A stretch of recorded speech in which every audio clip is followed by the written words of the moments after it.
Got it. How much?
that would have been bad.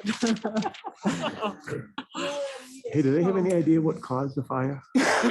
With me, fireworks? Well, I use those I had in a couple cemetery. of my buddies asked me if we did it to distract from this. Yeah. Said people won't be distracted. People will not be distracted. Is everybody ready?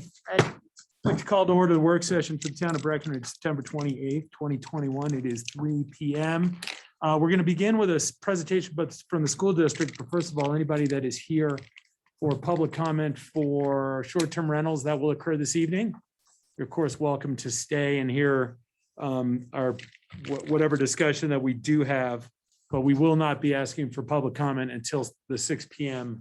regular meeting. So with that, school board or school district presentation, welcome. Thanks. Thank you.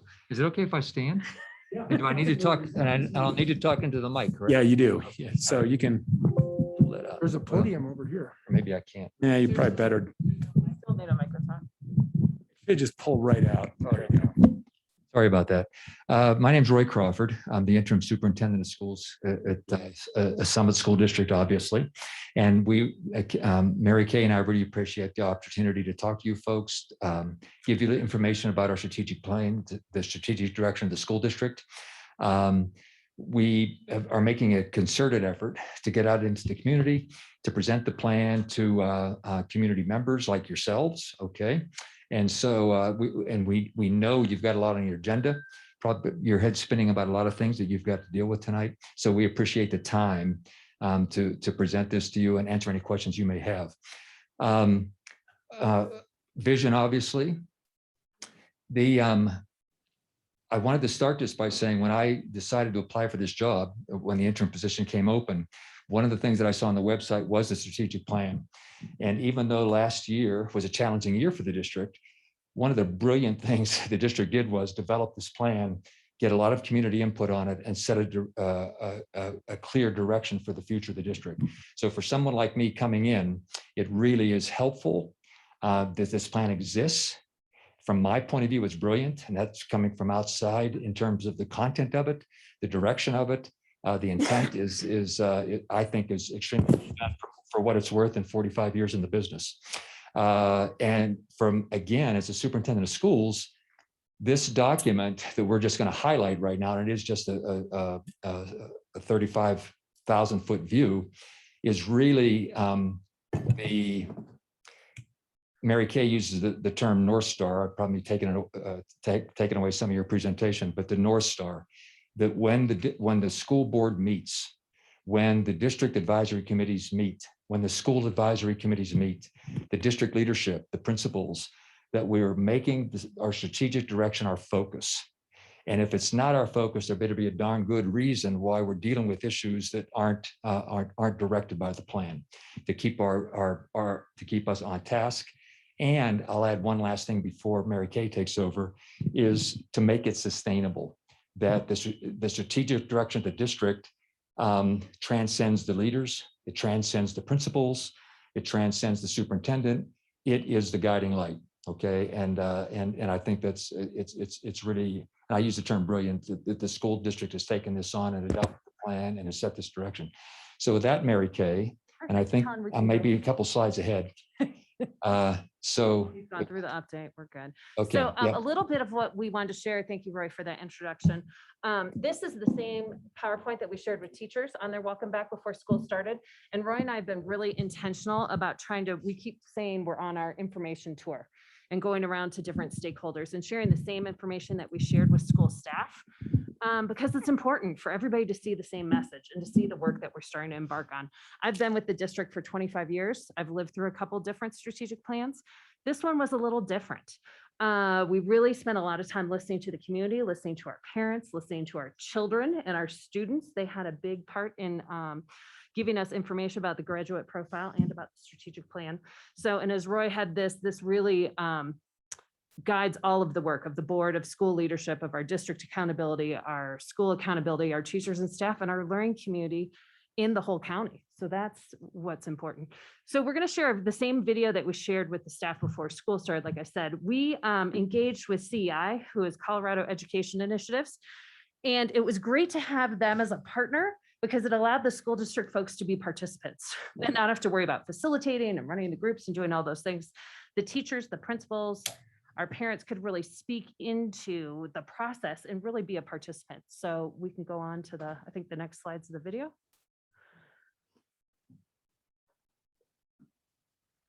When we do strategic planning with school districts, we really try to follow a evidence-based process to get to great outcomes.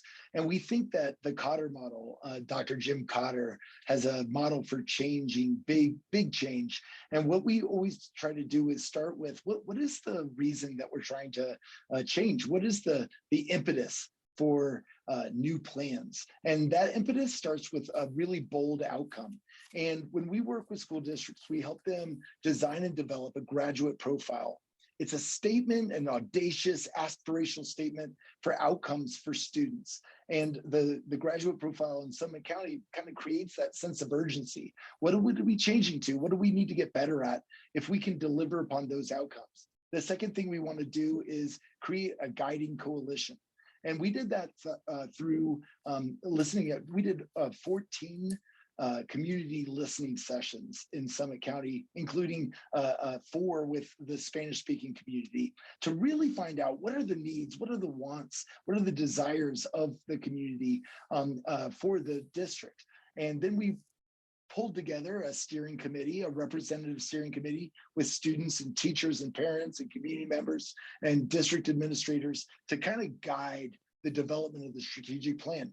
And that whole process ended up and resulted in a really high quality, aspirational, audacious strategic plan for Summit School District. I think we came up with something that is a framework for everybody in the district. I think whether you're a student or a teacher or an administrator, you can look at the whole plan or just part of the plan and really focus on that, whether it's being a community member that's inclusive to everybody, or just taking one small piece of the graduate profile and really looking at that and focusing on that for that day or that week or that month. I am thrilled by the process. I'm thrilled that we had so much community involvement and student voice, staff and teachers, leadership from the schools that were involved in putting this together.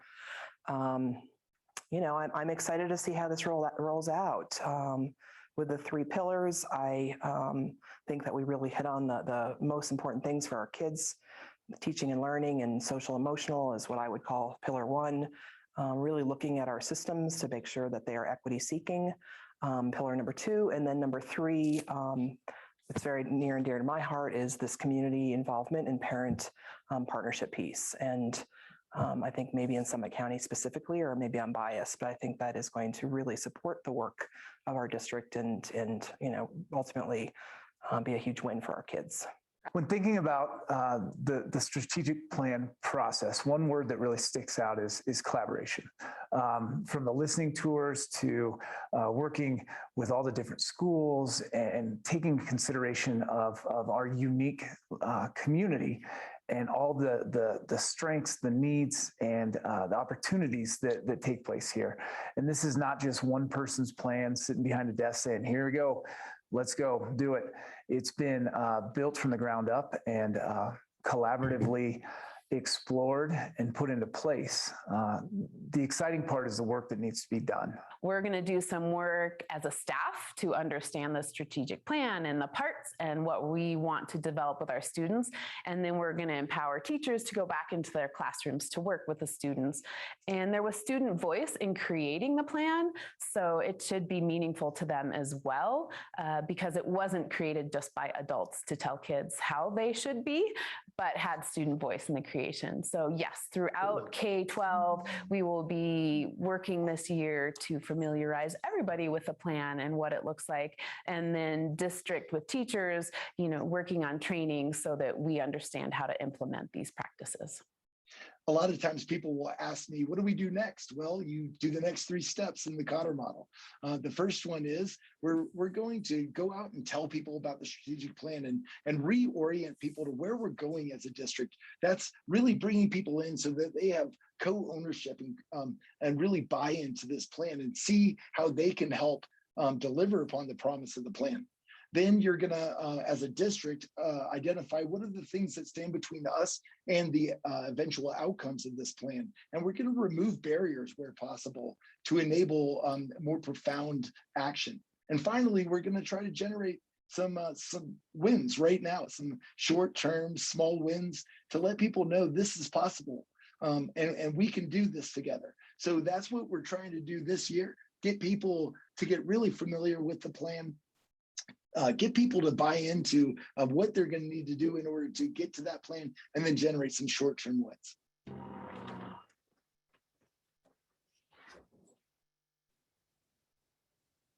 Alan, I think we've got just a couple slides left of the PowerPoint. But thank you for making the video work every other time we've done this. The video hasn't First worked. time it's worked. Yeah. So yay. Helen's really good looking. Yes.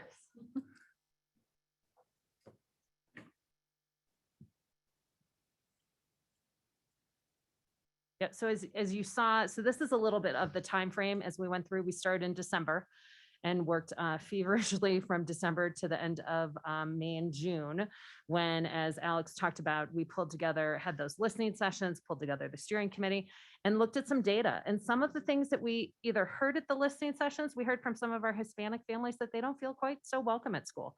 Some of our data wasn't quite what we wanted to be, either that we have representative teaching staff or that our scores are declining, or, so we really tried to take that hard look, not just at the good things, but at some of the things where we need some areas of improvement too.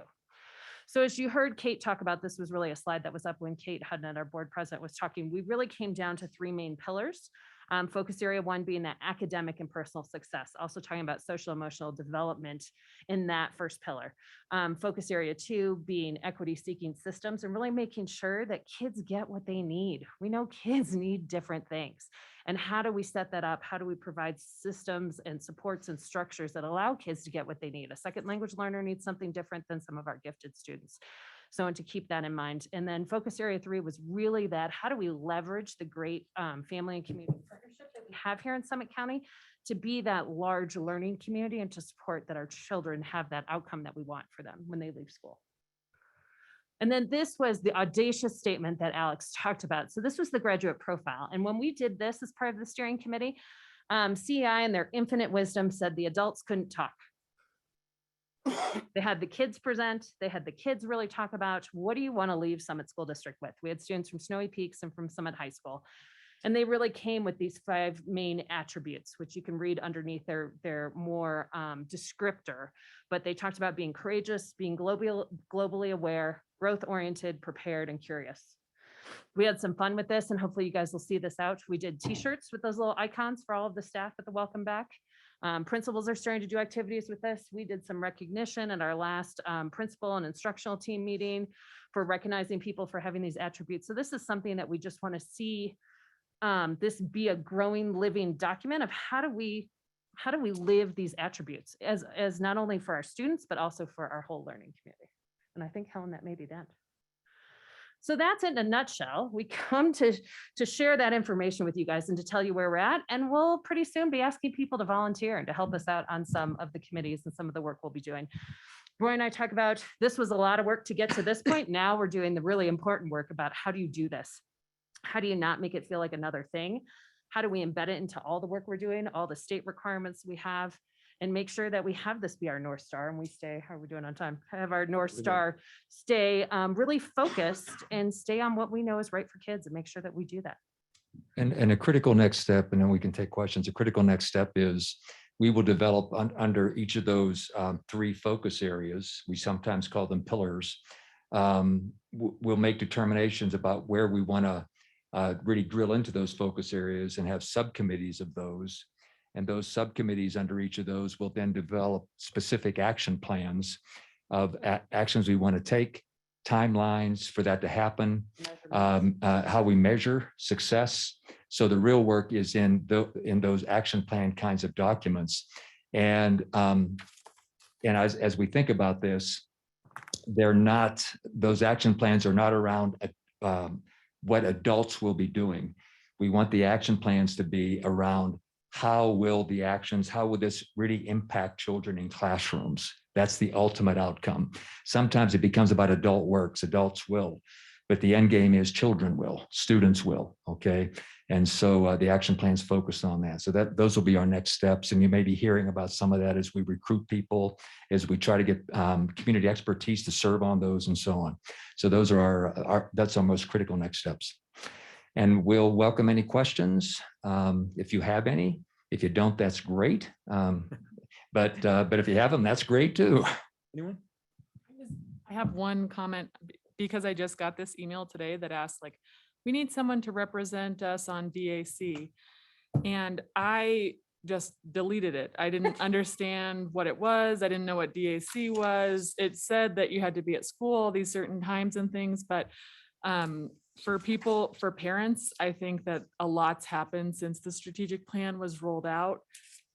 And so maybe it might be worth just re-educating those of us who maybe aren't quite as close to the situation as you all are. Yeah, great feedback. I mean, district accountability is really a set group that reviews. Another thing, I mean, we could go on into infinitum about different acronyms that we have, but our UIP, our Unified Improvement Plan that we do for the district, as well as each school has one. The DAC really has some big role in that, but that's great feedback for us to make sure that people understand when we're asking for that participation, kind of what that is, how that is. And as Roy said, we'll have some new committees that will really be aligned to these pillars to make sure that we have that voice and that we have people's perspective and that we have that well-rounded understanding of what we need to do and how we need to support our kids.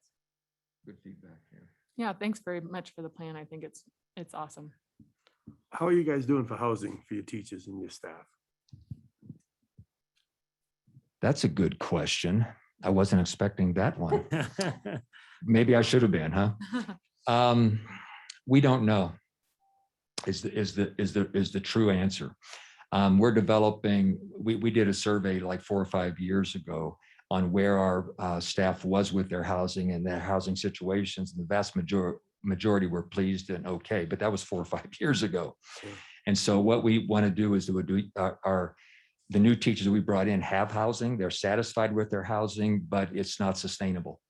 And so we need to drill into, especially with the new teachers who are here 10 or 15 years ago, they've established themselves in an entirely different economy. And so for teachers coming in, what do we need to provide, or at least hopefully provide, that they stay? You know, they're okay with a rental, or they're okay with sharing a house with 2 or 3 other teachers. But in 3 years, maybe they're not. In 3 years, they're starting a family. In 3 years, they want to build equity. In 3 years, they want the American dream.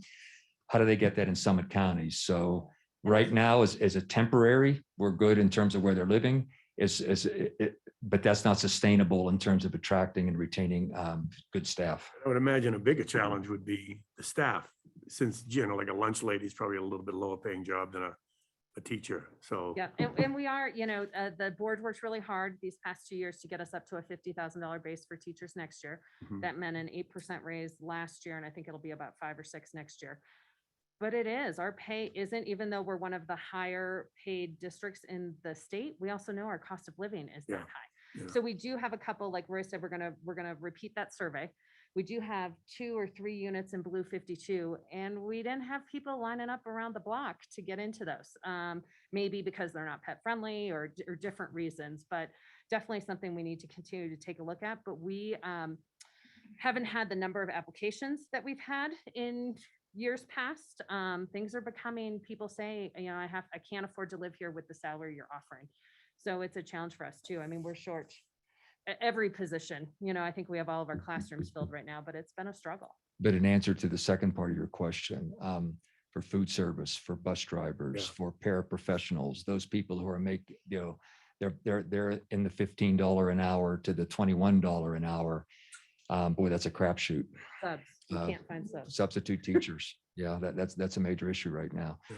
So I focused my answer originally on teachers, but for those employees, it's a major issue as well, obviously. But even Yeah. for our higher paid administrators, we've had administrators turn down jobs too, because they say, I just can't find a place to live that I can relocate my family up here. You know, it's kind of amazing. This is anecdotal. My town I grew up in, a teacher, a man or woman, could raise a family, have a home, be a single worker in the family, and survive and become vested in the community. That's just not the case anymore. Certainly not the case here. but.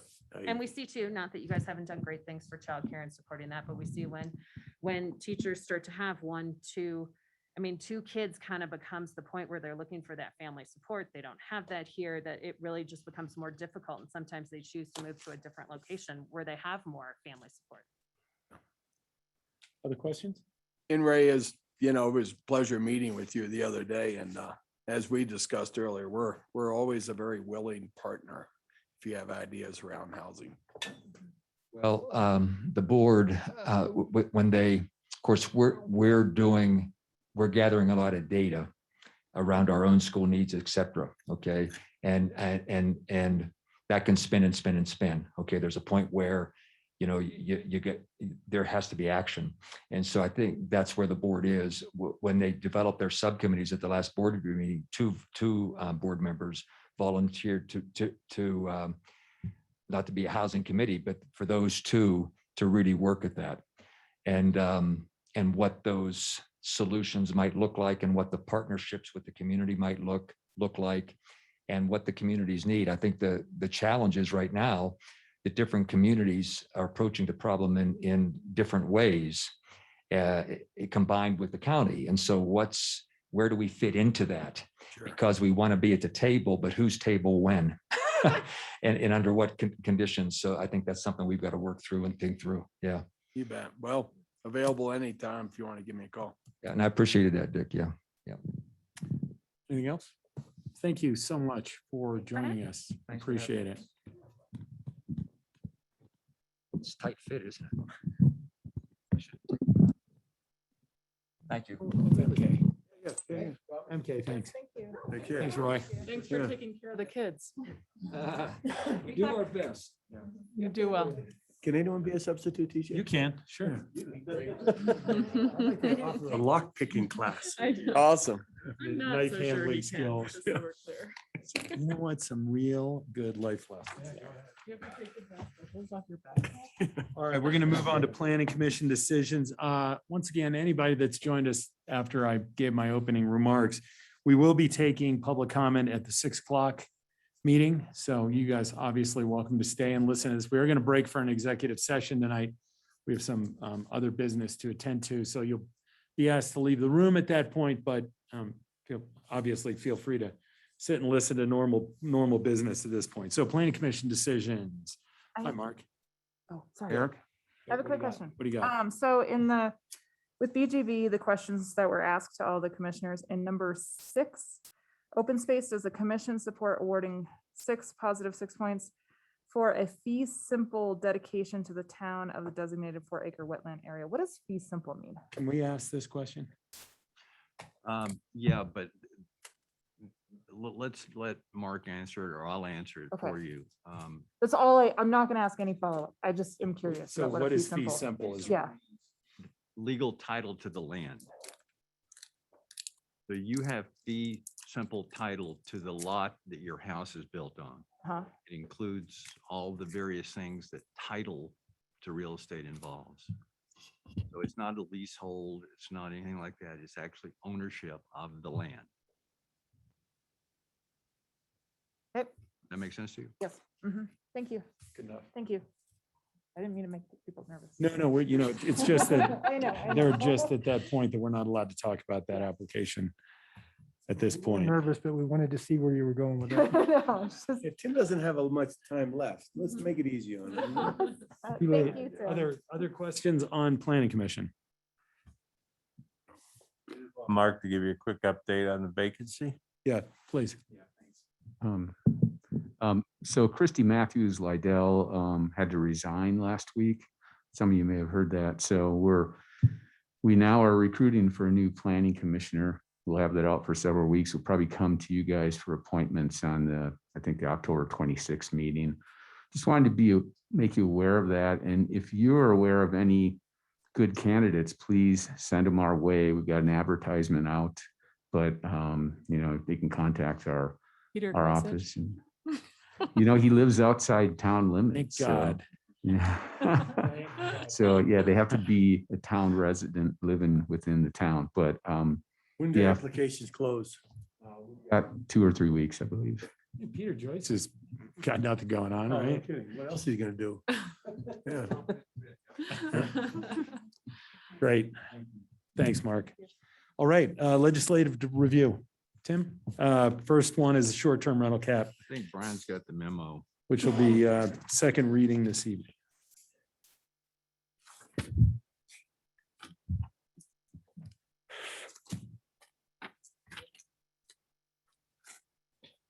Well, as I think, Hi, Brian. hello, Mr. Mayor. As we described in the memo, there's been some changes from first reading. A lot of that stuff was discussed at that special meeting we had on Friday. So what I'll do is I'll just talk about what was in the original ordinance for first reading, then we'll just talk about the changes we've got for second reading and if you have any questions. So initially, when we had first reading, what we did with that ordinance was we set the cap of 2,200 non-exempt STR licenses at any time. And we also provided for the administration of a wait list, which would, once we reach that 2,200 number through attrition, would then serve to make sure that we notify the next person on that list and we keep that number at or below 2,200 going forward. And also provided for a 6-month temporary STR license to be available to the purchaser of an STR licensed property should they want it to accommodate existing reservations for that property. And then we also changed some of the qualifications to be an exempt property. And we required that they have an on-site 24-hour staffed front desk, and that the person responsible for staffing the front desk can also be a member of the security personnel, which is another requirement of the exempt status. Those 3 requirements being the staff front desk, a 24-hour staff phone system, and 24 hours. So that's what we had for first reading. Then after taking the public feedback and having the meeting on Friday, we added some more provisions for second reading. Most of those are in the memo, but we also have a change or two, I think 2 changes that are in the ordinance as it was handed out to you. So when we do talk about the ordinance form handed out. The changes that were in the ordinance for second reading initially were changes to the findings. Some of the language was changed around the findings and the descriptions of the situation in town. We added provisions. We added provisions for exchanges. Forgive me.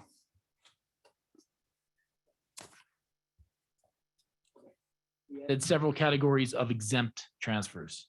In other words, instances when the license could stay with the property and the license itself wouldn't transfer, but it would be available to the next person, the grantee, taking control of the property. So, some of those include the event of death or divorce decree, things like that. And those closely mirror actually the exemptions we have for real estate transfer tax. So the thought was we don't want the license to be extinguished in certain circumstances. We also lowered the amount of time a waitlist member has to apply for a license once they've been notified that they're eligible, and we changed that from 20 days to 5 days.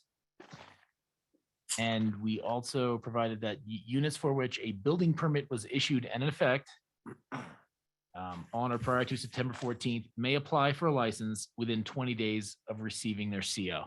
So anything that is already under construction or had the permit by September 14th will be able to get an STR license, provided they apply within 20 days of receiving their certificate of occupancy. And here's one that has been changed a little bit. So in the initial packet, transfers pursuant to a valid real estate contract that was fully signed prior to September 28th, provided the sale was completed within 6 months, would be eligible to apply for a license. So one small change we made there, just to eliminate any confusion, is we made it signed prior to or on September 28th, because we have the date in there, September 28th. So we don't want people coming in with something with that date on it and saying, hey. So we opted that to include the 28th functionally. And then we set that same 20-day timeframe to apply to that exemption as well.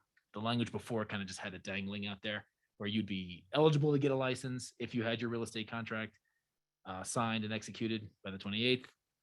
And it just kind of left it out that you're eligible. So now we've made it 20 days to be consistent with what we did for the CO or for the building permit, I should say, situation. And I think those were the changes for second reading. Thank you, Brian. Questions? Dennis? Right, I have one. If you go to page 9E, it's where we changed it to 5 days. Do you know how we determine that 5 days? Business days. Or was that for the wait list? Right. We had it, I believe, at 20 previously, and we just didn't want it hanging out there for that long. I don't think, we didn't have a specific methodology for the 5 days, but it seemed like a reasonable period It's of time. 5 days after they've been notified that. Right, but if you've been on the list for 3 years Mhm. and for whatever reason you've been waiting, Mhm. so you get notified, you've got 5 days to respond. Mhm. How about if you're on vacation? I mean, how about if Yeah. you're out of the country? That seems like it's, I have a little bit of an idea for this. I Go. felt like, could we notify the top 5 people in the list so that you would sort of know it was coming down the pipe? So that if you were gone or something, you would either know to check your email or know to have your management company. Just like an email that says you are now in the top 5 people, and that would presumably give you at least 20, well, not, I guess not at least, but somewhere in the 25-day range of a heads up. that's a great suggestion, Kelly. Makes sense? And Brian, the only reason I was going that, if you missed your turn, do you go to the bottom of the list again to start over? I don't know if you've got a plan for that. And I think administratively was if you didn't respond, then you're just off the list. Okay. And that's going to be handled in administrative rules as you Right. write those, correct? Correct. And these kinds of suggestions about maybe letting you know, for example, your table will be ready in 5 minutes, kind of thing.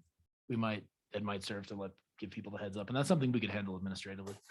But to speak specifically to the 5-day limit, we would have to change that in the ordinance. So I don't know. if Well, you guys I see discussed why that. you're doing it. And I like, when you get down to the administrative, I like the way Kelly suggested. I think that's a really good way to handle it. And multiple forms of contact, like an email and a phone number or 2 phone numbers, so that, I don't know, something like that, so it doesn't feel so intense that there's only one way to contact somebody. I'd like some verification that we actually got the message to the person we're sending the message to. So that speaks to Aaron's multi forms of communication. Yeah, also, I'd be nice if this thing passes and when we get this thing set up, that we can have a concise and clear one sheet that people can access so that they can understand what the situation is. I mean, I fielded a bunch of calls today, and, people kind of question. So just something clear that managers and realtors can access. Yeah, we're envisioning an FAQ additions to our STR Cool. FAQs. Kelly? So on page 3, letter P, it's about the distinction between exempt and non-exempt accommodation units. And I was wondering if it would be appropriate in this paragraph to also call out that the exempt units had fulfilled some requirement for workforce housing in the past.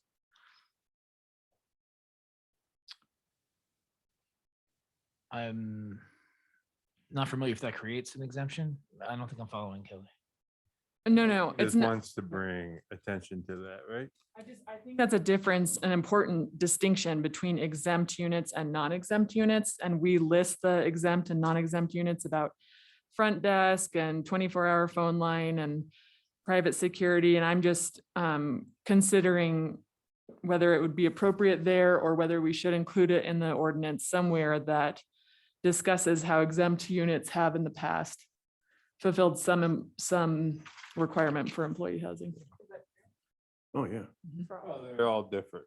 It's all different because it's in the Depending past. on, you had different mitigation rates depending on when they were constructed, Beaver Run is one of the older units and has a lot of employee housing that they have built.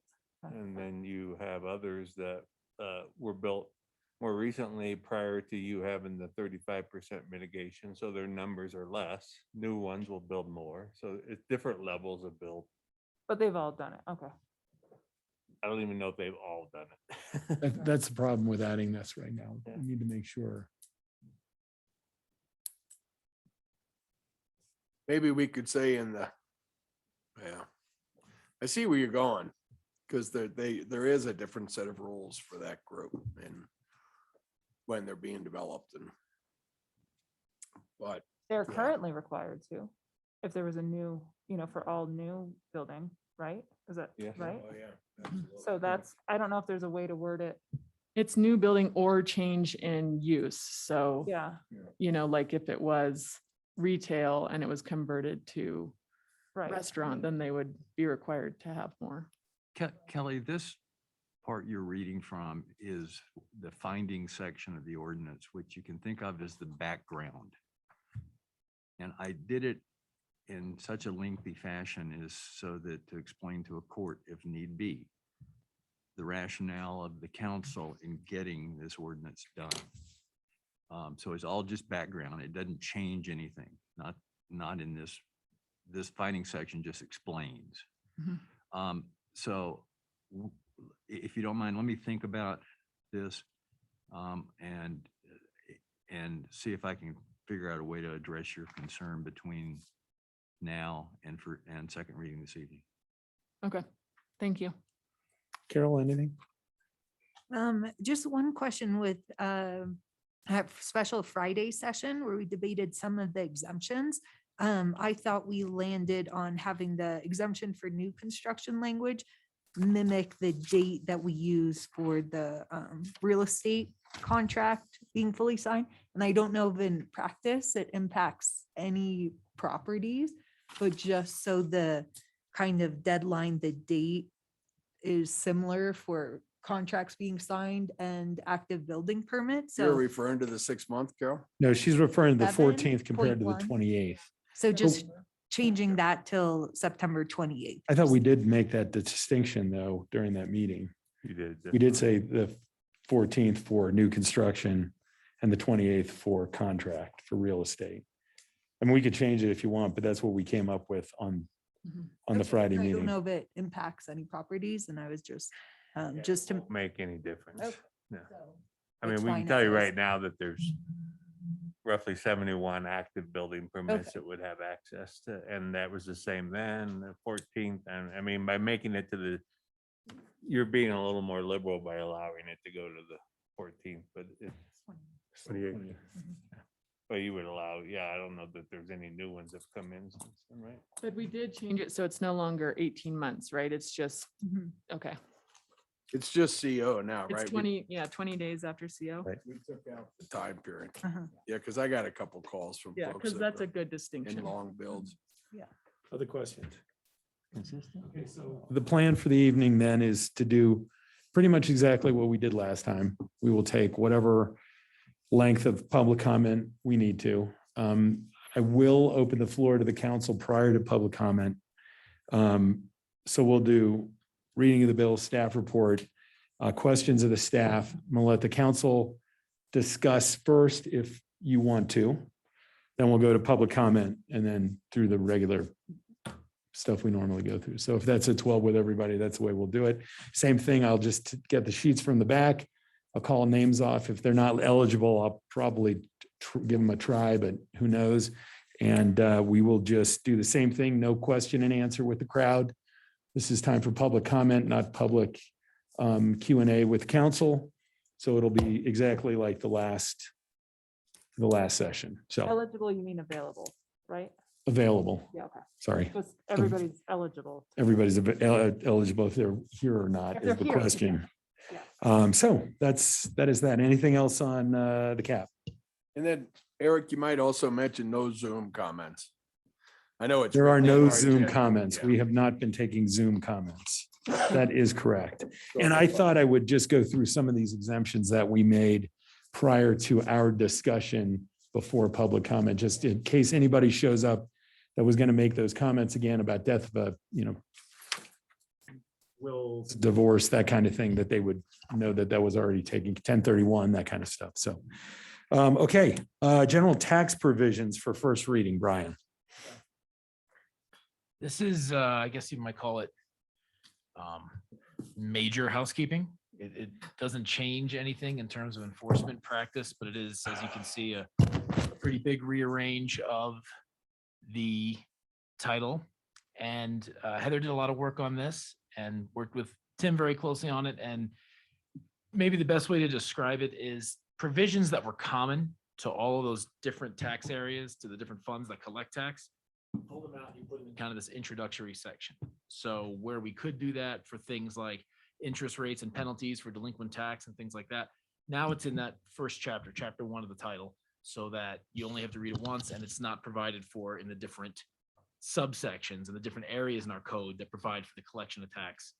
So really what it does is it kind of pulls that out of those subsequent sections, puts it in an introductory chapter 1, and it's less housekeeping, more of a, like home improvement. It really makes it a lot easier to read and slims down those other sections. Tim was just pointing out to me before this, there were some things where you couldn't do that. For example, provisions for liens.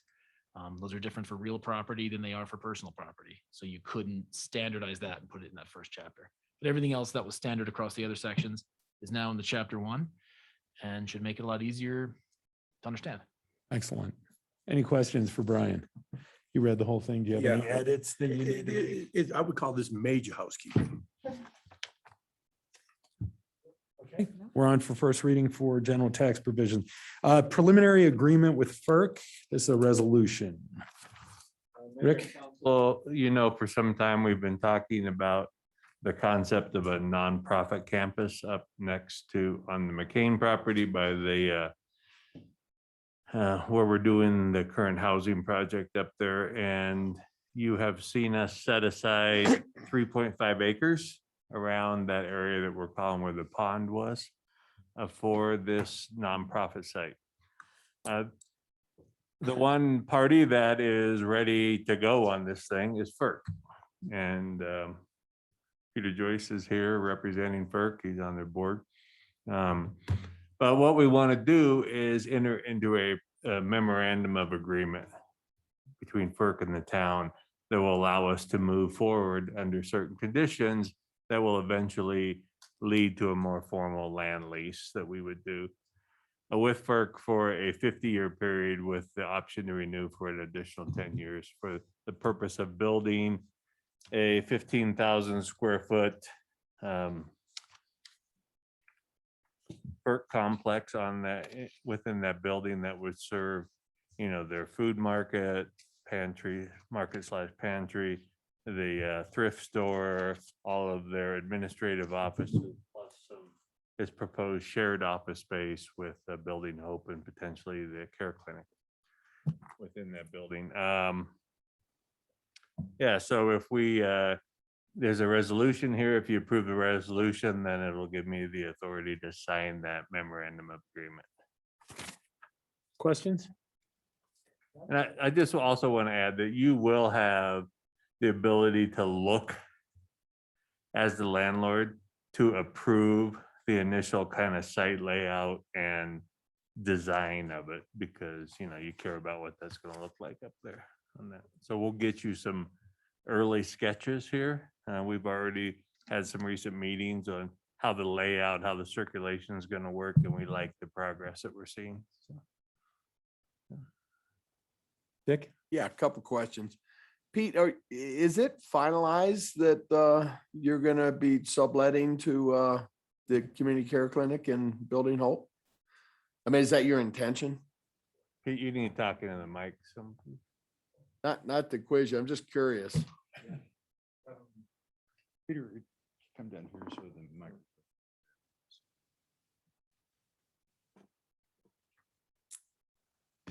We don't have any formal agreements, but we have verbal agreements in place.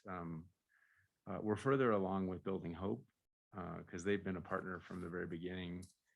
And we're still working with the care clinic to determine what their actual needs are. Okay.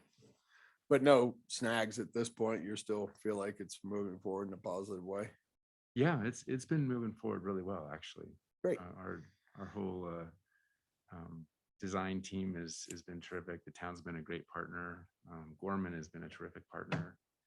As Rick alluded to, we've pretty much figured out all of our site access, and the layout of the building, which will be in the southeast corner of the property. That was one of your comments a meeting ago, just trying to stay away from the housing projects.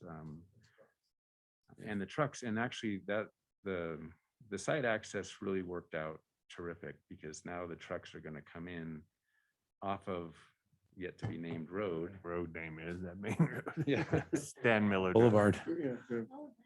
Okay.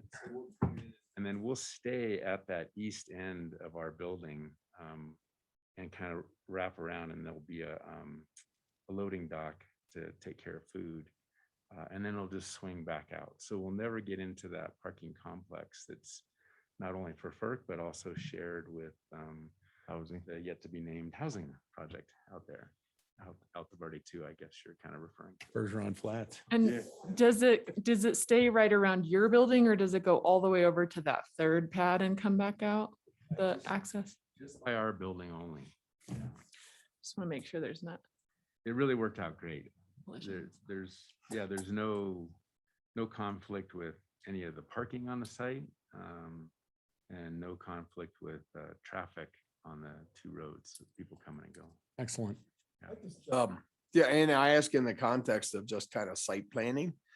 I don't know if we've done much master planning and, thinking, for instance, if we were to put a childcare center out there, say, is there space and, have we thought about, where the playground would go and the drop off, parents drop off and I circulation. think there's all that, those kinds of considerations. there's a bazillion opportunities, Dick, and Eric made the comment, I believe, wondering, not many other nonprofits have the same horsepower.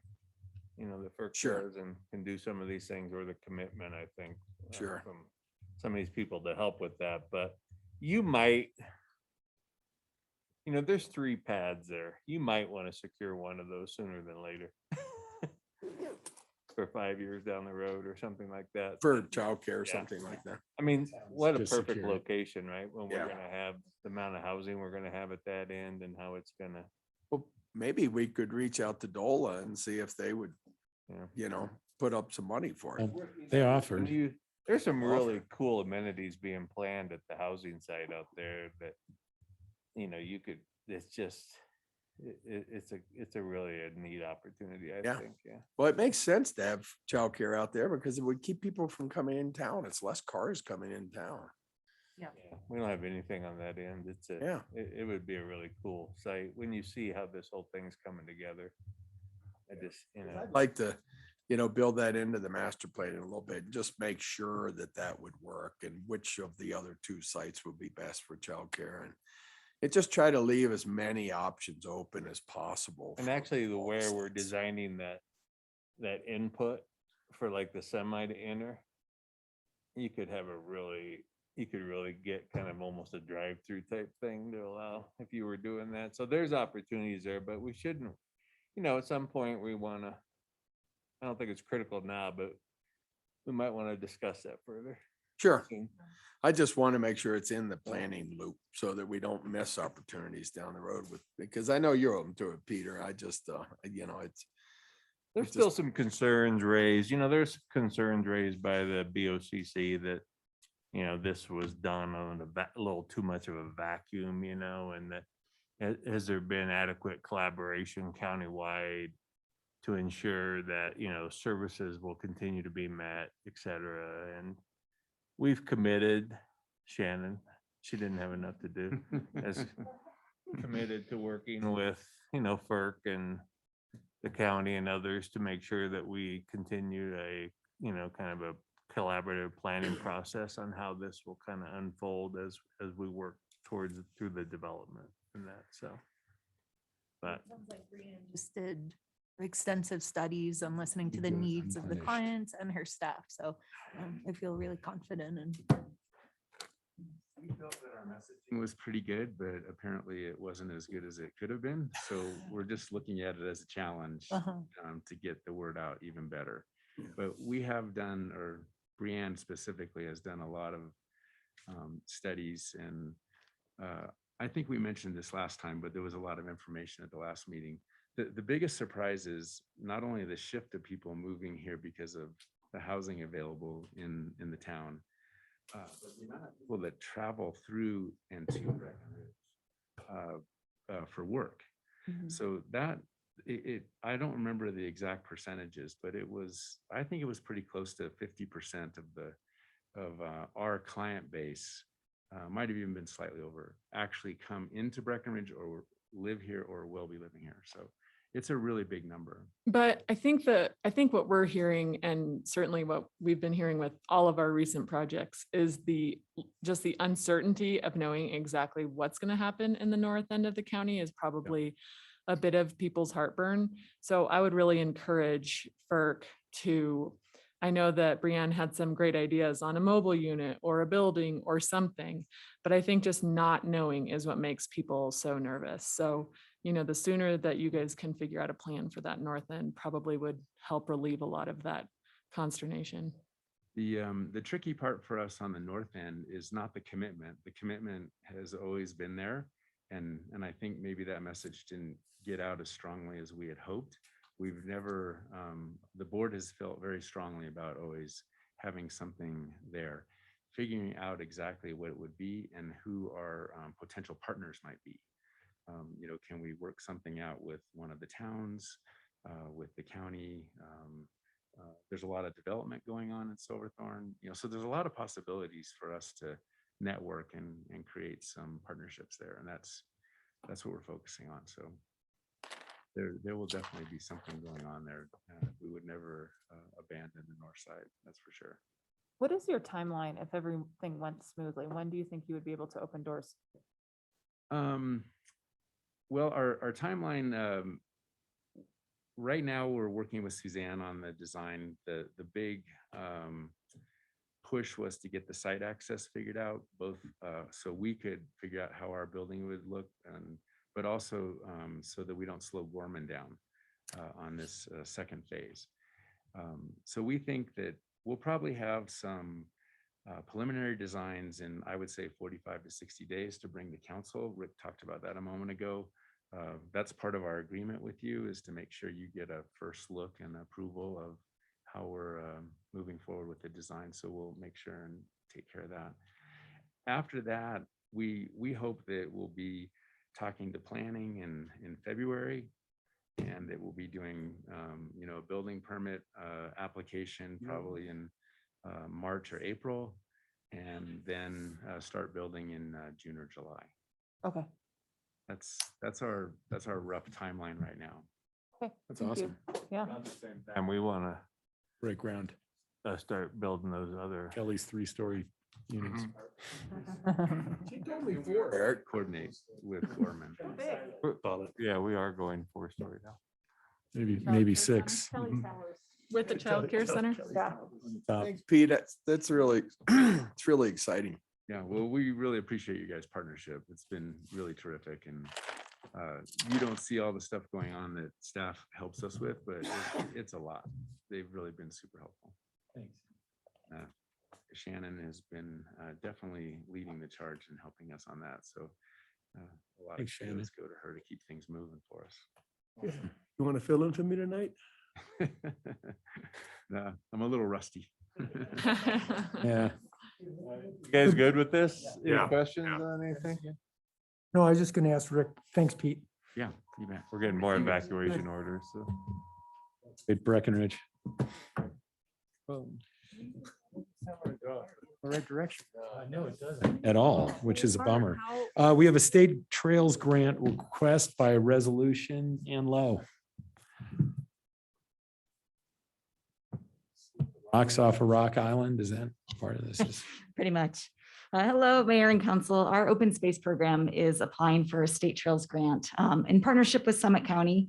This is a 2-year grant, which would allow construction of 6 trails in partnership with our Golden Horseshoe Oversight Committee. Also great partnership opportunities with Volunteers for Outdoor Colorado and our Rocky Mountain Youth Corps, and we have some matching grants coming in for those programs. But we have a resolution which would allow Rick to be able to sign any grant agreements on behalf of the town. And we're seeking up to $166,000 in funding. If we receive the grant, are we bound to do all these specific trail connectors? Or do we have some flexibility there? That is pretty much what we are aiming to do. All the NEPA is being done on those trails currently, and that's going to be wrapped up pretty soon. The State Trails program allows some kind of minor deviations from what's awarded. They're pretty terrific folks to work with, but by and large, it would be that suite of projects. Does that include jumps, berms, and tabletops? Not on these ones, Jeffrey. Multiple. Any questions? I'm excited for another terrible Mineral Hill Trail, though. Oh, yeah, that'd be great. Yeah. That's a real dalliance. Are these new trails? These are new trails or alignments. And like the Rock Island, it's something that's going to parallel what has become a really heavily moto used trail that's largely inaccessible to anything other than a OHV vehicle. All these connections look great. Part of the special use authorization that we went through with the Forest Service a few years ago. Excellent. Wait. Everybody else? Yeah. We good with this for the night? Thank you, Ann. Thank you, Ann. So much. All right, public projects update.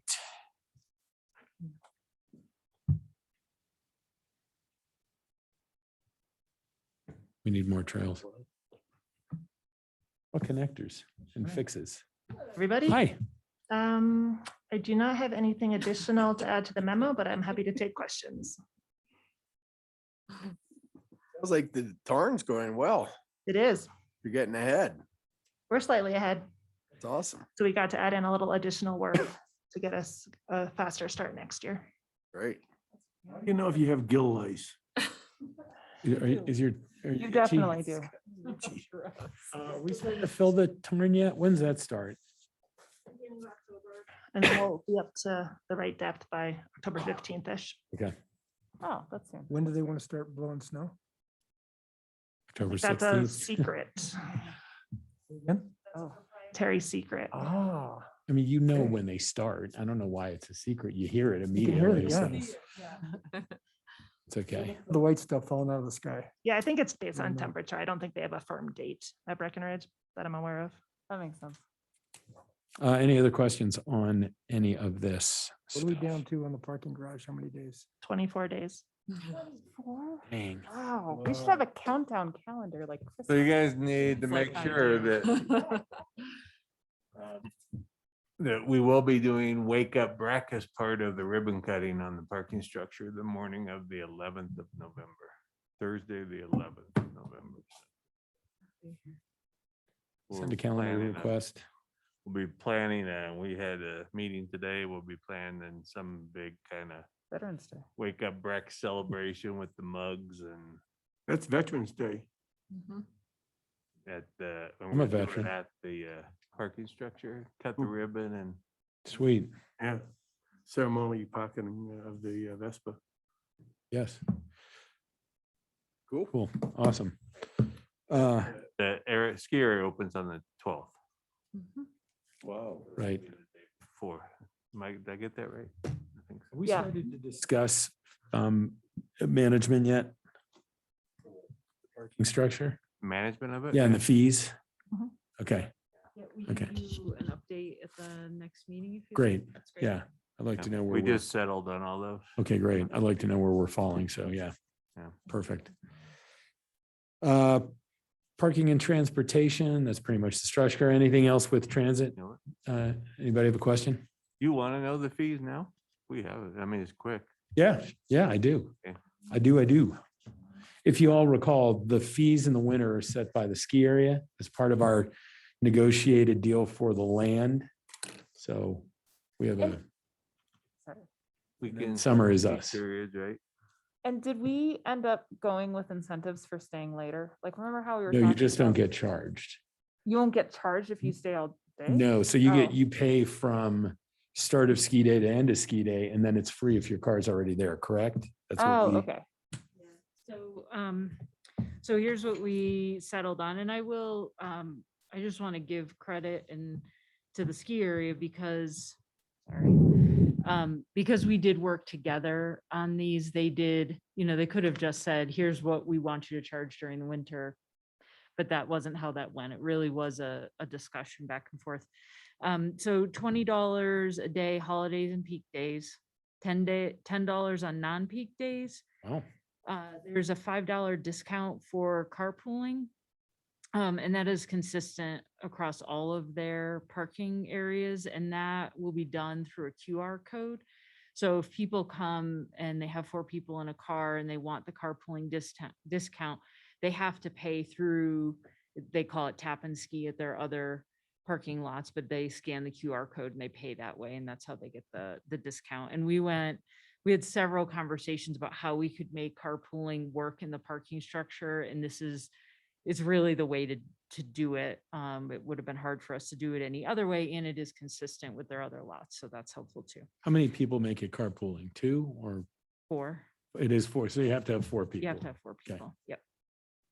So the way the sort of the day runs is parking starts at 6 a.m. and it's that fixed rate from 6 to 3. But effectively, if you park at 6 o'clock and you want to stay until 2 a.m., you don't pay again. If you come in at 3:15, then you pay an hourly rate. And we've set that up to match, I think our, I can't remember if it's our Main Street or our Ridge Street parking structure. So we worked with them to try to fit something that was similar to what we were already doing that made sense for that area. And that goes from 3 p.m. until 8 p.m. And then it's free from 8 p.m. to 2 a.m., which is also consistent with what we do in our other parking lots. And then there's no overnight parking. So that's sort of how that runs. I don't, if you have any questions. What did you say all day is? $20. 20 on a bucks. peak day, 10 on a non-peak day. Will there be signage or something to tell people to stay longer because it's free parking? There will be some marketing around that stay because you don't have to pay Yeah. kind of thing. Yep. Okay, great. Yep. And there's a couple of different sign packages that will be going on in the structure. Some will be wayfinding and some will be kind of parking payment type signage. But just to understand, I mean, it's still the $20 for the day parking. That's not waived. Correct. It's Right. just the additional time. Yeah. Can't really go back and, I'm sorry, you were probably gonna say that, go back and reduce their charge if they decide they're gonna stay. Right. You know, Right. we were trying to incentivize them by maybe. Yeah, making no, I the rate understand. make I it just cheaper, wondered. but We had talked about it. We just have to make it so that they know that if they pull out of the garage and go to Main Street, they're gonna pay. And if they leave their car, they don't. So, Yeah, that's good. you know, you're here, Yeah. walk it, you know, what we so. really need to do is, we need to spend a lot of time this summer observing behaviors. Right? We need to look at the Winter. patterns. Did I say, yeah, this winter, the patterns of the people at the end of the day, how many are leaving, how many are using this fancy walkway we built, you know, that's lit up and all this stuff. And that's going to tell us a lot. And it's going to tell us if we need to push certain marketing messaging more to people, I think, or is it just intuitive? I mean, that's part of the reason we did what we did, to light up this thing and create the plaza to draw everybody there so they could see the proximity. Then in addition to that, we'll be making a recommendation at budget to increase overnight parking fee in the ice rink because we know that's really busy, but we're not making any other recommendations to change fees across our parking areas because we don't know how the parking structure is going to impact how people are currently parking.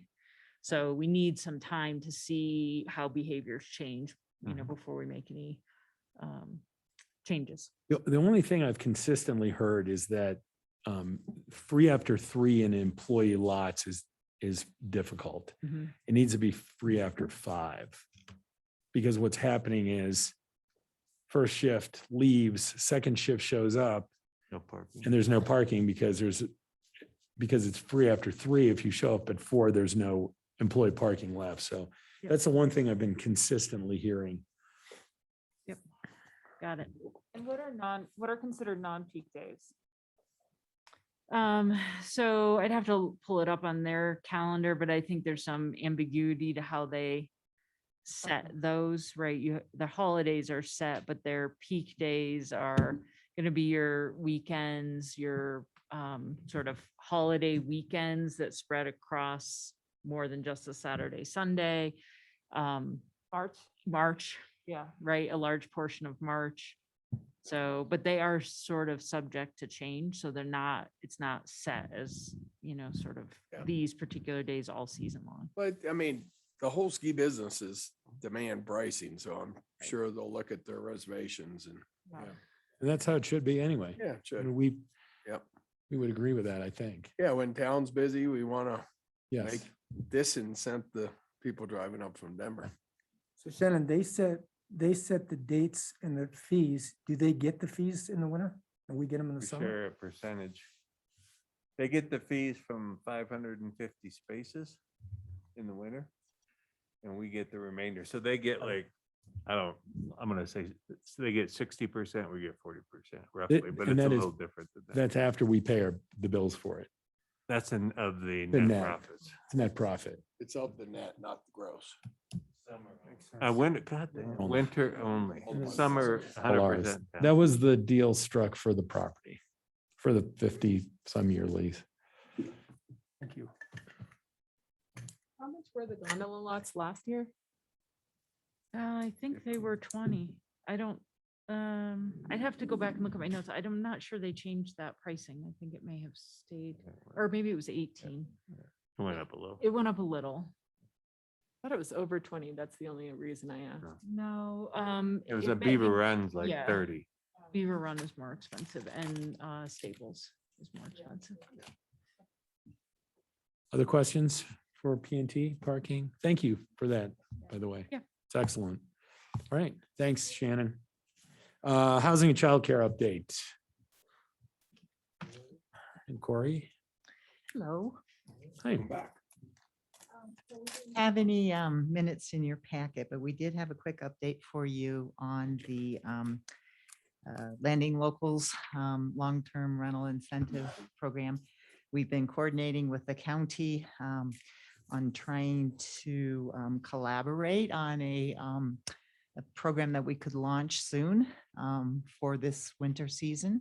And I think we're really close to having program parameters aligned and incentive amounts aligned. But the goal is definitely to try to launch something this season, maybe early October, and have that available for folks that want to do long-term rental, that have been doing short-term rental, and sort of get some conversions this winter. That's our goal. I think we're really close. We're gonna have a couple more meetings with the county. They had a big meeting today. So we'll talk with our committee as well. Can I jump in here for a minute? I don't want to, I think we need to vet some things through the housing committee. We're going to have a special housing committee meeting on Tuesday on the 5th. But I think the council has been very supportive of this incentive program. It's going to come down, what we will do is bring a recommendation to you that we want to act upon quickly, because we want to, on the 12th, we'll say, hey, the committee supports, and we support, we're making a recommendation that if we fund up to, our goal is to do 100 units in the next couple of months, but that could cost us $450,000. With incentives. Yeah, the incentive, So we'll tell you that. We'll tell you where we're proposing the money would come from that, but then we want to start doing applications 2 days after that. I read that Winter Park was doing like $10,000. I don't know if it's just for a 2-bedroom, $10,000 a year, something like that. So we'd have a program, maybe not that same amount or what different, but it'd be similar. Very similar. Okay. Very similar. Yeah, and I think one of the issues is timing, because marketing is a big part of this, and we want to be able to utilize Landing Locals as our umbrella organization to manage and run and operate this program, at least for this pilot season. And branding and marketing is really important. Want to call it lease to locals? Yeah, lease to locals. Yeah. It's really just us, right? I tell you, it's really just Breck and the county that are involved in playing in this. We're the only ones. When we brought Landing Locals in, and we, signed an agreement for $35,000 for them to come in and help walk us through this, nobody else wanted to play. So it's the county and us splitting the cost and you It'll know, be I'm open sure to- we'll pave the way on this. Maybe somebody will jump on. I don't know. But right now it's us in the county. And so we've got to decide how we're gonna handle the Upper Blue, how we're gonna handle, if our priority is gonna be town of Breck properties first, et cetera. So it'll be a work in progress, but I'm proud that we're ready to launch something and we want to do it hand in hand with the county to have a unified program here. So, yeah. And we're going to really reach out to property managers to have them, they'll have a role. They're definitely going to be actually doing the leases and doing the, coordination with the tenants and the owners. We're just sort of above that, managing it all. So there's a role for the property managers and they're a really important partner and player in this. It's good, yeah, and it's not cheap, but it's cheaper than building and it needs to fill that gap. Yep. I mean, you think about in 2 years or 2.5, I mean, even if we're filling that gap for 3 years, if we're gonna have 300 more rental units available in 3 years, that's gonna make a big difference. Mhm. But until then, we gotta do something else, so. Have those conversations started yet with landing locals and who their local Oh, partners yeah, would be? they're ready. They're ready for us to sort of figure out some of the details around the parameters, but they're ready to manage it, run it, sign a contract, be underway to sort of be the umbrella organization, start the outreach immediately to property managers. Through the Summit Association and Yeah. whatever they call themselves. So most likely we'd have a website and a dedicated phone number for both tenants and landlords to find more information, but we do a lot of specific outreach to property managers because that's one thing that's unique between us and Truckee is we don't have as many owner managed units as they do in Truckee. So we've had to figure out a way to involve the property managers. So they will definitely be a part of this. That's great. Thank you for jumping on this so quickly. This is the best use of our money. I think best way we can spend it.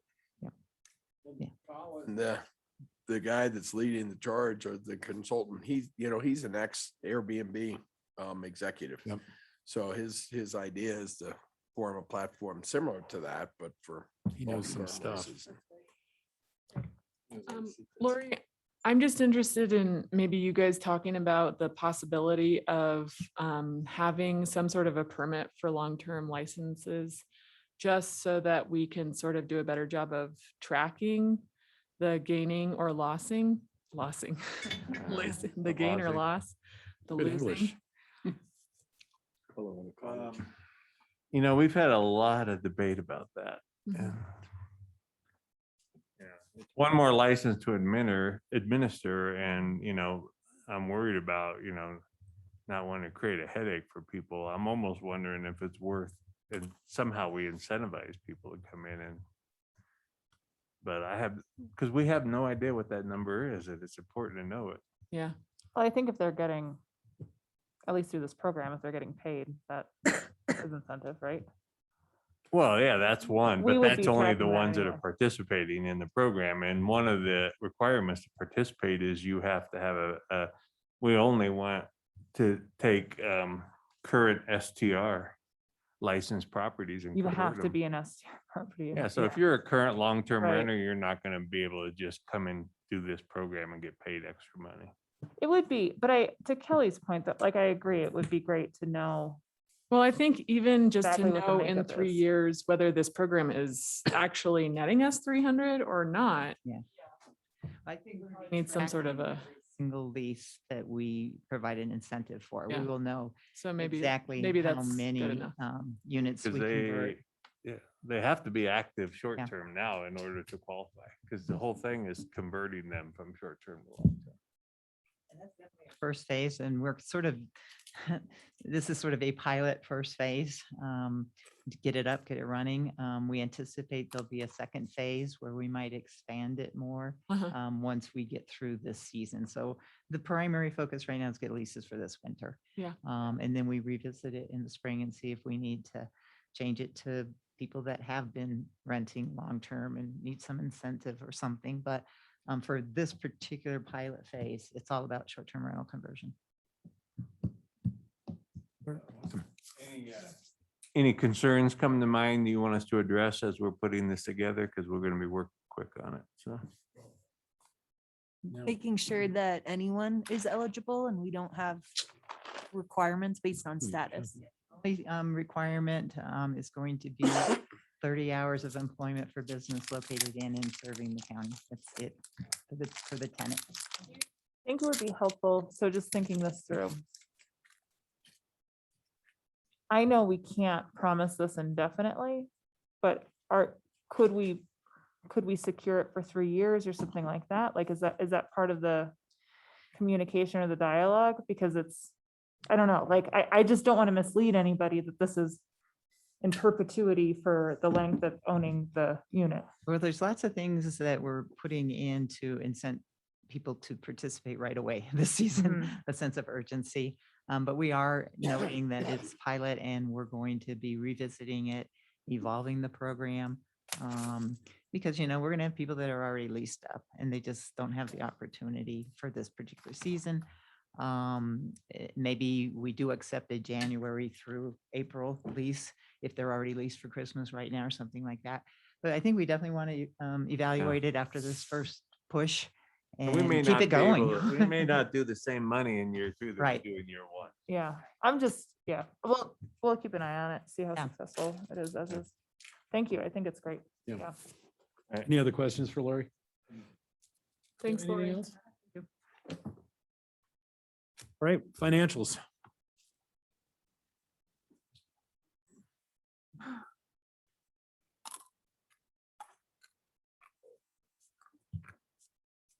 Hi again, Brian.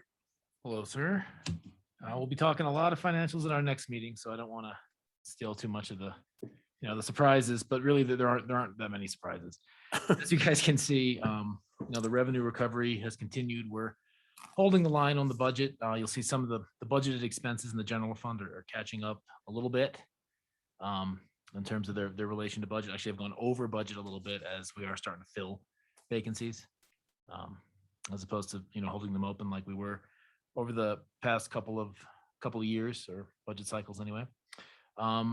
Aside from that, seeing the net taxable sales activity is up really across all sectors, and outside of that, there's really nothing's really changed going into the August financials. So again, we'll talk about a lot more about the impacts that stuff has had on our projected revenues or projected expenses, how that's going to carry us into 2022. It's been obviously a pretty crazy couple of years where we've had 2 lower budgeted years for expenses, but as we've seen, especially recently, the revenue has just, I wouldn't even say gone back to normal. It's kind of hitting a new level of growth for us. So that's what we'll be talking about at the retreat. But again, really no outliers, nothing to really report. So you have any questions? Brian, could you add one thing for me on the next net taxable by sector? It would be nice to have a year-to-date comparison for 2018, 2019, 2020 as a total. So for instance, our total net taxables, we show 2021, but it's only a partial. So I don't know what kind of ground we've gained. So kind of like a subtotal for 2018. Like a subtotal for 18, 19, and 20 that reflects for next month, it'd be January through August. Yep, we can add that. Cool. Thank you. No problem. Anything else? Good financial presentation. Thank you, Jeffrey. There you go. All right. Excellent. Do we want to do reports and other matters? Can we, Or do you want to go can we to? get the reports? Can we do our report and other matters in 10 minutes? Yes. Do you Okay, want to take a let's break? No, let's Oh. just get that going. I would like to get into exec session by 4:30, okay? So you want to do that now and just do it in 10 minutes? Please. Yeah. Okay. What do you have? Nothing. Okay, sweet. Cast MMC, I don't have anything. Open space? Yeah, we had a meeting last night. For state trails grants, BOSAC supports the town's submission of a trails.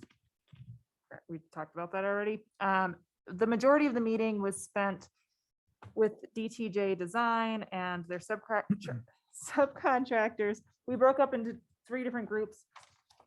talking about decision-making in trails, land acquisition, and this concept of having different types of zones, which was pretty interesting. It was great conversation had all around. The master plan open house is scheduled for Thursday, October 7th at 5:30 at the Breckenridge Recreation Center. So mark your calendars. October 7th at 5:30 at the Breck Rec Center. Your voice heard. Additional interviews and focus groups will take place next week prior to the open house. The first podcast with our very own Eric Mamula has hit the airwaves, so you can go see that or listen to it. Where do we find that? Great, that I'm a so glad you Pornhub? asked. And I am blanking on the website. So it's breckost.com. And all of the town social media accounts also have links to that in the podcast. Breck, what is it? OST as an open space and trails. OST. And you can find out all kinds of information about what this whole master plan process. So it's a really good resource. Wow. It's funny they didn't engage someone with TV experience. Oh, it's podcast, it's radio. We don't need the face. Oh, you didn't need the We need face, the yeah. voice. Yeah. Okay. Maybe in another episode, you can make a cameo. Patronize me. Anything else? That's it. Tourism. No update. Heritage. Heritage, yes. Good news, Joanna Gibbs is going to be joining the board at BHA. And the BHA also submitted a pre-application for the Milne Park Restoration Project to the Colorado Community Revitalization Fund. And we'll see how that goes. Awesome. Thanks, Dennis. Creative arts. Kelly, did you go? I had a last minute conflict and was unable to make the meeting. No, I did make the meeting, but it was mostly just updates. Do you? Yeah, there's nothing update. Yeah. All right.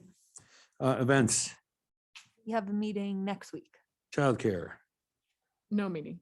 workforce housing committee, Meeting. We're gonna meet next We're week. gonna have a secret, a special and meeting. social equity. I think this, the last couple weeks, our updates are largely how the consultant has been helping us in our internal goal setting. And maybe I'll kick it over to Dick or Aaron because I missed the last meeting.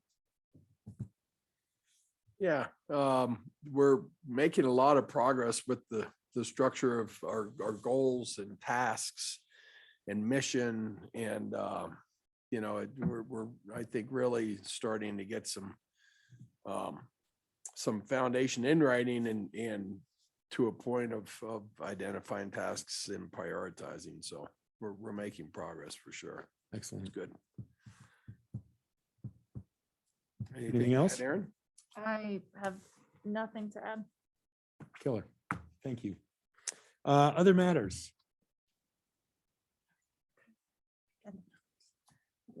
Okay, let's take a quick 5 and come back no later than 4:30 for exec session. How do I get my iPad calendar to conform to my iPhone calendar? Gonna do it on that iCloud.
I thought Aaron looked different.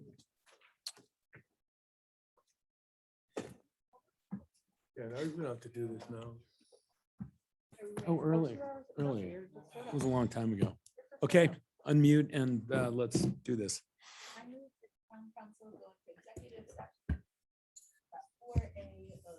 Oops. I move that the town council go into executive session pursuant to paragraph 4A of section 246402 CRS relating to the purchase, acquisition, lease, transfer, or sale of any real, personal, or other property interest. Paragraph 4B of section 246402 CRS relating to conferences with the town attorney for purposes of receiving legal advice on specific legal questions. And paragraph 4F of section 246402 CRS relating to personnel matters.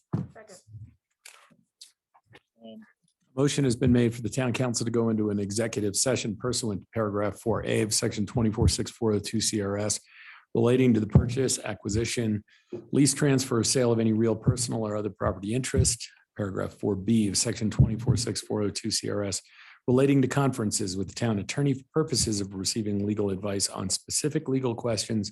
Paragraph 4F of section 246402 CRS relating to personnel matters.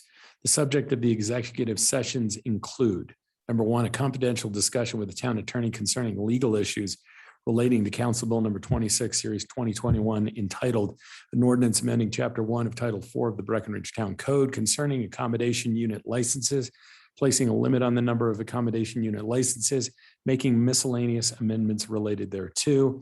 Number two, a confidential discussion of a personnel matter. And three, land that the town council may have an interest in purchasing. Roll call.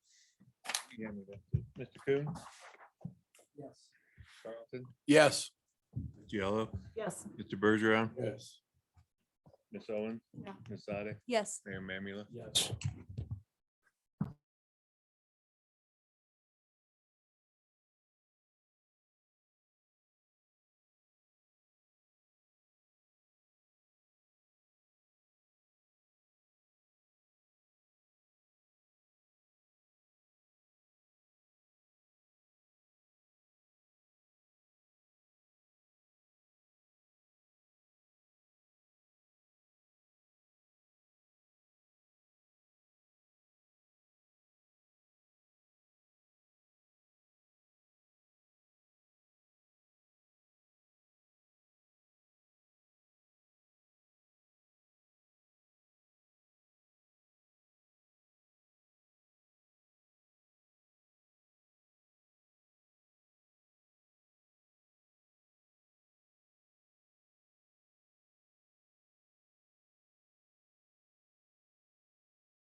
They don't have a choice.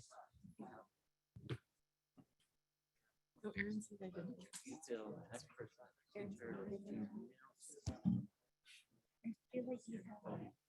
Settle into their own.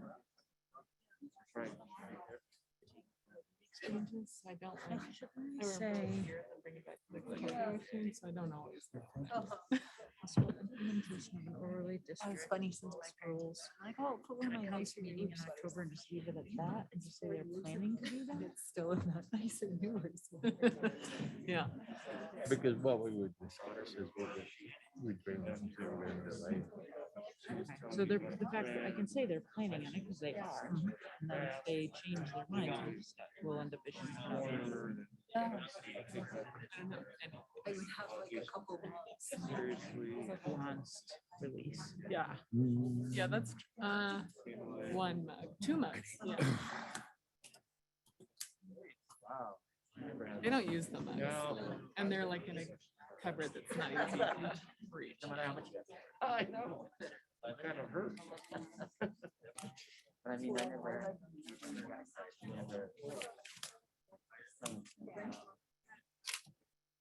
Well, when I was in high school, I went to all boys school. I wish I had a pencil sharpener. Does anyone have one? I use my knife. Yeah. Then I went to senior undergrad. No, after being in an all boys school, high school, I had no. When you figure it out, let me know.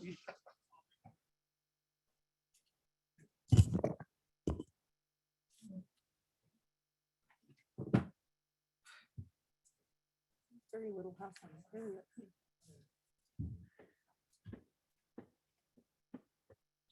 Ellen, are you? Yeah. You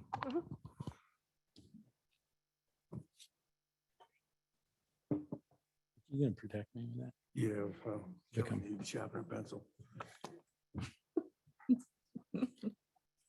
What's a fine point on I it? just wanted to put a-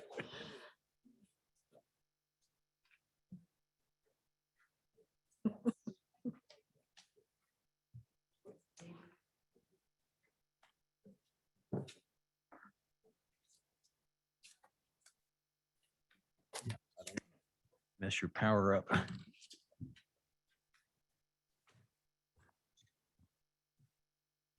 Thank you.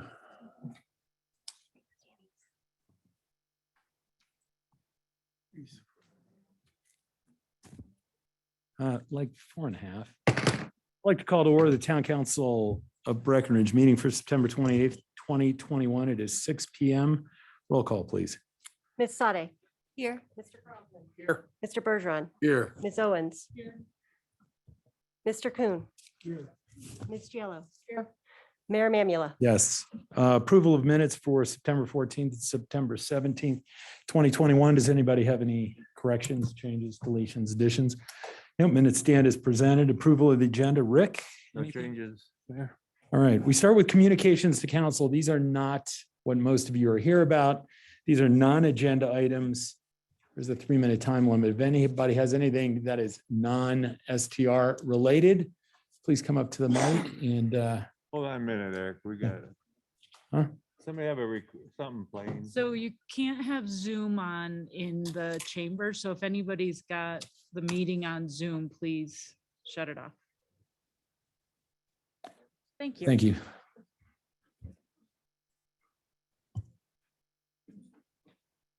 Thank you, Mr. Mayor. Non-STR comment? Thank you, Mr. Mayor, council members. Hey, Ron. So please state your name for the record. Ron Shelton. My 3 minutes worth at this moment revolves around an extremely dangerous situation that you guys are aware of, that you have perpetuated and let exist, and that is the alleyway between Ski Hill Road and Watson. That is a mixture of trucks, planes, and trains, and people trying to walk from your gondola to your downtown. I talked about this personally with a couple of you guys. I think that there's been a little bit of work put forth on it, but it is beyond my imagination that you have let this go on. You spent $42 million right on the other side of the river. and didn't provide a safe passage for all those people parking in that garage to get from that garage to Main Street.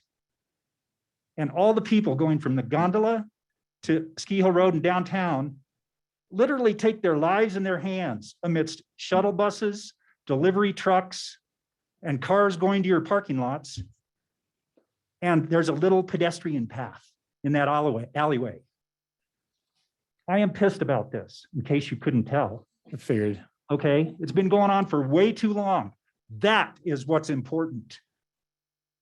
Not you telling me who's gonna sleep in my bedroom. Okay, that's irrelevant, Ron, until you can talk later. Thank you for your comments on the alley. We are working on that. And I don't disagree with your comments on the alley. Anyone else want to comment this evening on anything other than matters at hand? No, public hearing is closed. We're going to move on to continued business. Let me just lay some ground rules. First of all, this is civil discourse. There's no raising the voice. There's no shouting at us. There's none of that. There's also no booing or really no clapping for the people that go before you, because it really just drags stuff on. And you end up not hearing the people that are talking if you do that. We have read all the letters. We've had multiple meetings with many of you in this room. We're not going to engage in a question and answer up here. This is your opportunity to talk to us. Many of you have already written letters. We've been through this a couple times now. You have a 3-minute time limit.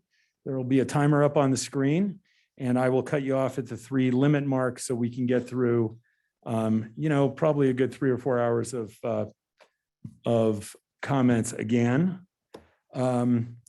We have modified the legislation from first reading to exempt some of the things that we heard about in the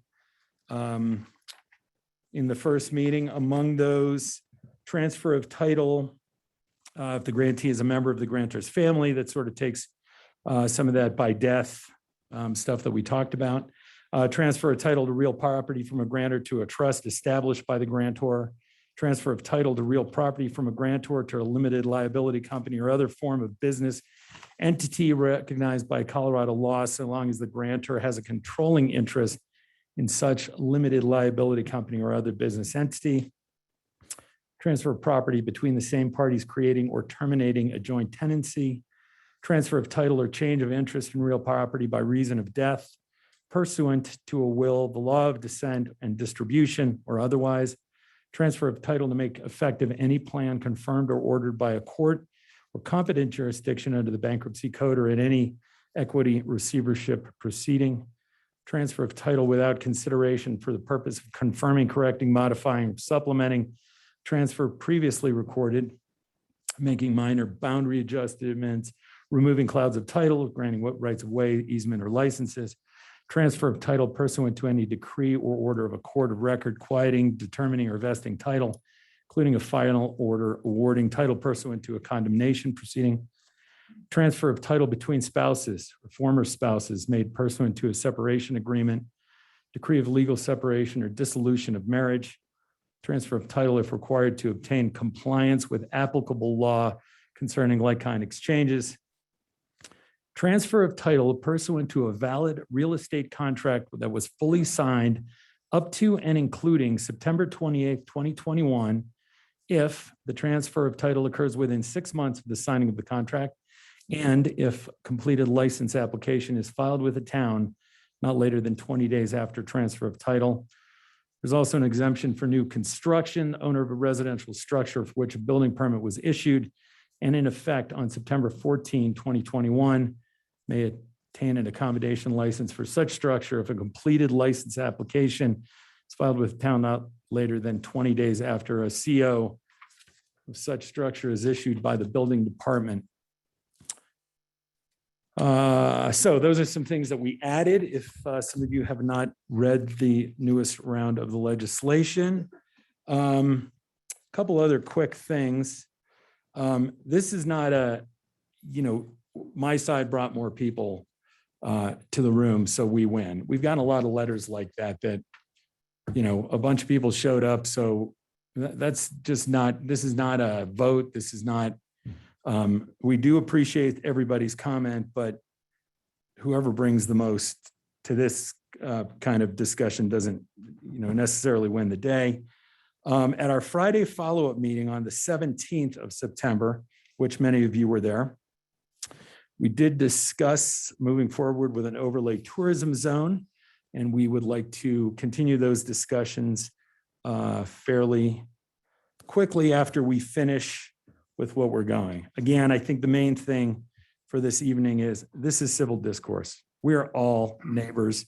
Many of us are friends. This has been hard on everybody. Some of these letters honestly have been terrible, and it has been painful to read them. And I understand, we all understand the frustration and the angst, but honestly, I have had interactions on the street with some of you that have been relatively nasty, and I'm not going to allow that in this room. So again, this is about civil discourse. So the way we will start this is I will read the bill. There will be a staff report on the bill. The council will ask questions of the staff about the bill. There may or may not be then we're gonna have some discussion amongst ourselves, and then we'll take public comment. And then we go to motion second, discussion amongst council and roll call. So that is the order of things this evening. So for second reading, Council Bill number 26, Series 2021. This is an ordinance amending Chapter 1 of Title 4 of the Breckenridge Town Code concerning accommodation unit licenses, placing a limit on the number of accommodation unit licenses, making miscellaneous amendments related thereto.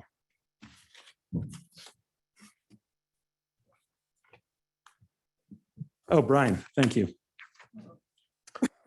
Okay, Mayor Mamula and council, you have before you for approval on second reading an ordinance making changes to our business licensing ordinance, in particular as it pertains to the licensing of short-term rental accommodation units.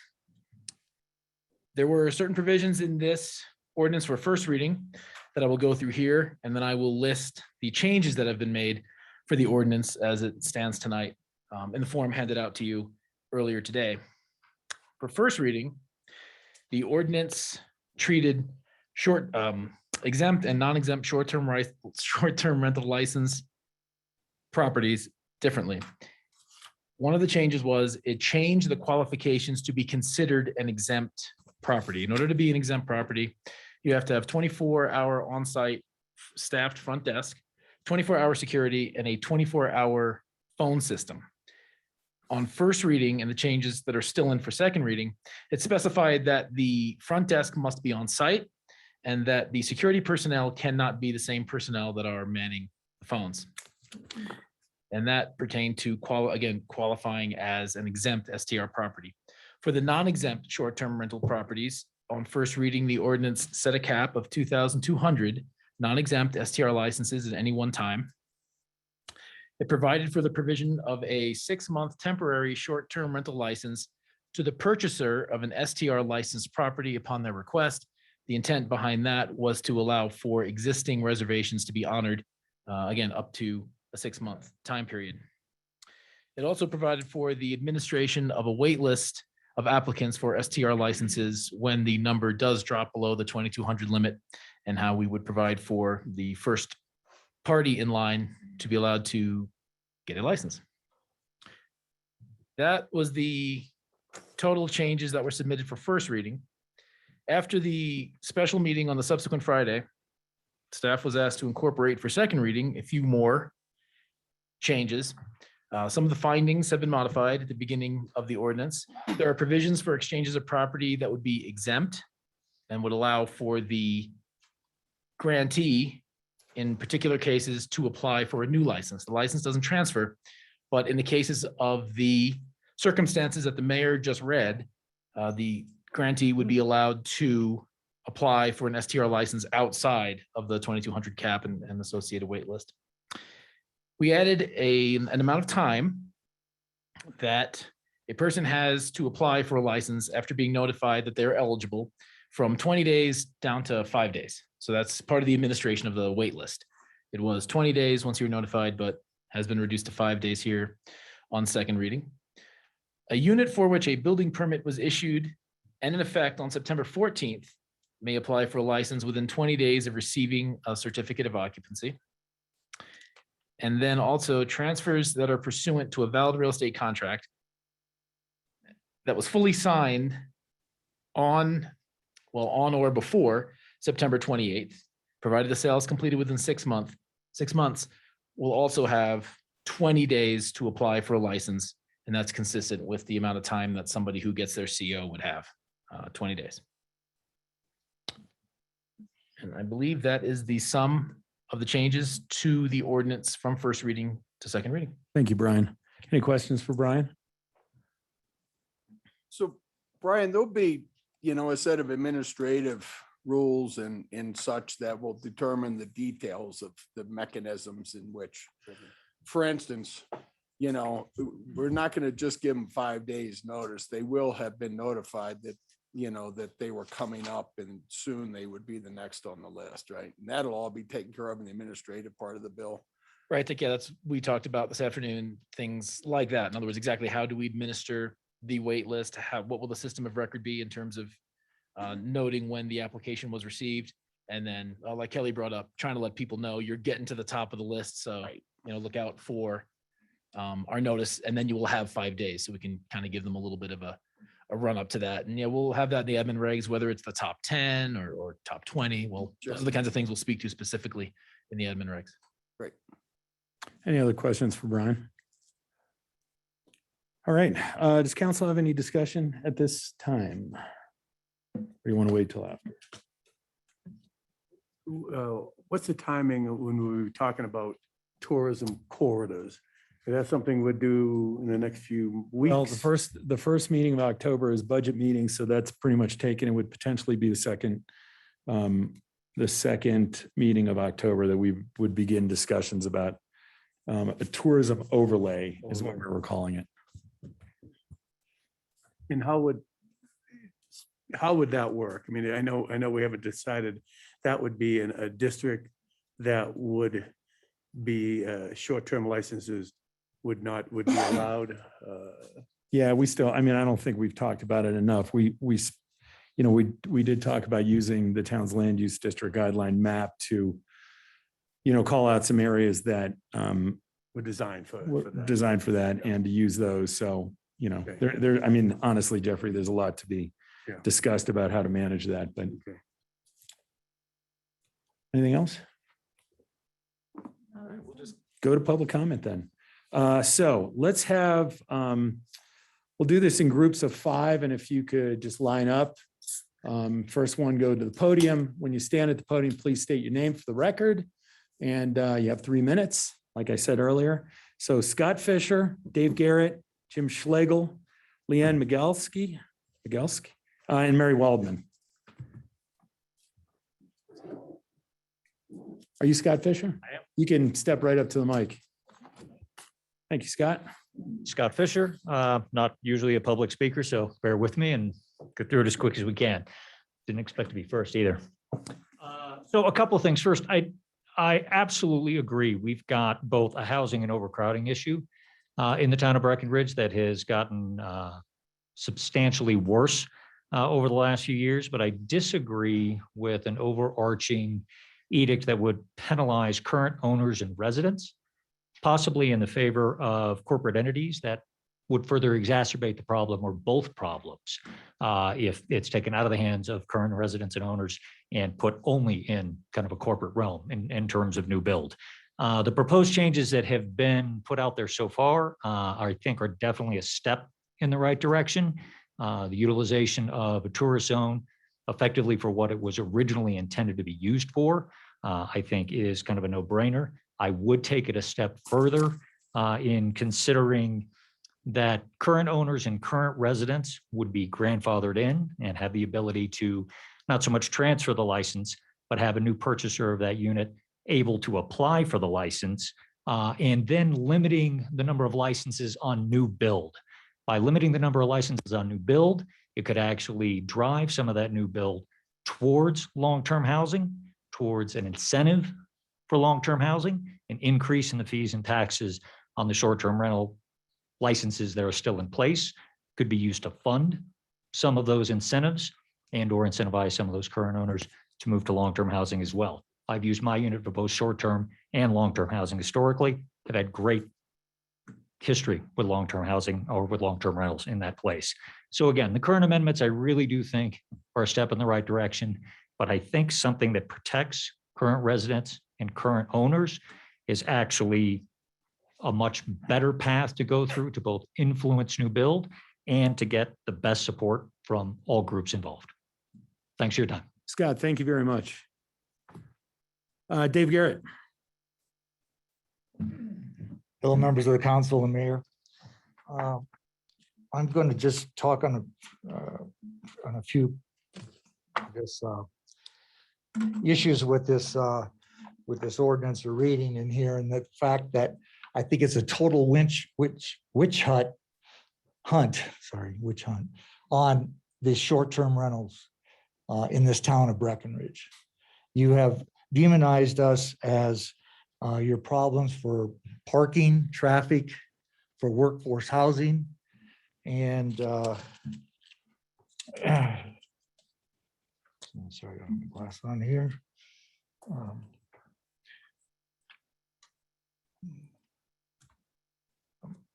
So on the workforce housing character of the town as well in this kingdom. Short terms are causing all these problems here. And I find it ironic that you even state in this document here that you spent $95 million on employee housing and we still don't have enough. And what I'd like to bring up is that I believe that you spent $95 million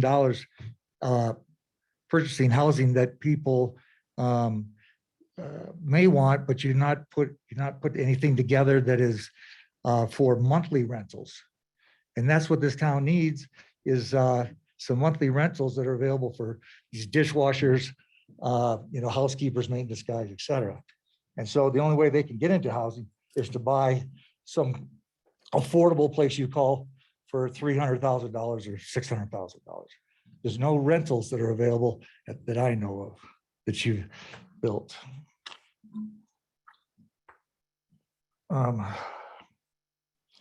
You guys have a so-called sheriff, if you will, that's for the town of Breckenridge that's supposed to monitor these short-term rentals. And if there's any complaints, to act on them. As of to date, I don't believe there's been one person that has had their license revoked because of trash that you say, loud parties, or parking in the streets. I find it kind of funny that this graph you have here states that there's been 881 new licenses since 2012. I mean, that's nothing. How many houses, condos, and timeshare buildings have been built in those same 12 years? The last 4 years, we've had 190. In fact, you state in here that in 2020, the number of licenses actually dropped. So that's an important thing to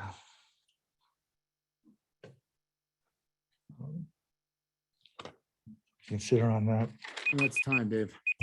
Thank you for your time. Thank you very much, Dave. Jim Schlegel.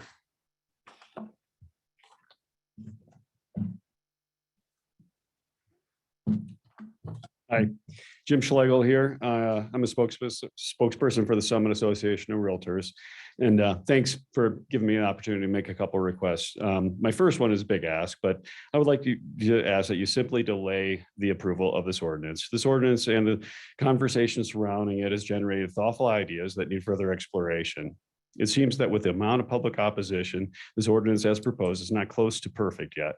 Creating an ordinance that utilizes tourism overlay districts, incentives to keep and create long-term rentals, as well as many other solution-oriented ideas will be less controversial, less divisive, and I believe more streamlined way to start working towards meeting the desired goals. It makes sense to do this at one time instead of approving a faulty one tonight, only to rescind it later and replace it with a new one down the road.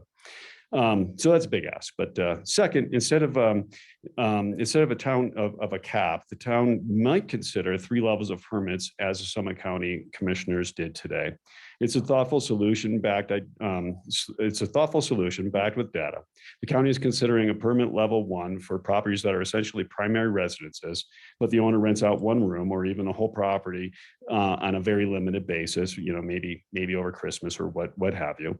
And there would be a cap on this type of permit.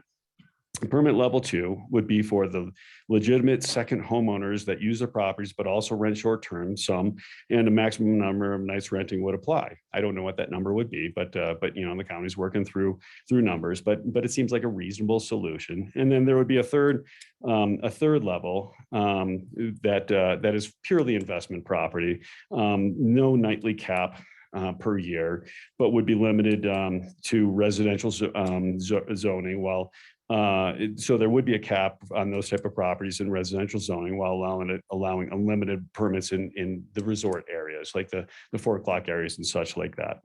The county is working through some ideas, and they're very creative ideas.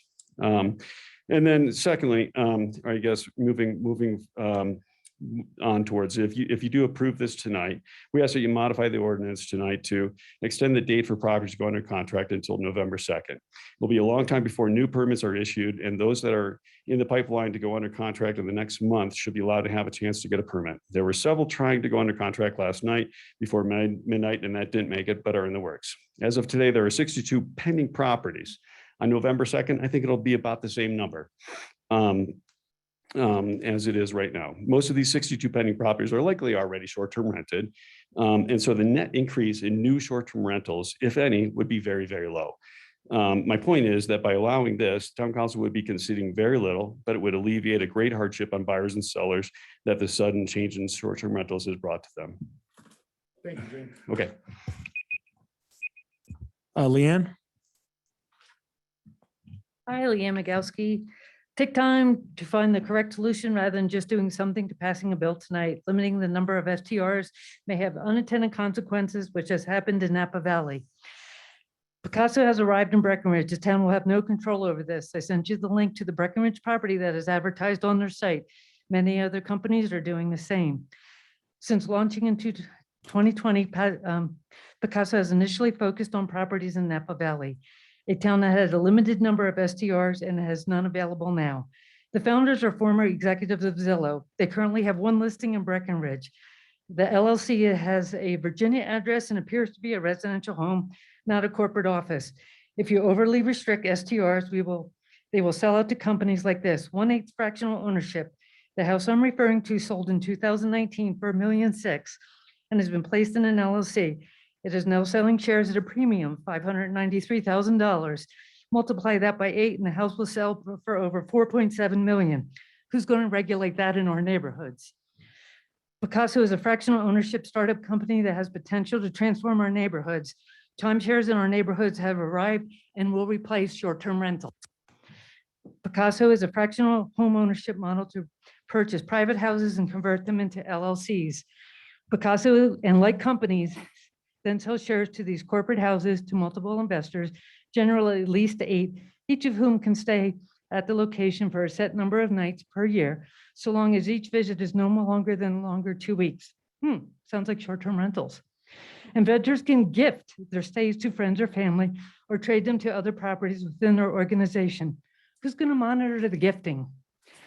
Picasso makes money by receiving a percentage of its purchase price and the monthly services for management and et cetera. How would you like to have a neighbor who is an LLC and probably doesn't answer their phone and won't need a local contact because it's not an STR? They circumvent all STR regulations, licensing, lodging, and sales tax collections. Current STR owners are paying your lodging, sales tax, licensing fees to our town. Picasso owners will not. They will cause all the current problem residents are experiencing with STRs, and the town will have no recourse. Picasso is entering high-end ski market areas. Collection of lodging tax and sale tax and licenses will be reduced. Our town will have little or no control on how the property is run. No front desk, no 24-hour security. You guys get my point. Fractional ownership in Breckenridge brings even more challenges. Don't burden the individual STR owner too hard because fractional ownership will then become the norm. I ask the council to address this before it becomes a problem in Breckenridge. The land use method is a better method to help regulate STRs and help protect our neighborhoods. Random number of licenses is just random, and it pushes owners to go by other methods. Carly Simons, anticipation, these are the good old days. Thank you, Leanne. Mary Waldman's next, then we're gonna have Adam Parker, James Brown, Trudy Cohen, Gary Stevens, and James Bradley. So if you guys could line up behind.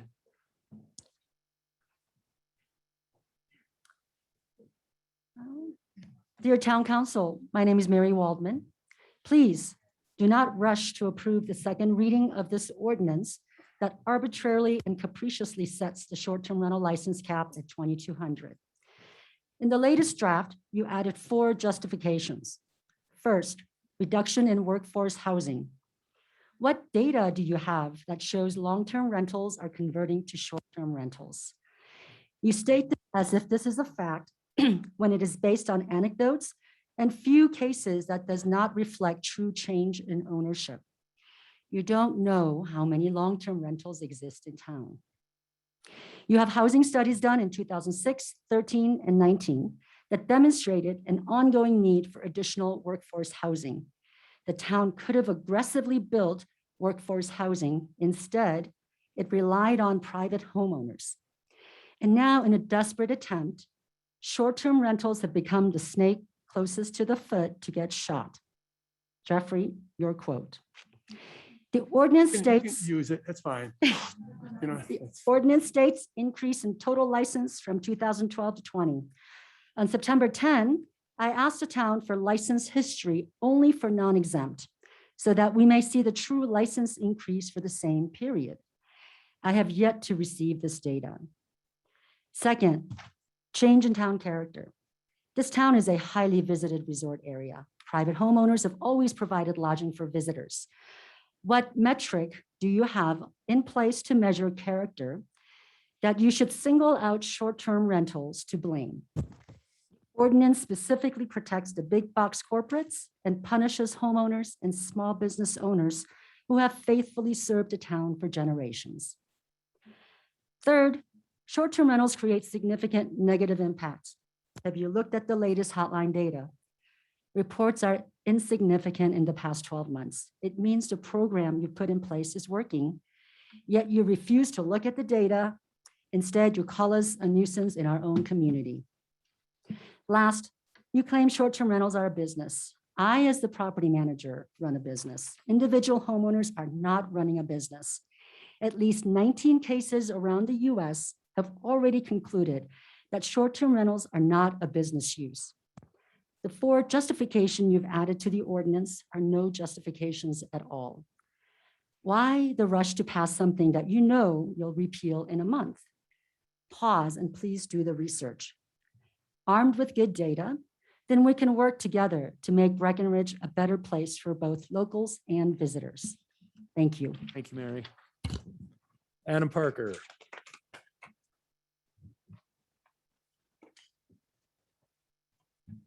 Evening, everybody.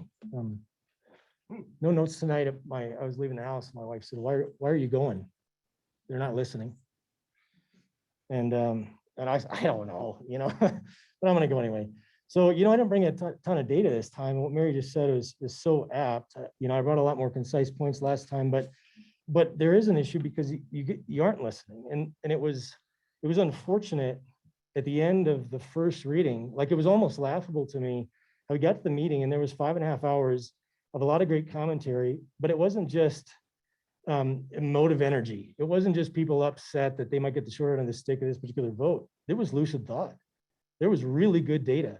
There were really important questions that were asked, and there's really important questions that are being asked, but you're not providing the answers.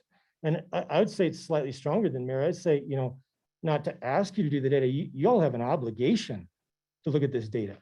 You are fiduciaries in your seats for this city and for this community and for the people that are in this community. You are.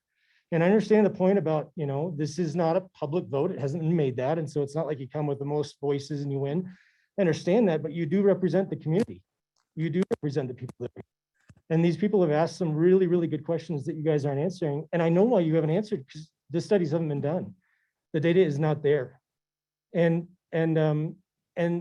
it just, it blows my mind. Like if you had a situation where you had a bill that was being proposed with a really positive element, we said, hey, this is really something important we need to do for the community. But you guys failed to do the cost benefit analysis to say, what's going to be the negative impact? That would be terrible. You can't do that. I mean, that would be for you guys failing at your seats. But this is worse than that, because you don't even have a calculable upside. The things that you're claiming that you're standing for and that you're saying that this bill is accomplished, I don't even think you have a sense that it actually will accomplish that. And so you haven't, from my perspective, done the appropriate data analysis on the front side or the back side. And that's what they call public office malfeasance. It's really a misuse of this office. And I don't envy your seats, really. I wouldn't want to be in your position. You don't get paid for your time like you should, and late nights and all these different things. And so I respect that some of these things are difficult positions. I really, really do. But for there not being a calculable upside and there being an absolute downside and 1,000 incredibly data relevant driven questions that have been asked and not answered.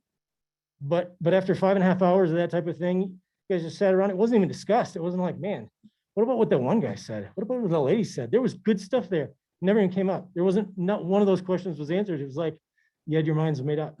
So I don't think that's appropriate, for the seats that you sit in. You should represent this community, and you should represent the people, and you should represent the data. Thanks for your time. Thanks, Adam. James Brown. I'm James Brown. I'm a Summit County local, and I've been here for about 3 years now. It's difficult seeing something like this trying to be passed. For me particularly, because I just bought a home here. My wife and I, we worked our butts off to own this home here. And it's just, it's a difficult thing because this is a long-term investment for us. And we're playing a long game here where our goal was to short-term rent, in the future. And with things like this passing throughout Summit County, it's limiting our options, and it's completely against a capitalistic society. If I own my property and my wife and I want to rent our property out, who is to say that we shouldn't be able to do that? I completely disagree with what's going on here, and it's tough for me to see this. So thank you all. James, thank you. Trudy Cohen.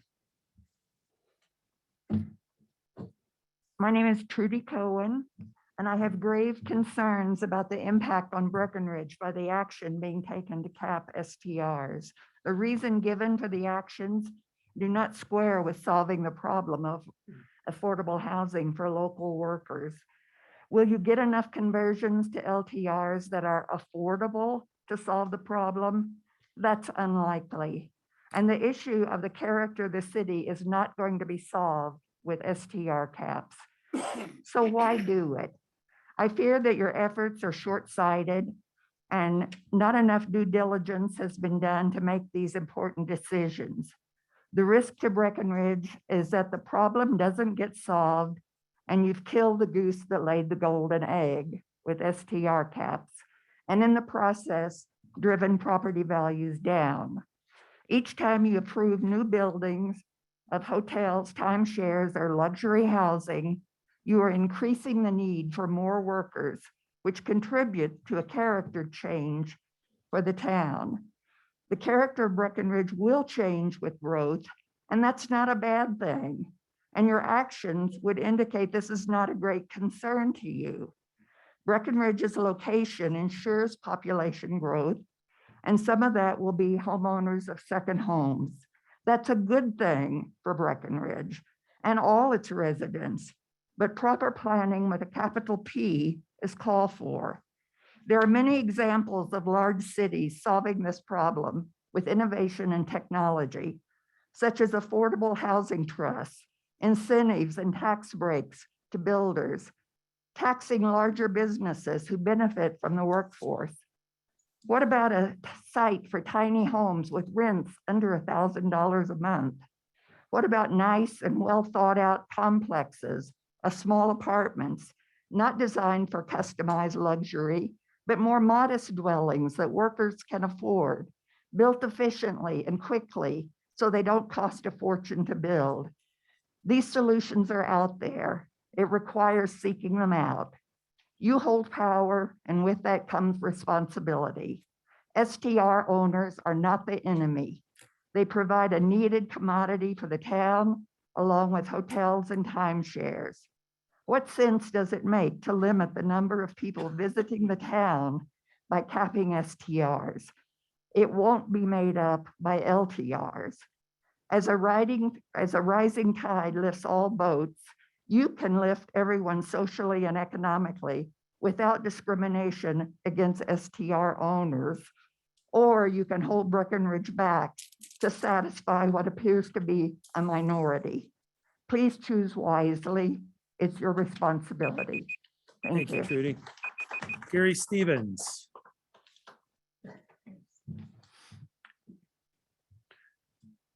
Hello, my name is Gary Stevens. Thank you, Mr. Mayor and members of the council, for allowing public comment on this topic tonight. I have owned my vacation home in Park Place condominiums for just over 30 years and have vacationed in Breckenridge every one of those 30 years. I'm well aware of the growth and changes in the town. Like it or not, Breckenridge is a world-renowned resort town. Many years of marketing to the world has achieved this. As long as the most visited ski town in North America is in our town and the most visited mountain, visitors and vacation homes will continue to flock here. At the end of the day, tourism is the fabric of our community. Council has stated previously that our housing units are clearly out of balance when comparing our short-term rentals to other communities. I would ask, where's the data to show what the correct balance of short-term rental is for a world-renowned resort community with the most visited ski mountain in North America at its core? Certainly we can't seriously compare the Breckenridge housing balance to Salida. I would argue that over the past 40 years, the short-term rentals found in high-density housing areas like the 4 O'Clock Road corridor, where Park Place is, and not neighborhoods of single-family homes, have actually helped sustain the hometown feel and authentic character of the town by preventing the need for corporate hotel chains like Comfort Inn or La Quinta that might be lining Highway 9 by now if these complexes weren't built and providing STR. I believe council is on the right track with their recent notion of tourism core that would be exempt from the cap. This core was presented at the 8 o'clock 9/17 special meeting of town council, and it would be based on the town's existing land use districts. I was very disappointed to not see anything mentioned in the second reading of this idea. Another consideration for council regarding STR exemption might be related to a complex's on-site workforce availability. Why does council feel such an urgent need to push through the current ordinance? What is the benefit of passing an incomplete or unfair ordinance now, only to, in the words of council on 9/17, repeal it and pass a more complete, well thought out version later? Members of town council and Mr. Mayor, please consider delaying any ordinance on STR until all of these various ideas can be thought through. Thank you, Gary. Thank you for your consideration and time. Thank you very much. James Bradley, and then next we will have Chris O'Reilly, Abby Brown, Ashley Kubasin, Nathan Moorfield, and Thad Dale. I'm James Bradley, and I'm here because I support the ordinance as it's written. I'm a full-time resident. We moved here in 2009. We live in the Highlands. It's about 3 miles from the gondola. not really, you'd think STR neighborhood, but originally it wasn't. But about 10 years ago, the next door neighbor became a full-time STR. And it's just continued to go. The last one was in June. There was a family with 2 children lived across the street. And they got an offer that was unsolicited and they took it and they're out of Breckenridge now, the whole family. So just briefly mention what it's like to live next door to a full-time SDR. I don't know about these people. Maybe some do. But this one has not been good. It has created problems. I call the hotline several times a year. It's parking. They typically have 5 or 6 cars in a driveway. They ooch them all in. Sometimes they're in my yard. Sometimes they're in the street. It's a 4-bedroom house. 12 people, at least 5 or 6 cars. I don't know. They come up to ski on the weekends from Denver, I guess. I don't know. We've had a soccer team of 23 from a high school that showed up from Oregon, and they stayed there all week. So those things have really bugged us a lot and continue to. So our peace and quiet is not the same as our other neighbors that have 1 car in the drive or none, usually they're in the garage. And so while this ordinance won't affect that unless they sell it, which they may never, it may last longer than I last, I don't know. But it is an issue. Now, the neighbors are also experienced, one on the other side, they bought a lot and they're building a new home.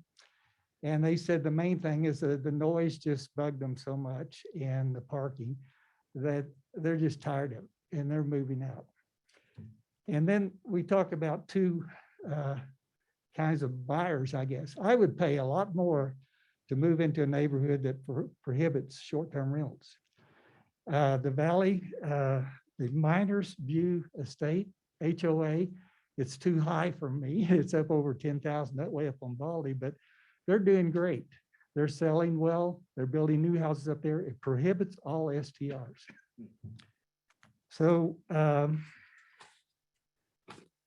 in conclusion, I guess I support it as it's written. If you want to amend it, it really won't affect my current situation, but I think we need something like this. Thank you, James.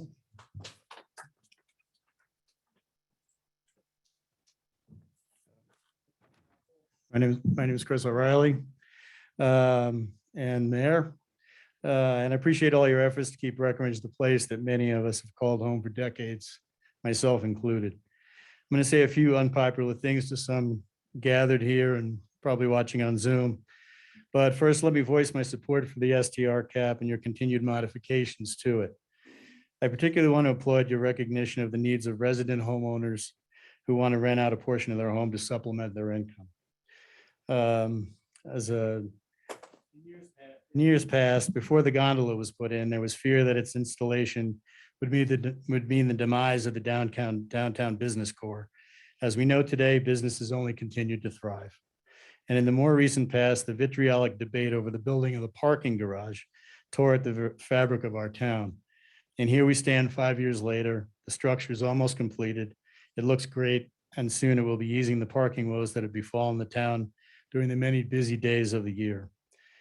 Concerning the impacts of passing this ordinance, I would suggest that 5 years from now, this STR cap will reap rewards that some of you have given voice to earlier meetings for those of us who live here year-round. Someone spoke at the last meeting and said he felt like that some of the homes that get used as STRs now will just sit empty. To this local and others who enjoyed the slower times of the year, that would be a welcome development.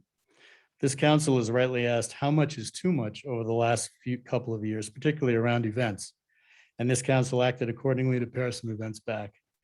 The imbalance between STRs and long-term housing begs the same question, and in my opinion, needs a similar result. 2 weeks ago in this room, many of the people watching and some of the people in here now spoke of your love of Breckenridge, from families who have owned their place since the 60s to people who have owned a place for 4 years or even less.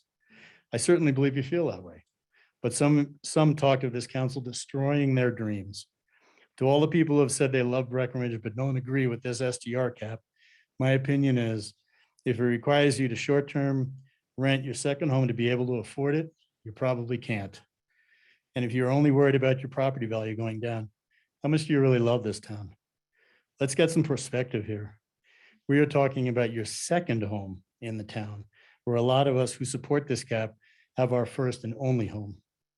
I urge the council to pass this ordinance with our support.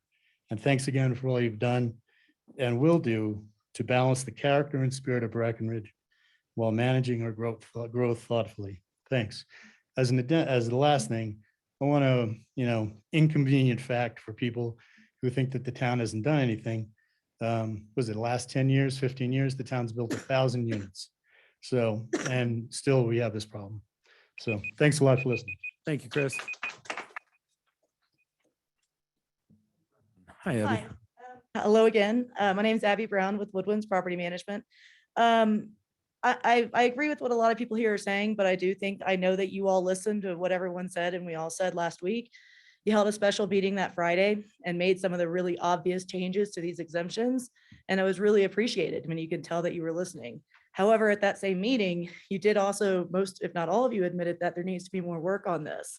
We need to look at the zoning area. We need other steps that are just too big to take on at this time to be able to pass in this amount of time. So the conversation turned to then repeal and replace, get a new ordinance out there and repeal this one. My question is, why not just hang off, don't pass this one now, and then do something along the lines of a moratorium? You can have the same exemptions, you pause the licensing, and that gives us time to continue that dialogue and continue that conversation between those of us that live and work here. It needs a lot more work. You guys have had a lot going on between COVID and now this conversation. My concern is if you pass this ordinance, that fatigue is going to set in and it's just going to fall to the wayside. And I mean, just anecdotally, I've been working with town staff on a recycling ordinance for 7 years because things just get reprioritized. And I get that, but this is too big and too important of a topic to allow that to happen. So just really push that you find another way to make this better. Don't pass something you're going to repeal, something that you already know how it's going to make it better, and there's other ways to go around it. That's it. Thank you, Abby. Ashley. Hi, I'm Ashley Kubison with River Ridge Rentals, and I had hoped to not follow Abby because we're kind of aligned in our thoughts, but I'm going to reiterate and also add a few other thoughts. So I just want to point out kind of the obvious at this point that we know this current draft in its form has some flaws, needs some additional work. Putting this draft out there and certainly passing it tonight has already caused so much chaos, confusion. Eric, you said yourself, there's been a lot of hostility.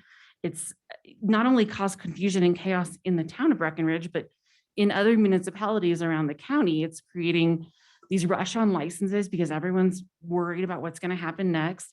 And it's having a lot of unintended consequences, even for town staff. I mean, my heart goes out to the town staff who have to field all the phone calls and deal with the thousands of emails that I'm sure y'all are getting right now.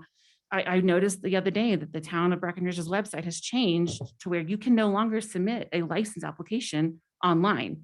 You have to fill out a form and you get an email that says, we'll send you the application in 2 weeks. So clearly that was put in place recently as a result of this chaos that's occurred.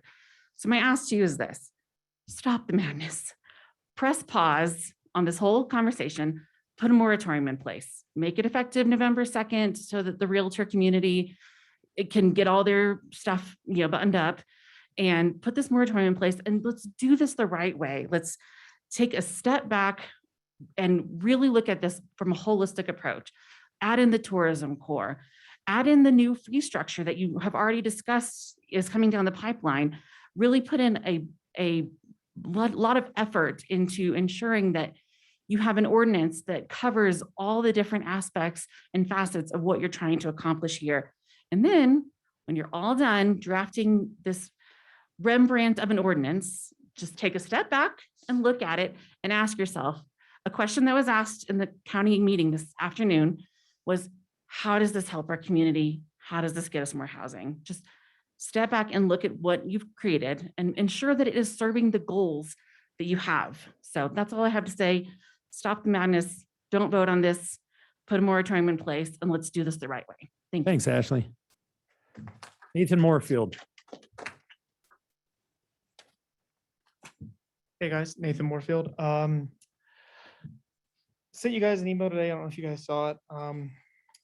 I just asked, I was at the work session Friday morning, happened to be sitting with Leslie, and just asked her, hey, I just have one question about the graph that they put up. There was a pie chart showing percentages of who owns what and blah, blah, blah. And I can't get anyone to answer a question for me. Who do you think would answer? And she's like, I will. I was like, oh, perfect. So the question was this, if you guys remember, there was a pie chart. So there was like 16% occupancy by long-term owner or residents.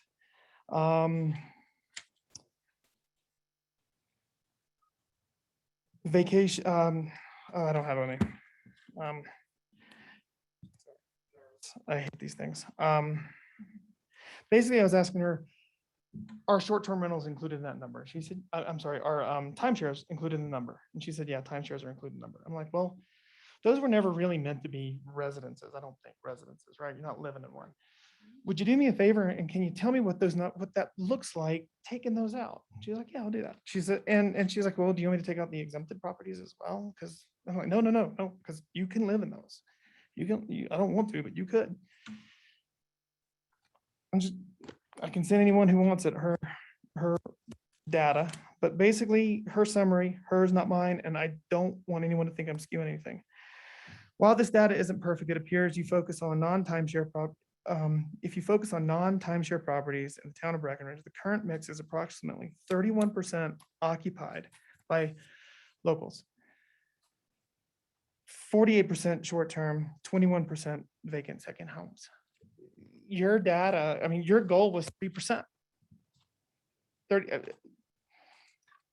I think somewhere she says we're getting close to our goal of 30 to 35%.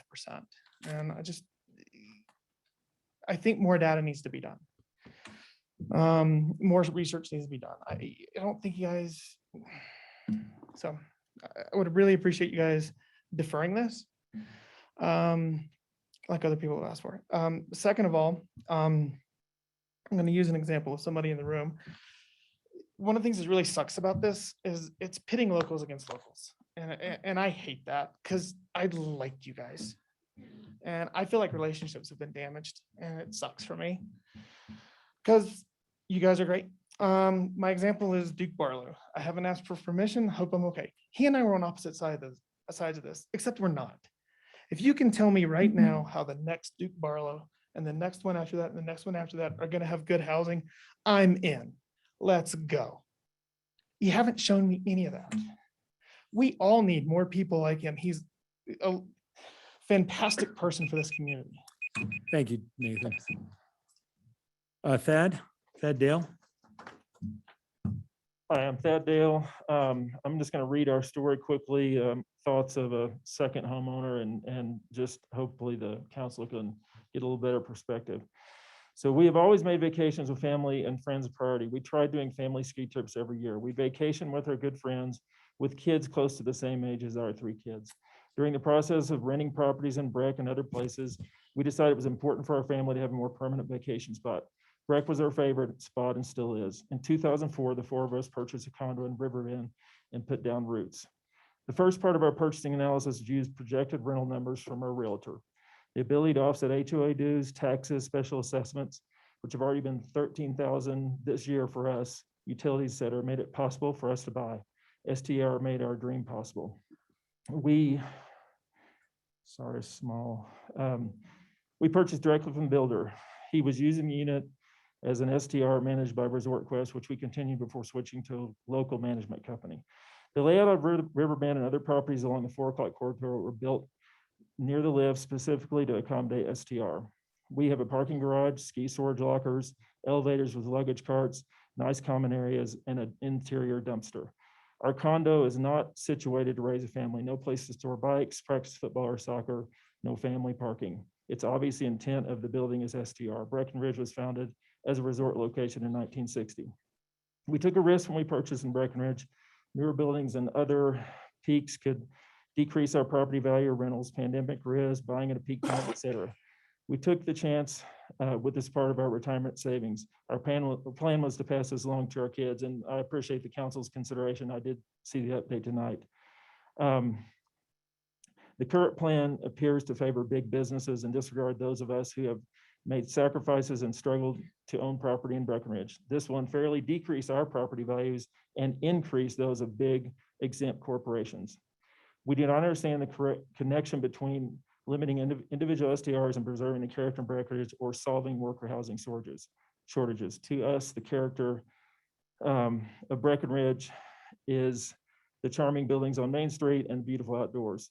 Large developments by Grand Vacations, for example, and huge parking garage did not contribute to that character.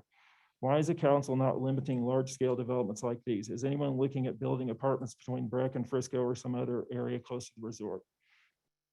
I'm going to skip some of this. Another point I want to make is our deed shows an LLC as the owner. We had and continue to have a great relationship with our friends we own the condo with, but knew the best way to address any unforeseen circumstances and address yearly tax filings was to form an LLC.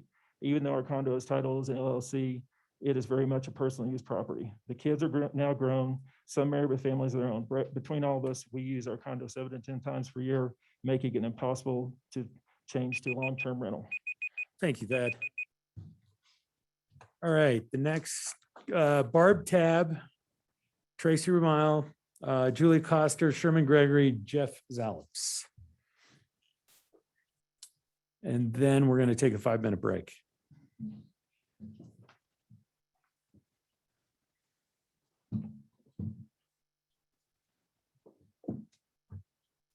My name is Barbara Tabb. I strongly oppose the STR license cap. I have been a full-time resident since 2015, and I have owned property in Breckenridge along with my parents and my siblings since 1964. I live off 4 O'Clock Run, and most of the homes in the area are second-family homes and have STR licenses. I agree with the town council that the cap is not going to solve the housing problem, but this is government overreach. It will diminish property rights and value. It picks winners and losers, and the winners are the exempt large accommodation resorts.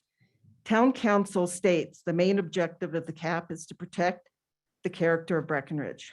Breckenridge Grand Vacation, in a recent article, boasts over 27,000 owners at their 4 resorts. Do you think these owners and their cars help the character of Breckenridge? And the town wants to bring a large accommodation complex north of town that will horribly change the landscape, increase the traffic, and aggravate grocery shopping at City Market. A local like me doesn't want a Breckenridge year-round town timeshare character. If you really want to help the character of Breck, please bring back New Year's Eve fireworks, the town party, the town cleanup event with free hamburgers and beer, Fairy Forest, and the Oktoberfest, not a lame Brecktoberfest. Something doesn't smell right in the kingdom of Breckenridge. There has been a lack of transparency, lack of real data, and a lack of public debate on this ordinance. The data showing the STR licenses since 2011 is skewed. It shows all the STR licenses, but does not break out the number of non-exempt, exempt, and COs per year, so we can truly evaluate the data. In the letter from the town, we read that there have been some disturbances in the neighborhoods, and these are related to SDRs. What is the percentage of these complaints to the total number of rental occupancy nights? This data should be readily available with the creation of the complaint hotline number. Town council, please do what is right and fair for both locals and second homeowners. Put a pause on this cap ordinance and stop the bad rap on second homeowners with STRs. Second homeowners are positively engaged in the communities as members of churches, volunteers, seasonal employees, seasonal patrons of NRO, and members of nonprofit boards. They just want to afford their homes due to the high taxes that they are unable to vote on. Thank you. Thank you, Barb. Hey, Tracy. Hi, Tracy Romile and Alice Grabham. Just want to give you guys a big heartfelt thank you for creating the short-term rental cap. and working to recreate the balance that creates our community, between visitors and the locals and the employees who make this community all work together. So just a big thank you. That's all. Thanks, Tracy. Should I say anything? Thank you. Have a good night, guys. Thanks. Julie Coster? Julia, I'm sorry about that. Julia or Julie, either one is great. Hey, you works also. I'm Julia Coster. I'm here tonight as the Executive Director for the Summit Alliance of Vacation Rental Managers. You guys have heard a lot of similar things to what I already have to say. The biggest one is just asking for a delay. Rather than putting forth this ordinance tonight, the way it's written, just take your time and think about some of these things that are being presented. I know that you've already stated the loudest voice in the room is not going to be the one that wins. So I can appreciate that and absolutely understand that. But at the same time, as other people have stated, you guys have been chosen to represent this entire community. That includes second homeowners, that includes small businesses, that includes big businesses, and it includes our neighbors. So if you could just think about everybody here that's involved before you put this ordinance out there. One of the things that I am charged with as the executive director for Save VRM is monitoring our info inbox. And as you can probably imagine, kind of like you guys have over the last couple of weeks, we've been getting a ton of emails also from homeowners, small businesses in the community, vendors who support our community, from electricians and plumbers and realtors, all kinds of different folks. One thing that has been really common and something everybody has said is please protect my property rights. And people are not just saying, you know, they want to come out and make millions of dollars renting their vacation home, because that's not really what's happening here. People are just using some money to supplement their house expenses and help pay for their utilities. So if you could really just think about all the different people involved, and that includes that workforce that you're trying to protect. And some of our friends here in the room tonight that are here to stand up for workforce housing, that are here to stand up for the locals, so are we. We are here for those people too. Because guess what? Every single employee that works for the people in this room lives in this community. So we just want to protect everybody involved. Thanks for listening. Thanks, Have a good Julia. night. Sherman? I'm Sherman Gregory, and first I'll just state right off, I'm strongly against the short-term limit on short-term rentals. Short-term rentals have always been part of Breckenridge community, at least since the 1970s they have been, and I don't know, probably somewhat before that. But so as far as preserving the character of the community, I can't see how getting rid of short-term rentals would do that. I don't really understand what the purpose of the ordinance really is. To some, it's to limit tourism or to reduce tourism. If that's actually one of the goals, there's other obvious ways to do that. And the first thing would be to completely turn off the budget for marketing Breckenridge as a tourist destination, because people will come anyway. And obviously Breckenridge is wasting its money on doing that if they're trying to limit tourism. Some say it's to increase the workforce housing. I don't think very many of these short-term rentals, if any at all, or very few, would ever become workforce housing. So I really don't think that this will do that. I think the tourism corridor is a really good idea. And I think that needs to be incorporated in the ordinance. It seems kind of silly to me that you guys would be doing this ordinance just to repeal it and a couple of months repeal it and replace it. It seems the obvious solution is to do it right once rather than do it wrong and then have to fix it. So I strongly urge you to postpone this, analyze everything, put together a good ordinance, and pass that when the time comes. If that means putting a moratorium on for a while, that's obvious, you know, that would help and give time to do that. And I don't see a problem with that, but I really think that doing it once rather than doing it wrong and then having to undo it and redo it would make more sense. Thank you. Thanks, Sherman. Jeff Zallops. I hope I got that right. Yeah, you got it. Thanks. My name is Jeff Zallops. I'm the owner of Summit Vacations, and I'm here representing small businesses and property owners. I want to echo what Julia said. we should not villainize our second homeowners. They don't have a right to vote in this community, but they do have a voice and they do contribute to this community. They go to your restaurants.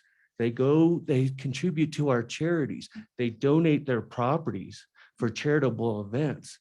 But so many of the owners that I am talking to right now feel like their voice isn't being heard, and they need to be heard, and they don't need to be treated as second-class citizens.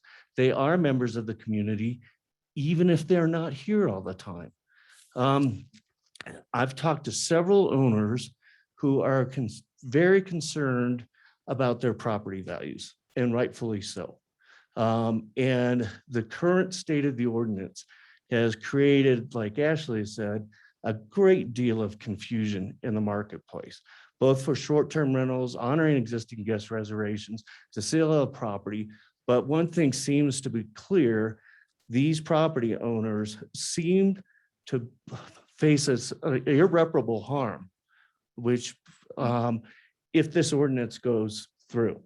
And what is that harm? A significant loss of value in their property without compensation.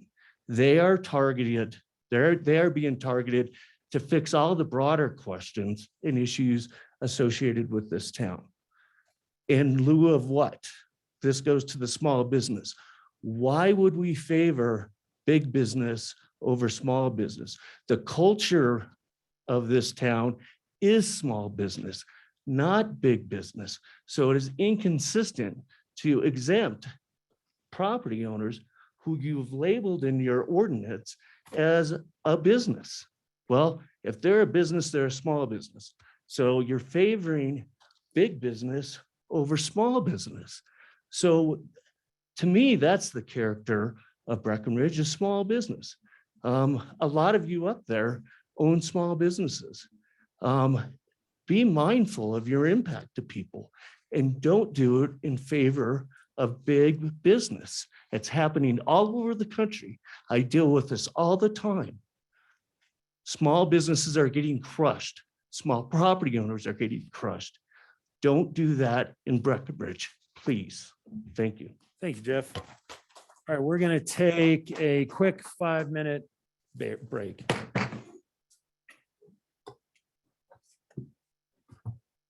No.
Are you okay?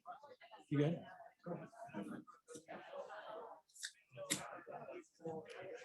Eric, you asked to stop picking names? Are we still taking it or? Oh, okay, that's fine. Do we have any more sheets coming? Next five, Toby Babbage, Carol Kresge, Mark Waldman, Duke Barlow, Teague Holmes.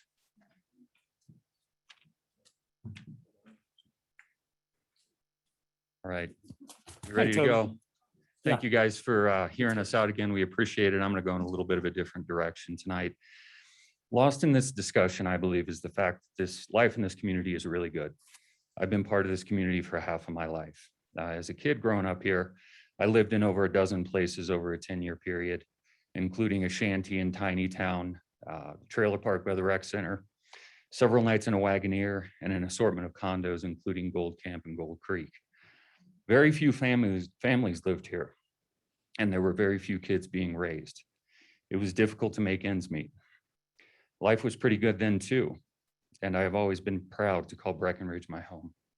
It has never been easy to live here, but we choose to live here because it's a wonderful place and accepted the struggle as the benefits far out exceeded the hardships. Since the 90s, this town and community has achieved amazing success. We have a thriving economy that supports thousands of local community members. We have established a robust community to raise a family in, including amenities and activities that they would not experience in most areas. We live at the base of a world-renowned resort and within a town that people save up all year just to visit for a few days. Our community support systems are vast and offer support for struggling families. Arts, culture, safety, and recreational opportunities are plentiful. Life has always been good here, but today it's better than I could have ever imagined. Let's not continue to lament our success, but be at peace and satisfied that we have achieved so much to make this more than just a ski resort town. We have made a community. Yes, we have struggles as we have exited COVID, but I have confidence that anyone who recalls this town between 1960 and 1990 would agree that our community has only improved and been successful in becoming a wonderful place to live, work, play, and raise a family. I don't believe we're in crisis. However, we do have issues that we have to deal with. Housing prices, cost of living, lack of workforce, and neighborhood character are all things we can address strategically without being punitive to second homeowners and ultimately not solving for any of these issues. 3 requests as you look at adopting this ordinance tonight, and I would urge you not to.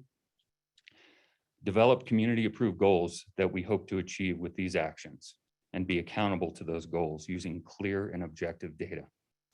Track any unintended consequences closely and adjust course as needed to ensure we are not destroying our economy, business community, or real estate market, and commit to really continuing to engage with the lodging, real estate, and wider community to develop strategic plans for moving forward. There are too many considerations within this discussion that could potentially destroy our industry, and we hope to Thanks, careful Toby. listening and consideration will precede any discussions. So thank you. Toby, thank you.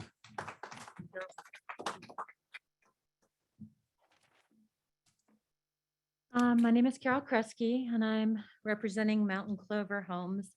I'm so sad to be here again tonight because all the council members have said that they're listening to the voices of the community and responding to the voices of the community. Last time I was here, there were people lined up in the hall, and I think there were about 250 people here, all with one message. And I don't understand why some voices are heard and others are less important. Last time I came here, I talked about the Little Mountain Lodge. It's a 13-bedroom home that's a legacy property. And I talked about the loss of that legacy and the loss of the property value of that home should it ever transfer. But I think we should also talk about the legacy homes, the smaller legacy homes, every single town in this community. And the people that have come here scraped up the money to buy a property, lifelong dream to live on a mountain or to have a home in a mountain town. They invite their friends, they raise their kids on the mountain. They walk the streets. They might not be here as full-time residents. They might be here 2 weeks or 6 weeks or 6 months, but their voices aren't being heard. And when they go to transfer their property down the road, they transfer it to their kids. Thank you so much for adding that stipulation. But should they decide to sell it? I've heard numbers between 10% and 25% plus reduction in property value. We're using cute words. We're using words like cap and character of the town. And I appreciate that, but let's call it what it is. You're putting deed restrictions on most of the town's properties. And it's a deed restriction without compensation. It's a reduction of property rights, and it's a taking. I ask you to take a step back. You listed some problems involving short-term rentals in the community, and I agree they happen. There are a few bad eggs. Let's address those bad eggs. Let's don't restrict the property rights of every single property in this town. At the very least, put this on hold. Take a step back. Call it what it is. Let's stop calling it a cap. It is a deed restriction. Thank you. Thank you very much, Carol. Hi, Mark Waldman.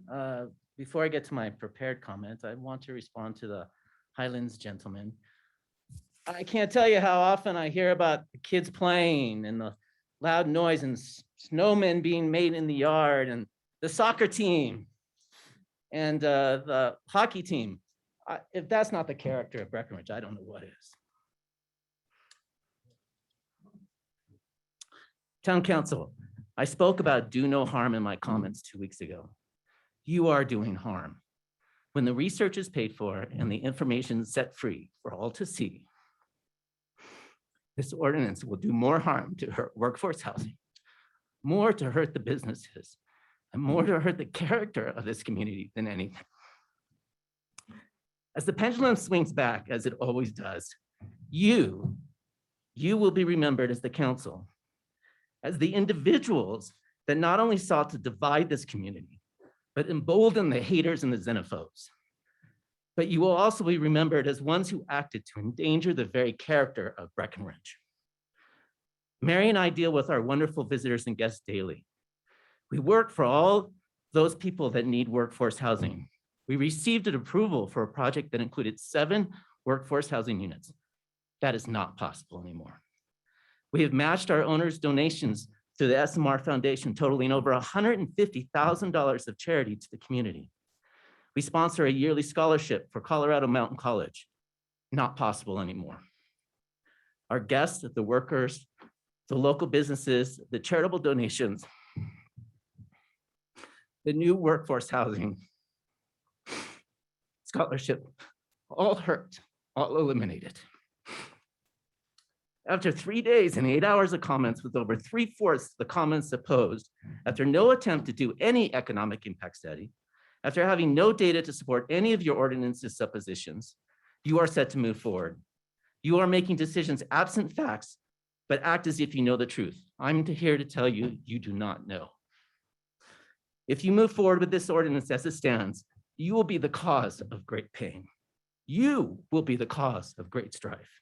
And you will be the source of the change at Breckenridge. Thanks, Mark.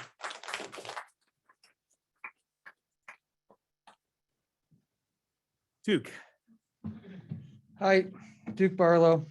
I said my piece in support of this STR cap at the September 14th meeting. I don't want to waste your time repeating myself. This time I just want to say thanks. I paid loose attention to local politics for years, a little more when I had kids, was directly affected by childcare subsidies, more as I got involved with open space. Dick Carlton would always kid me on the hockey bench about getting more involved, but I never really made it happen. Then the pandemic hit and you guys stepped up and did everything you could to take care of our community. It was inspiring and you had everyone's attention.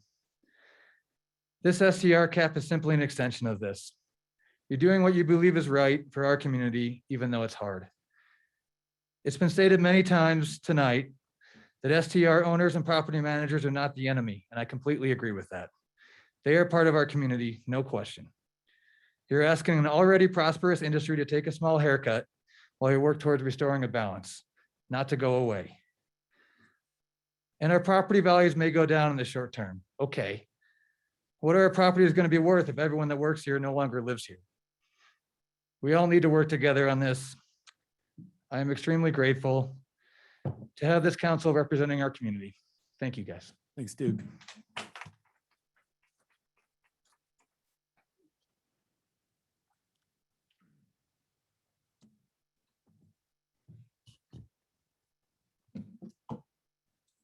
Hi, when I first, my name is Teague Holmes. When I first came here, I was living out of a van.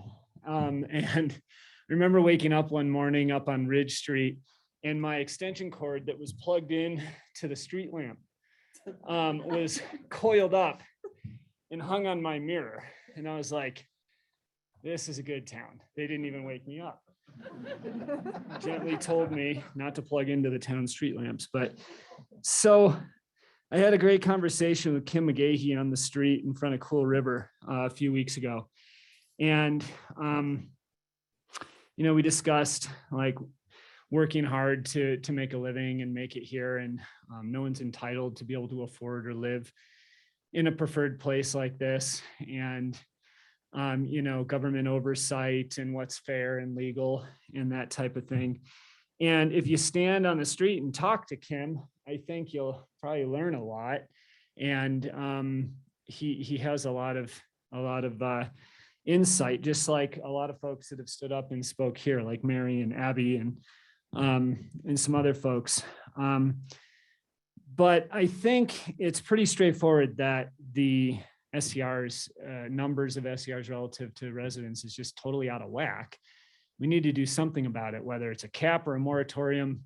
I don't know. I don't have a whole lot of time to pay attention to the progress of all of this as I try to continue to grow my business and offer reasonable pricing to a lot of folks in this room with the challenge of workforce. Now, I'm fully staffed. I tripled my staff this season, so I'm not going to stand up here and complain that you can't do that or that's hard, but it's a real issue. And what we have to pay folks is continuing to change.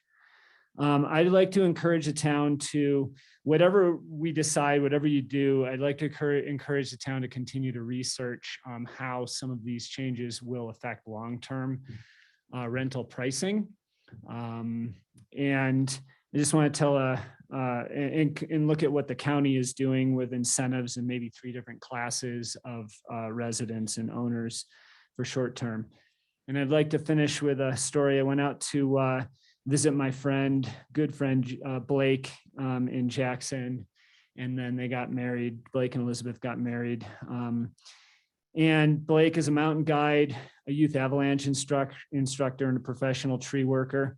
Elizabeth is a therapist. She specializes in therapy from traumatic experiences and emotional well-being.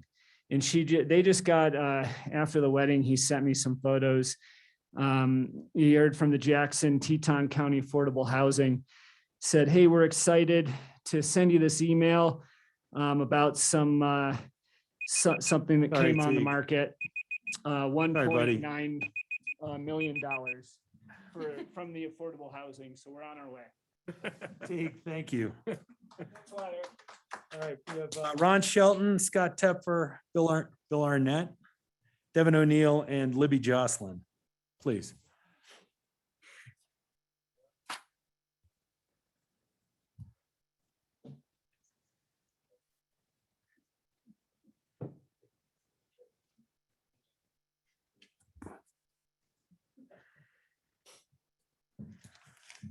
Mr. Mayor, thank you.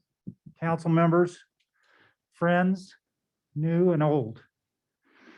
Jeffrey, how long we've been friends? Eric, Dick, 40+ years we've been friends. I am dismayed and brokenhearted at this effort and at the notion that you have given a venue for a very us versus them conversation. For 40 years, we have fought off the notion of we've got ours, close the gate. This has been going on forever. You guys have fallen victim to that sentiment. It has created chaos in this marketplace. It has thrown a wet blanket on the real estate market. And I'm just, I don't condone it. I have to stand up for for private property rights. I'm a realtor. That's part of my job. This is a overreach by the government. And I don't think there's really any way to enforce it. What's it going to be? Open up, lady, pillow police. Oh, it's my, oh, you're going to have to come with us. You're entering. How are you going to enforce this? It's impossible. Open up, lady.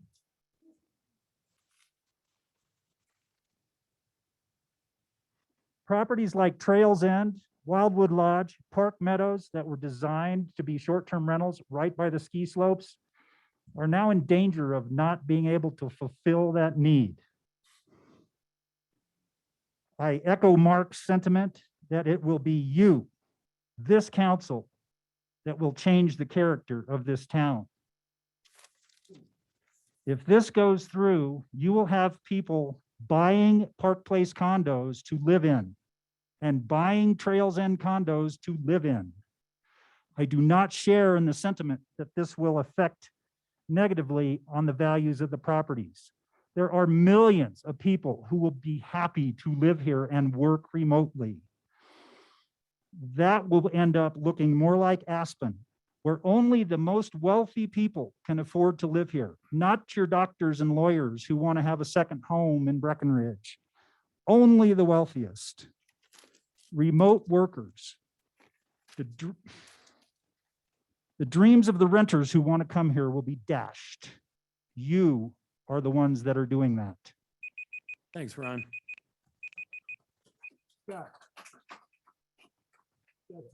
Next. And then Bill, and then Devin. Hello, my name is Scott Tepfer, and I just wanted to say that I very much support what you guys are doing. And I know it's a very hard and difficult job, but I really appreciate that you've stood up and decided to try and do something about stopping the madness that I heard somebody allude to earlier tonight. It's madness out there, and it's nowhere near what it was when I moved here 50 years ago.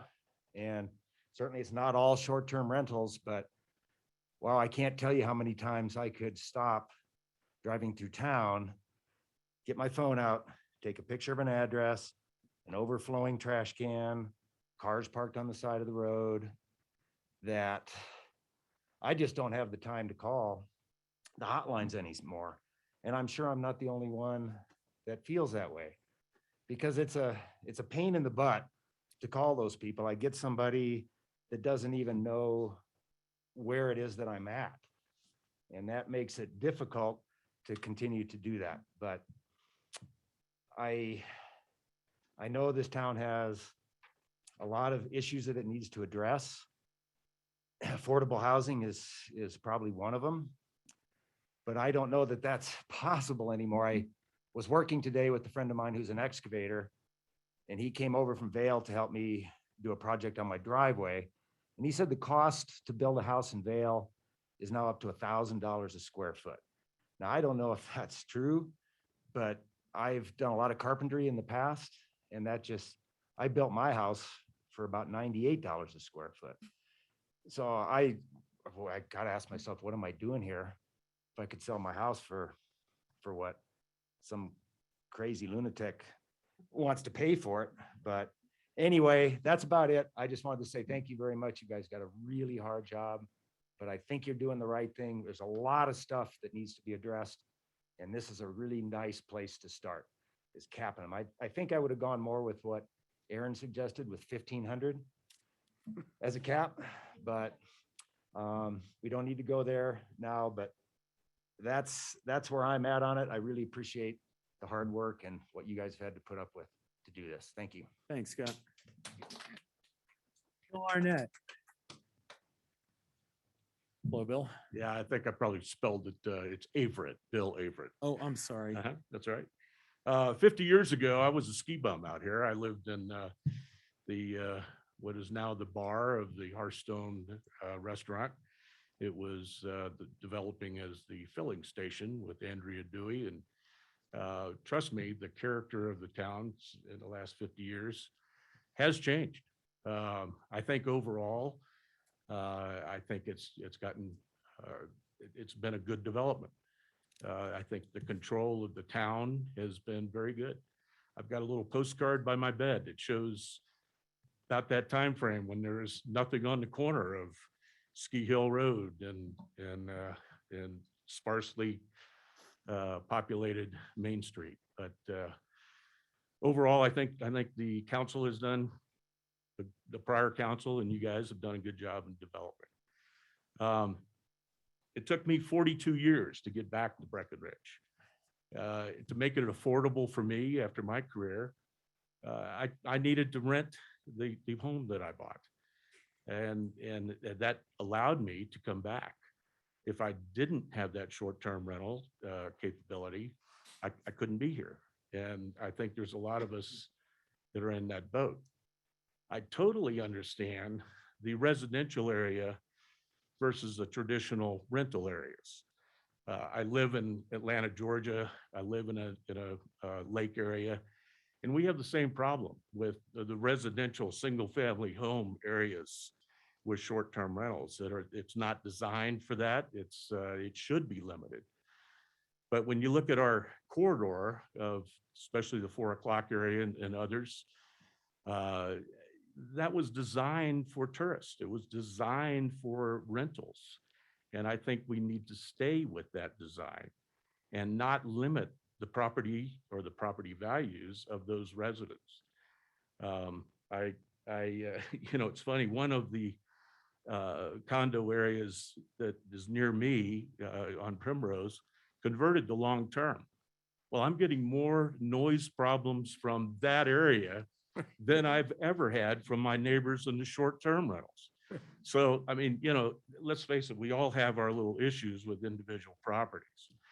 But please please keep some of I would look hard at that tax, at the exempt properties versus the non-exempt. And, I'm not a small business. I'm not a business at all. I'm just a resident part-time. And I'm just using the rental to try to defray the expenses. Okay? Thanks, Bill. Yep.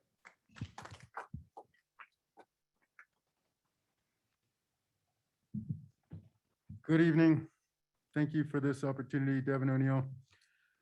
A lot of the dialogue around this issue is centered on how it affects certain segments of people and industries, but really it's about a place that we all adore. Everybody in this room, we've talked about that, but also a place I think which is struggling, bad.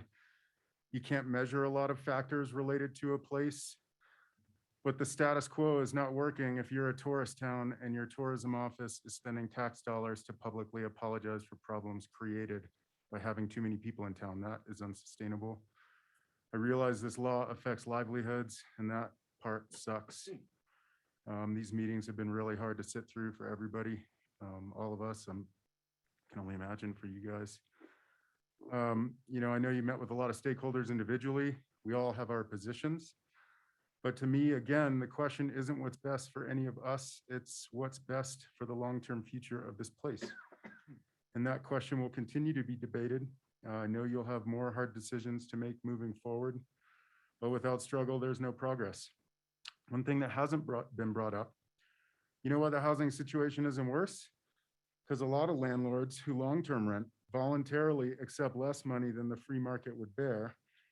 And they do that for the good of the community they love. This includes one of the matriarchs of Breckenridge, who happens to be on the other side of this issue from me. She has 10 units that she long-terms for an absolute fraction of their value. And so I think a lot of people have been taking less and are okay with it because it's healthy for the community. but it's still not sustainable. I think it's important to acknowledge here that even some of you on council stand to take a financial hit if fewer people are staying here overnight. Ultimately, though, you were elected to do what is best for Breckenridge. It is a very abstract charge, but I believe strongly that you are doing that with this cap as a small step in a much longer journey here, and one that I know you've put a lot of thought into, and I'm one of many who appreciate your commitment to that. Thank you. Thanks, Devin. Libby. Hi, thanks for the opportunity to speak again tonight. I just want to state on the record that I am very much opposed to this legislation. I don't believe that the town of Breckenridge has made clear what the success of this legislative action is defined as. At the special meeting on September 17th, it was clear the council had not done enough research on the legislation. I was shocked by a lot of things that was said, especially nobody even knew what a chalet was, yet they were already exempt on the bill. This ordinance seems very rushed for reasons that have not been made very clear. I would like to know exactly what is meant by in some areas of town, there's been a change in the character of the area, which the town council finds to be the direct result of the operation of some of the accommodation units. What areas specifically and what change? It is also stated that some, but certainly not all, short-term rentals are operated in such a manner as to create significant negative impacts. And as to the gentleman that spoke just a few before me, a lot of that is the long-term rentals, the people that are here just for a year or two and don't really care about the community, is not just the short-term.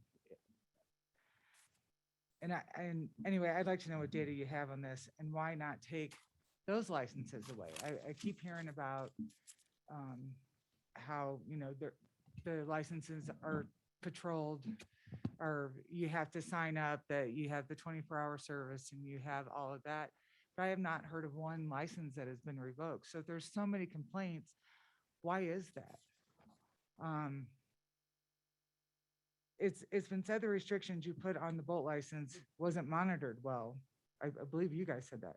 Well, if that was monitored and action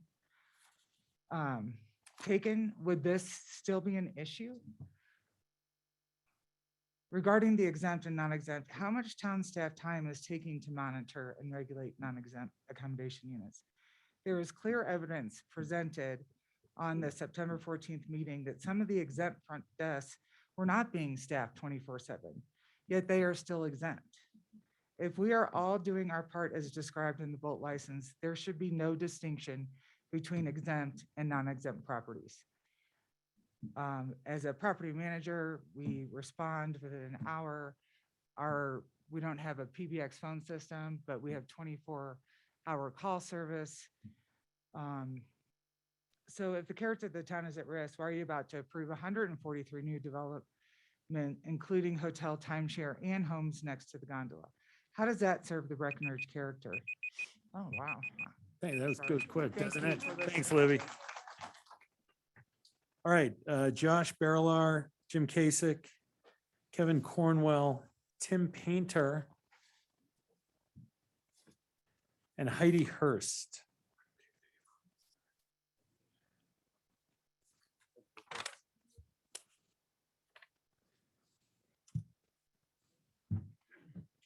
Hi, Jeff. Hi, my name's Josh Barilar. Sorry, I was trying to get through this. I was helping another friend move out till 3 a.m. last night. So see, he was here for about 11 years. So thanks, Town Council, standing strong. Nice. Support your vote to cap, as I know this is really challenging for you. You know, really appreciate you guys standing up for a lot of people who have been affected by this. Standing up for people, you know, for locals who sacrifice their experience, again, to have, you know, multiple roommates, live in crawl spaces, vans, converted vans, igloos. That's a true story. Tents. So I'm just going to keep it simple. I mean, you got a 2-lane highway coming in from I-70 It's going to be built by November. 1.6 million skier visits every year, second in the country. And let's say yesterday, Vail Resorts reported a 42% increase in Epic Pass sales. I think Breck's going to be fine for the future. So I think regulating everything is a great move. So yeah, thanks guys. Thanks, Josh.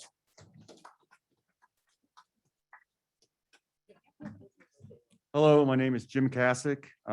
Sorry. There's a lot of things I was going to say, but I'm very proud of the community by both sides speaking up and being very eloquent and thinking through things.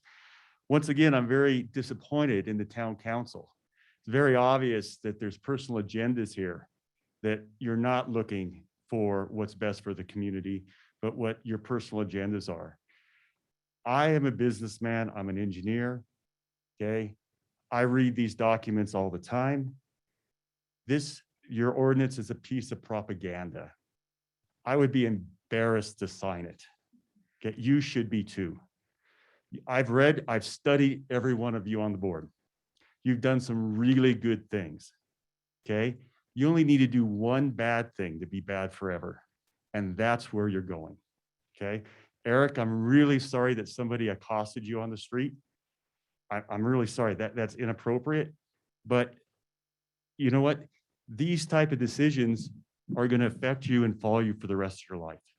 Now, my personal situation, my property, I have owned and has been a short-term rental longer than the young ladies on the board have been alive, okay? So I'm not quite sure how they know what the feel of Breckenridge is, okay? Many of us have owned these short-term rentals for 20, 30 years. Now, look, we are going to cap, okay, short-term rentals. How many are there out there? 2,400, 3,000 right now. How many are going to turn over? Okay, 50 a year. We're going to lose 50 a year. Let's say there's 250 we're going to get rid of. 50, 5 years before a new short-term rental license is going to come out. What's the American dream? The American dream is home ownership, okay? I would say a skier's dream is ownership in Breckenridge, okay? Like many others who own short-term rentals, when we had a young family, the only way we could break into the Breckenridge market was to rent the house out, okay?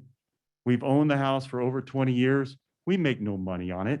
It breaks even, and we get to use it a few weeks a year, okay? So this ordinance is poorly thought out, poorly planned. It's obviously there's a personal agenda. When 143 units exempt are coming into town, but you're cutting out home ownership, it can only be seen what looks like a duck, quacks like a duck, is a duck, okay? Personal agendas, you guys, I really hope you take a step back. If not, you've embarrassed yourselves, okay? I'm very sorry about that. Jim. Kevin Cornwell. Kevin Cornwell. All right. Tim Painter.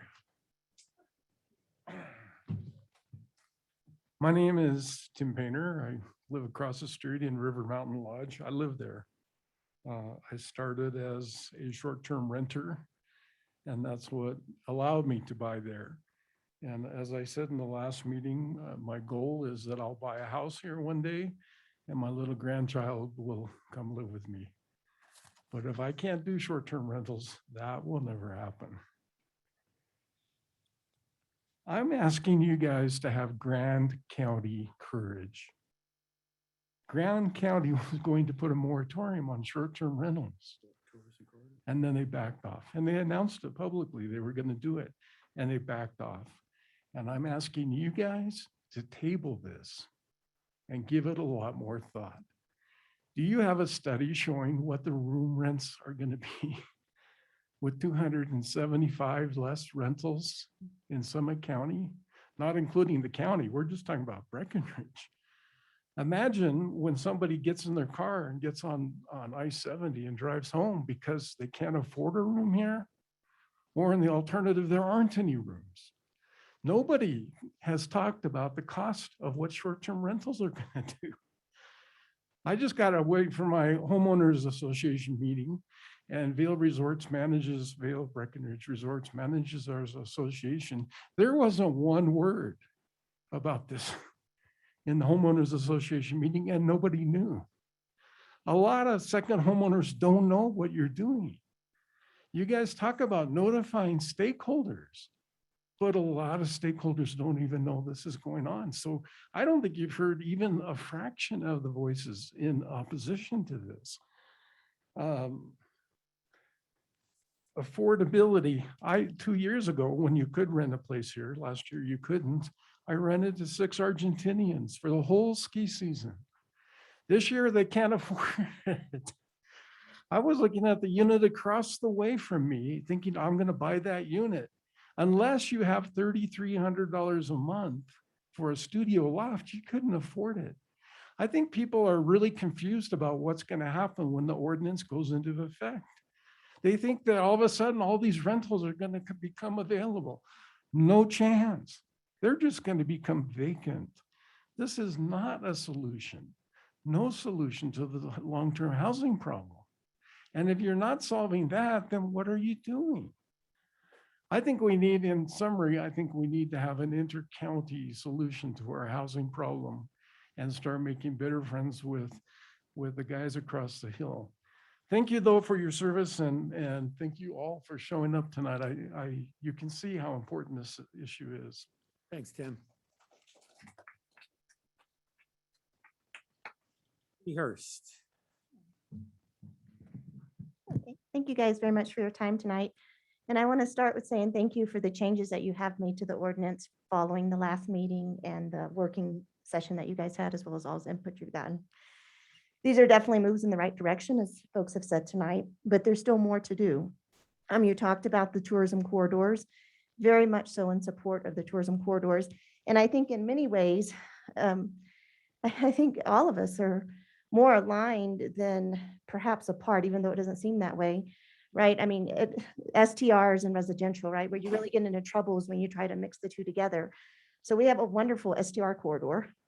Let's not try to mess that up and force residential into it. And then let's be very thoughtful about the STR that is allowed in residential sections, as has been mentioned tonight in some of the areas where it can be a nuisance if you are a permanent, resident in a residential area and you're trying to raise a family and such, and you're right next to an STR. So please, please don't create problems that don't exist today, and let's make sure we solve problems that do exist. As far as employee housing, I don't think you would meet a single person in this room tonight that doesn't think that there's an employee housing issue in this town.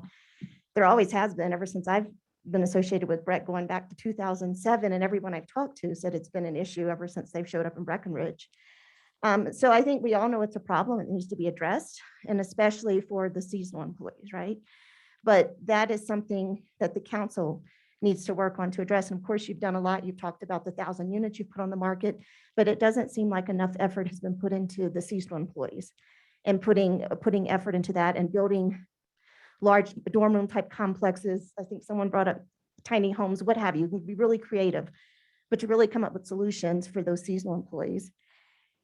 And when it comes to the employees that want to stay here, that don't want to become from seasonal, become a permanent resident of Breckenridge, if anyone's paid attention to the news and looked at what's happened across the country, housing prices everywhere have gone up, and it's simply supply and demand, right?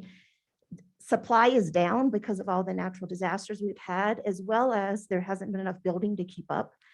Also, you have a whole bunch of millennials that are now ready to enter the housing market, and the demand isn't there. And because of that, housing prices have shot up everywhere. Every person I talk to in every part of the country.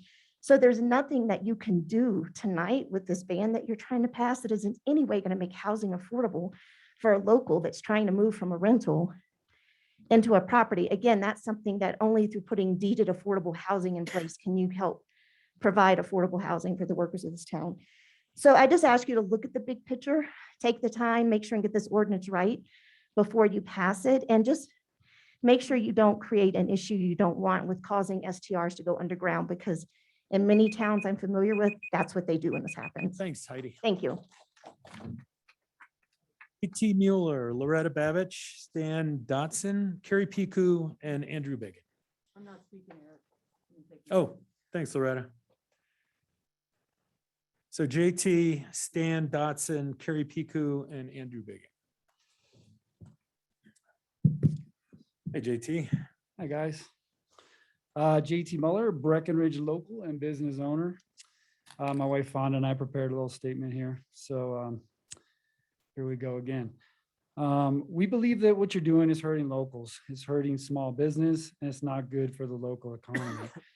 It's going to do very little, if anything, to solve the problem at hand, right? I mean, that's the question, the magical question. What is the problem at hand, and how is this going to help it? You're affecting any local who has worked hard to buy a piece of real estate in a town that they love and have lived here for years by significantly decreasing the value of their asset. All of you sitting up there on the board, your properties will go down. Your values will go down. My property will go down. All locals that have invested in this town, their property values will decrease. This includes people that short-term rent their properties, people that long-term rent their properties, and people that don't rent their properties at all. Every local with a stake in this town who did not buy in an already deed restricted area is affected by this legislation. This legislation will not discriminate. We must ask ourselves, are you taking real property from locals without compensation by placing a deed restriction on anyone outside of a coveted zone or exemption category? So you guys are picking winners and losers. You're in the zone, you're good. You're out of the zone, you're on your own. Your property value will decrease. Even with the devastating effects to the economic ecosystem from the ground up all the way to the property owner, the past couple of months, by many smart local and business people, for some odd reason, you guys are bound and determined to move forward swiftly. We urge you one last time, please stop what you're doing at this time to gather real data before you move forward with this. If you do decide to move forward, which seems pretty clear that you're going to do, at least the very least you could do is give the losers that you have single-handedly chosen a fighting chance by setting the cap for the short-term rental licenses at the number of licenses that are in existence when the ordinance takes place. To set a cap of 2,200 is saying no new licenses will be issued for years, maybe even decades, unless you timeshare or are in an exempted zone. We all know that there's a large percentage of people who have licenses now who only applied because of this frenzy that has been created by this legislation. They probably are not even going to use them. So there's a lot more licenses out there than are actual short-term rentals. Number one, raise the cap. 2, build seasonal workforce housing, dormitory style. Number 3, incentivize people to turn their homes into LTRs. Thanks, JT. Thanks for listening. Stan. Hi, Stan Dotson, and I'll start by saying I'm against the short-term rental cap on units that are owned by individuals and families, because that's what this is. You know, it's not a cap overall. There's still going to be more short-term rentals built by corporations. But I am for taking the time to do a thoughtful community planning on a tourism overlay that would include the 4 o'clock corridor. I've sent a couple letters to this council with some feedback as well as some solutions. So tonight, I just want to stop and say, first, thank the council for their efforts to support the preservation of Breck as an authentic mountain town. You know, over the last 15 years that we've been here, this has been a wonderful time to see this town grow, and the councils have been a major part of that. I know that there's many things that you're doing to support locals and housing for locals. And my most favorite of that is the deeded affordable housing. And I'm really proud that some of the tax dollars that we've generated with our short-term rentals has gone in to support that. My least favorite is the short-term rental cap. I'm against passing this even as a quick measure just to do something. We've heard that tonight. First, you'll do little for locals, but irreparably break the trust that you have with individual homeowners who have supported this town for decades. Second, this ordinance really is more about focused on short-term rental neighborhoods. It's exact opposite of what you really want to focus on, which is neighborhoods for locals. As a council, you'll spend all your time in the next few months focusing on exemptions. Staff at the town hall will be focused on managing requests for licenses, managing the wait lists. We heard already, we're not even sure how much resources that'll take. These are resources and time that would be better spent on focusing on locals. Instead, we're gonna be focusing on the wrong problem, which is short-term rentals. So let's not rush to pass this ordinance. Let's take the time to do the tourism overlay. Let's look at the impact it'll have in local neighborhoods. And let's turn our attention on the more constructive efforts around really focusing on measures that will help local workforce. Thank you very much. Thank you, San. Okay. Andrew, Carrie's not going to speak. Hi, my name's Andrew Biggin. Hey, Andrew. Just wanted to say, appreciate what you're trying to do. And I think it's get more affordable housing, and housing for locals is a prime directive of what you envision doing. And I've heard on the other side, reducing tourism or reducing the crowding, congestion issues. And I think we all agree, all of us agree with those things, and support you in trying to solve those. But I don't think what you're doing right now is down the right path. I honestly don't. I don't think you have enough data. I don't think you've got enough qualified information to make prudent decisions on trying to achieve those two goals. And, you know, I just heard some stats about if you extract timeshares out of the housing base, maybe we're getting close to some realistic local housing within the 5 square miles of the town. You know, there's lots of great ideas out there. And I just think that you should just pause, get the information, and work with all of us to come up with some great solutions. But I just think you should just pause on this ordinance.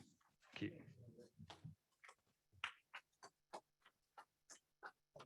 you. Mike Vose, maybe? Vose or Joe's? What is it? Oh, I'm sorry. Mike Voss, Cindy Grimm, Ken Bell, Alex Kreider, and L.B. Wilson. Good evening. First off, I want to thank you for trying to address these problems. I think they are problems and they do need to be addressed. Unfortunately, I don't think this is going to do anything to help these. I'm one of those second homeowners. So let me tell you what I'm going to do if I can't short-term rent. I'm not going to rent because I moved here to be here. And if I rent to somebody else, I can't use my property. So I'm not going to rent it. So it'll sit empty. Nobody's going to be able to use that. I long-term rent now, but I have short-term rented in the past. So there are a lot of issues about the housing. This isn't a place to invest in a rental. The housing prices here are way too much. So nobody's going to invest in rentals here. So the only way to do this is to make it so that the local employees can go ahead and either pay rent or buy a place. I've looked at the town website for jobs. There's jobs there that wouldn't pay, full-time jobs that wouldn't pay enough to rent a room here. That's a problem. So by doing this, what you're doing is you're making that problem that people can't find housing my problem. And it's going to cost me money. Other municipalities have seen this. Winter Park is offering subsidies to rent or owners that rent to local people. Vale is buying houses much like you are. There are ways of getting there that that'll fix the problem. This one isn't. As far as the town character, everywhere I lived has changed. It's inevitable.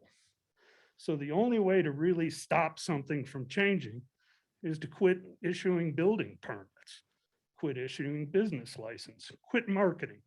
that'll stop it eventually. But nobody wants that to happen either. So there are ways of fixing this problem. Limiting short-term rentals just isn't going to do it. Thank you. Thanks, Mike.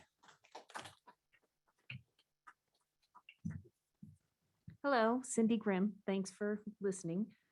I was not planning to speak tonight because I've heard from people, actually even people that work at the town, that said it's a done deal. Don't bother.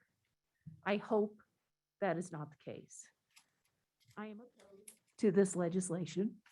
I live here part-time. I have owned a place for about 6 years. I live here 6 months a year. And I rent out 6 months a year. Full-time, one person, 6 months. I have somebody that lives below me, full-time, year-round, lives here, works here. Unit next to mine that I share a wall with is a short-term rental. I hear about the same amount of noise from both the downstairs and the next door neighbors. I agree, we absolutely have a problem. People cannot afford to be living here when they're part-time workers, even full-time workers. Most salaries just don't make it affordable. Now, it's worse here. I have 2 children that are in their mid-late 20s. They have a hard time with rents in Denver, let alone up here. So I feel for the people that are having to live in a bus or a tent or an igloo. You know, my son would probably do that to work up here, okay? But what you're doing is not going to fix that problem. It's going to create other problems. The Napa Valley issue that was mentioned. I don't want to see that. I like the character of this town. The character will continue to change. I mean, we're not doing anything to stop the growth. We built a big, huge parking structure. That's not stopping growth, it's stopping tourism. We're giving licenses for more things to be built. What I would urge instead of this, which you're going to have people that have properties that are just going to take them off the market. You're only going to get people that are going to buy, that can afford to not rent because they can't do a short-term rental. Look at ways to do, whether it's a dormitory style or something that can accommodate the people that live here, that come and do the seasonal jobs. And then something that will help the people that want to live here, whether it be a deed restriction when a property comes up, like Vail is doing, they help buy down that price in exchange for putting a deed restriction on the property so locals can afford to live here. Thank you, Cindy. Thank you. Ken Bell. Hey, guys, I'm Ken Bell. I'm here to offer a solution. I put an article in the paper a little while ago with a solution that I proposed that in the root of it is basically I think municipalities are approaching this problem in the wrong way. I think they're choosing the hardest path with the least amount of effectiveness and the least amount of fairness on this issue. And the root of it is municipalities are married to the idea, which I think is a flawed notion, that mandates or limits are really the solution, while balancing incentives is really the solution. As I see it, mandates really, they add all the negatives to the problem. And the balancing the incentives provide all the positives to it. Let me illustrate with the incentives part of this thing. We have currently a license that's quite cheap. It's $325. For that $325, an owner of a place can stand to make an awful lot of money in the short-term rental market on that. You add limits to that, and the value of that thing explodes. People are hoarding these licenses, and they're not going to let them go. The natural rate of attrition is not going to be 3 years. It's going to be, some people suggested a decade. I think that's probably the case. The structure is wrong on this. The value of or the price of the short-term license can actually be your solution. The price can be the problem and the solution in this case. If you set the value of the price of the short-term license to a function of the revenue that property can produce, it changes the mix a lot. First of all, it raises a lot of revenue that can be applied to the problem, which is really the problem. It raises revenue that can be applied to the housing issue, and it can balance incentives in terms of long-term housing. I'm proposing that we change the structure of this and get rid of the mandate part of this thing. I don't see any positives with the mandates on it at all. I see all negatives on this.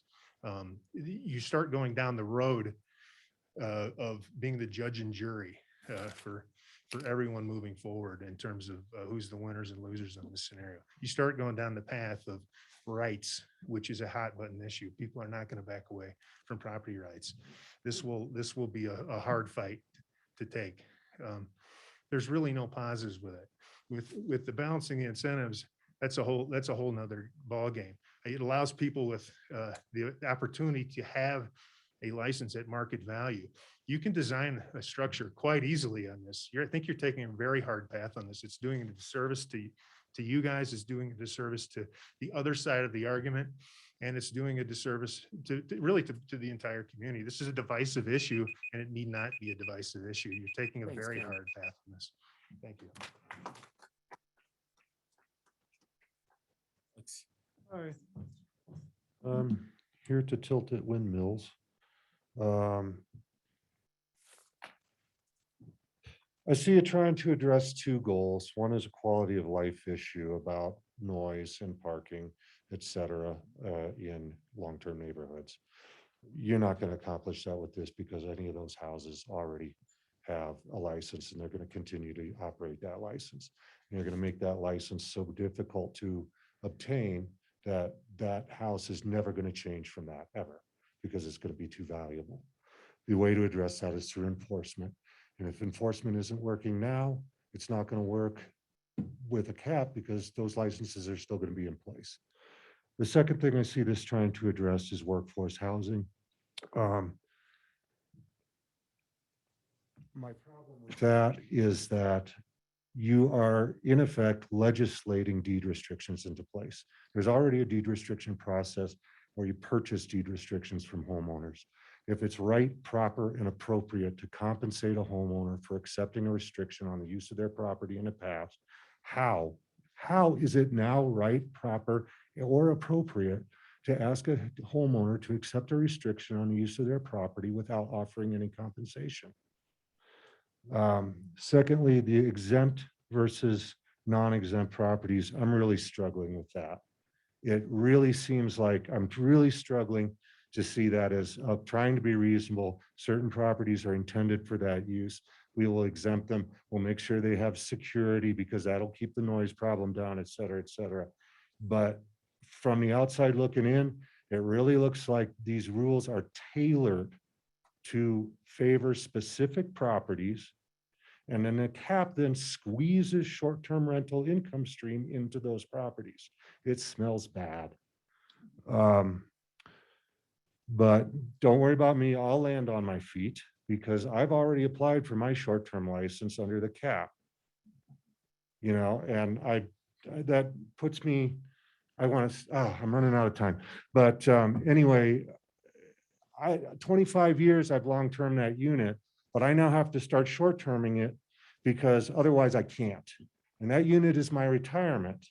And if I can't get my retirement out of it in a lump sum by selling it, then I'll get it out of it in an income stream. So thank you for making long-term, short-term licenses unavailable because you just made mine really valuable. And as far as this turning over in 5 years, no, it'll be 20. How many applications have you received this in the past 2 weeks? I bet your office is deluged with them. And I'm one of them. And that's why. And so the attrition isn't going to happen because nobody will give them up because they're going to become too valuable. And everyone, and whatever, I'm out of time. Thanks, Alex. With Elle Wilson and then Katie Patino. I want to say thank you, first of all, because you've brought a lot of this to the attention, to the worldwide stage in a lot of ways. I see your intentions for creating housing and preserving character. And I really do get that. And there's a lot of locals here that really believe that you're taking a stand for them and doing something great. I actually think that while that may be your intention, it's a lie. I think you're feeding them a pack of lies. I think it's horrible. I wish you would take this the road to hell is filled with good intentions, and this is a disaster. You all have created a disaster. I wish you could take all of this wonderful energy, this wonderful stand, this wonderful passion that you have towards character and short-term, for building local housing. If you could take this and put it and find a way for that project in Frisco that has 500 funding for 500 homes, rentals, and also purchase, find a way to help raise money, get sewage, get services to projects that are in existence. You guys have done a lot of great things, 1,000 units that you've brought for local housing and solving this issue. Please take this passion, please take this focus and put it in a way that's going to make a difference. You've created a lot of things. There's a lot of Brecken hate is going on. There's a lot of hate between locals hating locals. The character of locals having each other's back has definitely been altered, putting people against each other. You're having to stand up to your friends and people that you've known for 45 years or however short amount of time there is. I realize that while I'm saying this, what I'm going to say probably has zero difference. You all, at the end of 5 hours, came with absolutely no remorse, no listening, no consideration. Your minds were made up before the whole 5 hours of hearing other people speak. No sentiment or feeling for anybody else. If you're going to speak for the people, I request that you speak for all the people. I think you have a fiduciary ethical responsibility as public servants. I appreciate that this is a hard matter, and I appreciate if you take the time to do and to think about what's really helping. And you've created something, and it's got a life of its own. And you all are people that have the ability and the passion and the desire and the focus and the ability to stand for hard things. Please stand for something that matters and not lie to the locals. Thank you. Thank you. Katie Patino. Good evening. My name is Katie, and I am a local. I've been here for over 15 years, and this is an emotional experience for not just me, but other people, for my business, for my friends, for families. And there's a lot that's going on around here. There's a lot of division that's happening. There's a lot that is being taken into hatred. There's a lot that is being missed. And in that, it's just time to take a moment, to take a pause, to realize what's being done all the way around. There are people sitting with their backs turned to the community. There's people taking notes. There's people standing up. There's also people frowning away. There's people that won't speak. There's people that will overspeak. And I see a lot of it because I'm in the community. I am in the local force. I am in the workforce. And there's so much emotion going on, and I'm feeling it right now.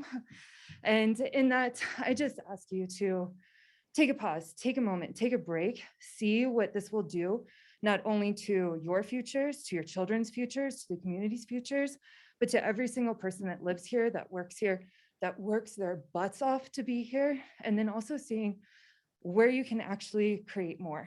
And in that, how you can open up as a community, open up as a leadership to this community, and being able to serve not just the higher and the people that have the more money to be able to hold their own real estate properties. I am a local.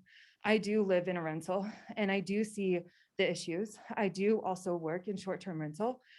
I also own my own business. I also sit back. I see and I listen a lot to what's going on around us every single day. And there's so much division. People are hating each other. They are beating each other up in bars. They are saying hurtful, hateful things from landlord to tenant, from new people trying to come here because they don't have a place to live, people that are being offered jobs where nowhere to live is even accessible, stacking 10, 15 people into a small house. That's not an option. So taking the time to really see what's needed and taking the time to redevelop, re-see where you can create local housing instead of building these $1 million homes, but actually matching $1 million home to a local housing and being able to create more in that side. There's a lot of options that could happen. However, they're being bypassed because of larger incomes or even larger homes being built or more money coming into tax dollars because a small local person isn't going to bring in millions of dollars of revenue. So, and then I just ask you to pause this, take time to really do the research, take time to see where you can actually grow in this instead of shutting everything out. Thanks, Thank you. Katie. All right, we are going to take a 15-minute break.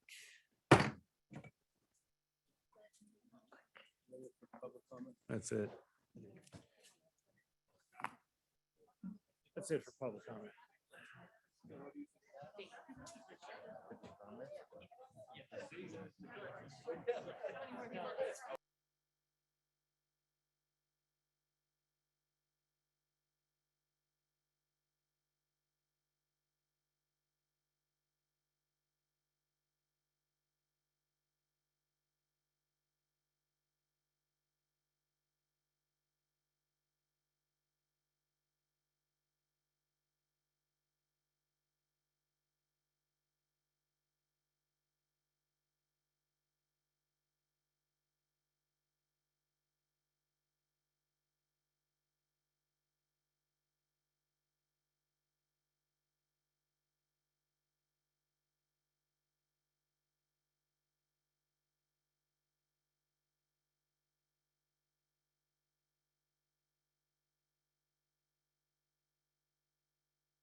You let me know.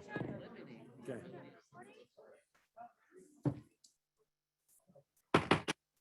All right, we're going to get back to session here. That was the end of public comment. So at this point, I will close the public comment period.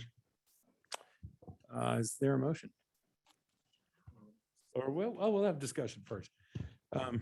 Dick, you want to go? Sure. Take my mask off so I can think. I really appreciate everyone's comments, both on the 14th and tonight.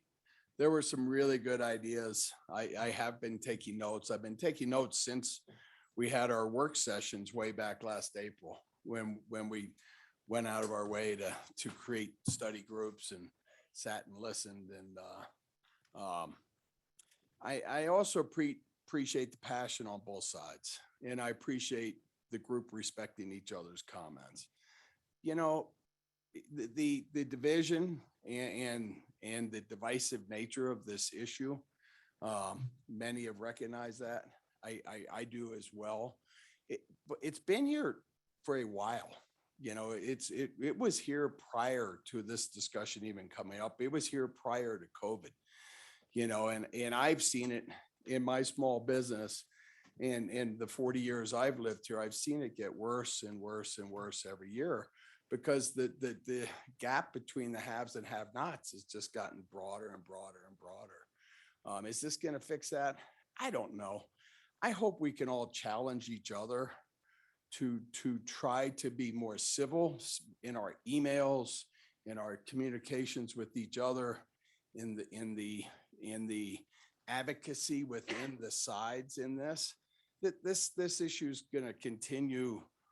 The work on it's going to continue. We're going to continue working on it, continue studying, continuing looking at it.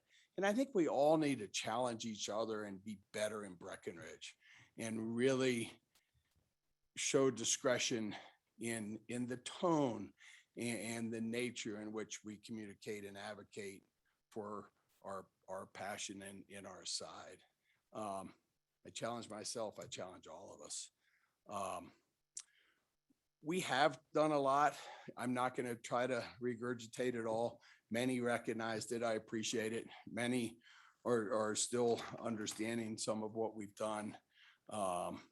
We talked during work session this afternoon about our upcoming Landing Locals program, which is an incentive program, which will be paying cash to help convert and incent short-term rentals to long-term rentals. I heard that idea a lot today. We've been working on it for a few months now. It is about to come to fruition. This thing will continue to evolve. I am going to support it tonight. However, I am absolutely determined to hear the ideas of many and to continue working on it. I feel it's very important to stop the loss of our workforce housing units from long terms to short terms, which I've been watching for years now. So for me, that's the urgency of doing a cap now. We could do a moratorium. However, when this discussion started in the spring, I heard from many in the community that a moratorium was the worst thing we could do, that under no circumstances did anyone want a moratorium. So this is super hard. There's no easy answer, no easy solution, but I feel we're on the right path. I wouldn't be doing this if I didn't in my heart feel like it was the best for Breckenridge. I do believe that. I am very committed to keep working on it and keep listening and keep advocating to get it refined. The marketplace is going to change. It's going to be a journey. It's going to be something we work on, as everything in this town. Our development codes, many have talked about the development codes and the building permits and all of those things. Those have evolved. I've been on council for 3 years. We've changed that a lot in the past 3 years. This will be the same. It'll continue to evolve. So those are my comments. Thanks, Dick. Dennis? I don't think I can do.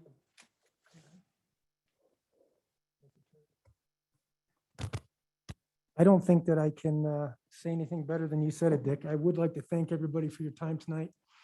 this is passionate for all of us. And I know there's a lot of fear out there about which direction this may take our town if voted in. And we'll continue to work on it as hard as we can. Aaron? You ready? Sure. Make sure you pull the mic in. Okay. I agree with a lot of what Dick said. I think you said it really nicely. First of all, thank you everyone for showing up. I know that this conviction means that you care, and we all care up here too. So thank you for your thoughts.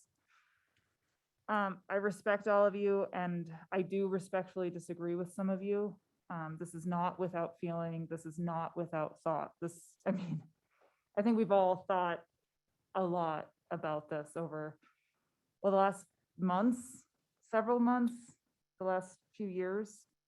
I just want to repeat, what I've said before, which is this is a need for balance. This is not to villainize STRs. We need STRs in our community. It's the balance of how many STRs.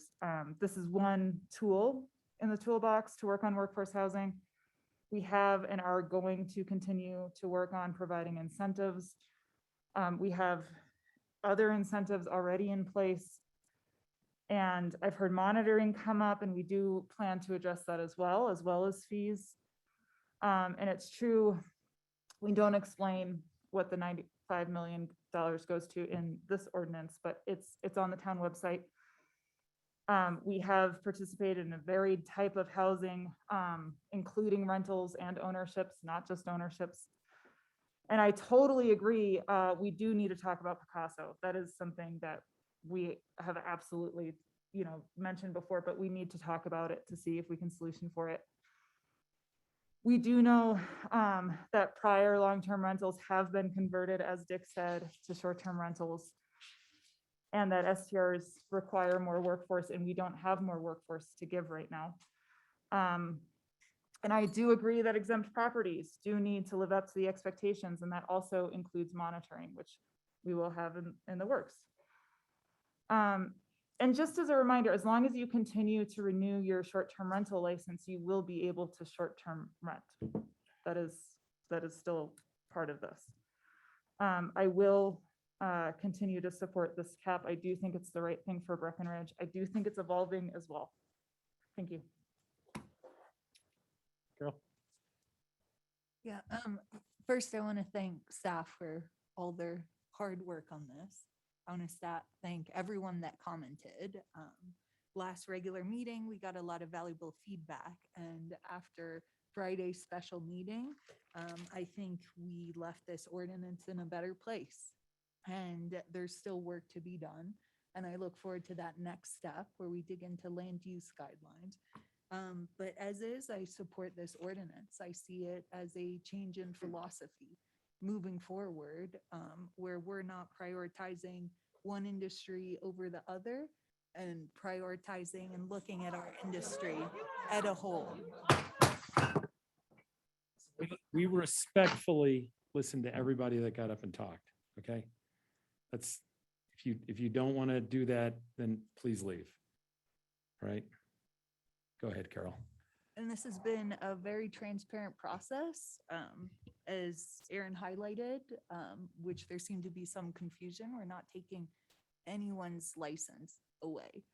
And the last word is balance, and it's harmony. And I think this is a first step in that direction. Yeah, well said, Lily? Carol.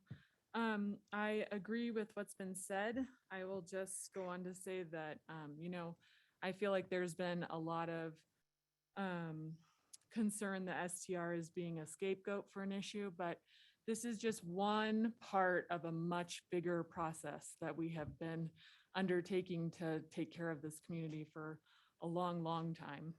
I was going to go through some of the things that I heard tonight that I wanted to commit to you guys, that we listened, we heard you, and we would continue to, keep building houses. And lots of people have already talked about most of the things. So I just wanted to say that we did hear you on looking at the exempt versus non-exempt licenses. We will continue to look at that and where it's appropriate. We did hear you to look at timeshares. We will continue to look at that.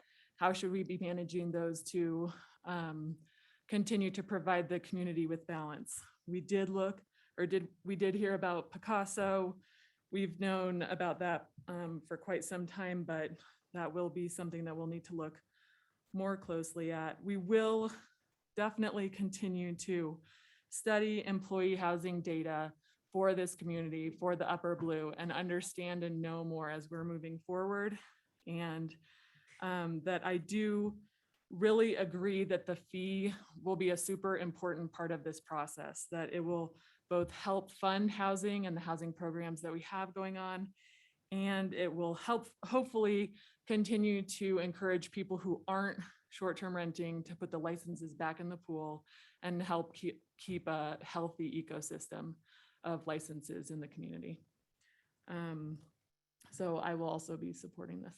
Thank you, Kelly. Jeffrey?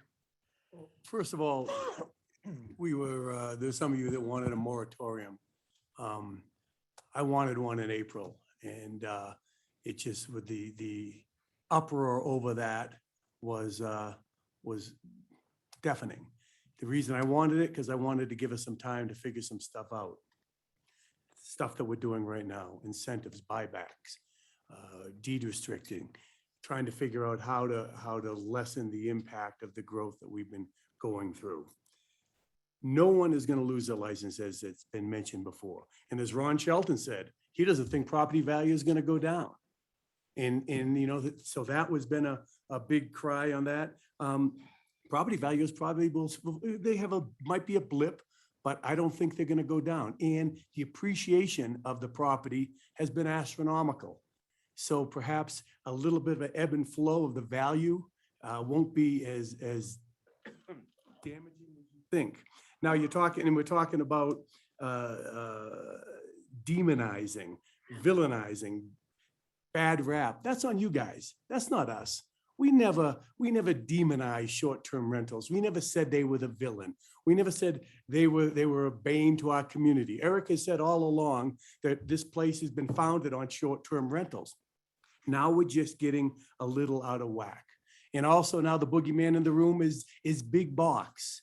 Okay, so that has to be the BGV is what you're talking about. Well, big box, yeah, I don't think a lot of us have real questions about timeshare. But the fact is, big developments provide housing. They build, I think 35%, they have to house 35% of their employees. They have an astronomical community benefit giving back to the community. I'm not saying they can buy their way in, but there is property rights when they buy that land. There's density that comes in that land. What has been the bait and switch is more homes have been gone from long-term to short-term. Mary said that's not the case. In the last year and a half, over 25 homes at Gold Camp have gone from long-term to short-term.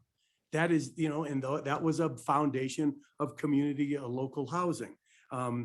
You see the county, they say, oh, we should do what the county's doing. The county did a moratorium in an emergency session.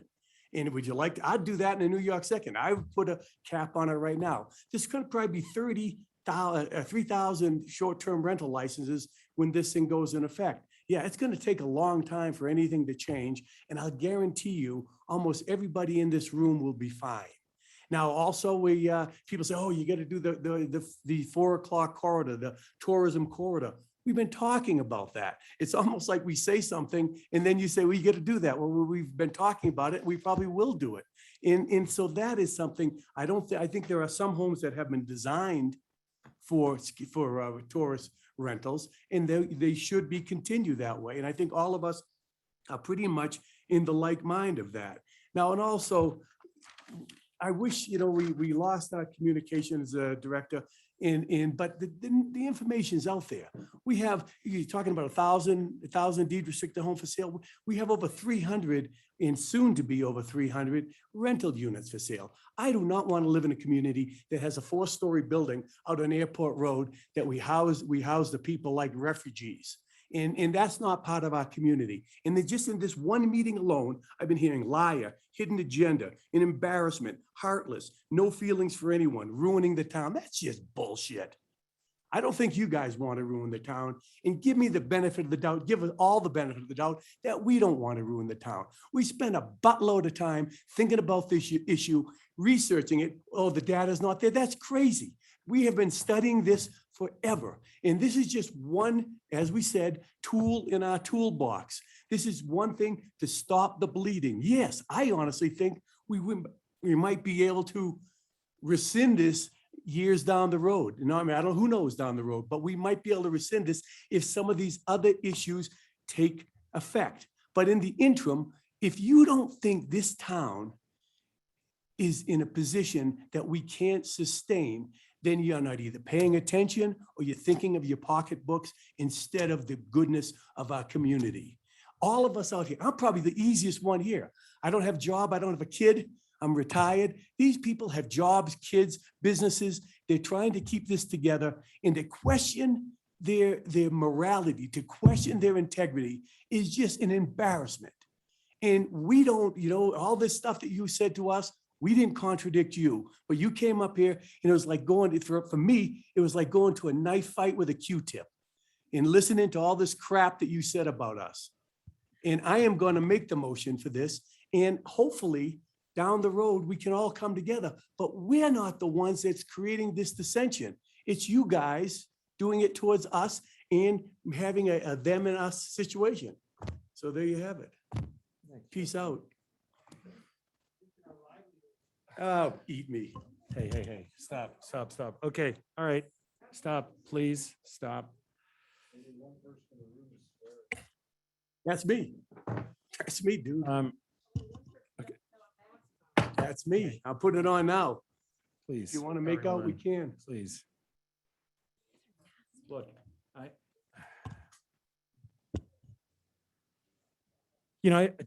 I agree with most of what's been said tonight.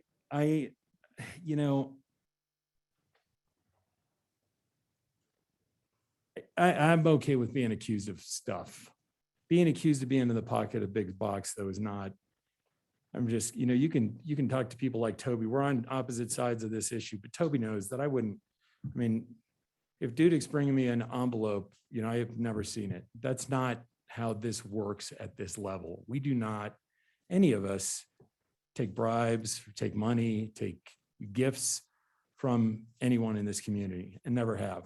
I've been involved in public service in Breckenridge since '94 when I was on the Breck Sand District. I've never once done anything in this community that I didn't truly believe in. I voted against the Highway 9 expansion. I did a lot of stuff that I'm sure most of you would disagree with how I voted on. I lost a lot of votes early on when Jeffrey and I were new to the council. We voted against the gondola. We voted against Peak 8. There was a lot of things like that we voted against, and just those things didn't work out for us, but never at any time in my career up here at this table or any of the other tables I sat on, from open space to planning commission to the fire department to sand district, and none of those pay well. These are all just purely for the love of this community. Have I ever taken a dime or a favor from anybody? And I really, I hate to have to even say that, to have to defend my honor like that to a room full of people. We did not seek to endanger the community. We have not sought to divide the community. None of us up here have an agenda, and we all have different beliefs on what we're doing and how this works. We just happen to agree on this piece of it. This is a multi-pronged effect, or a multi-pronged attack that we're taking to try to make some change in the community. We can all respectfully disagree with one another. I get it. I mean, I have skin in the game. I have a house, I have a building, I have a business. We have 5 units in our building, all of which are long-term rented. I'm not pulling short-term rental licenses on them. And I'm not doing it for the simple reason that I think that'd be dishonest for me. I've never owned Vail stock because I think that would be dishonest for me to own Vail stock. So to be criticized for that kind of stuff, I think is just wrong. And I wanted to say that first. Secondly, I wanted to just touch on a couple things that, nobody else did. The parking structure was not built to bring more traffic into town. The parking structure was built to, number one, it was promised by a past council, and that's why we had a lift ticket tax. So it was up to us to build it. But the parking structure is where it is and was built in order to ease some of the traffic problems we have in town. We really do feel that people that park in the community will walk into the community rather than circling. That's why the parking structure is there. We didn't build it to bring more people into town. Ken's solution, and Ken and I have been friends for a long time on fees. We're in the middle of doing a nexus study right now. Ken, one of the problems with just doing fees of any kind is they have to relate to what your problem is. So as much as I would like to say, we won't do a cap, let's just do $2,000 a room and that'll solve the situation. We can't actually do that because it's not defensible, because we have to have a study done first, which we are in the middle of. Like Jeffrey said, there's a chance that this goes away if we get to a better place with some of these other things we're working on. This cap, in effect, works like a moratorium that had a much longer window of time before it went into effect. Had we dropped a moratorium at our first meeting, that would be it. There'd be no licenses, whatever, and we could keep extending that moratorium until we had a product. This one, we gave everybody 6 weeks of time to buy licenses, to sell properties, to get under contract if they wanted, to get building permit if they wanted to. I really do feel like we sort of soft pedal this thing by going with a cap instead of a moratorium. Sort of like Jeffrey, I wish we had just bitten the bullet then, because for many of you, I guess that was the preferred way, but we just thought that would be the most fair thing, would be to go through the full process, have tons of public comment, listen to everybody, and then, we get to the cap, and then we can come back. Well, second meeting of October, we'll start talking about exclusion zone, and we've talked about exemptions and incentives. We each have a long list of stuff we want to talk about. Like Dick said, this was to stop the bleeding of long terms into short terms, like we've seen in places like Gold Camp.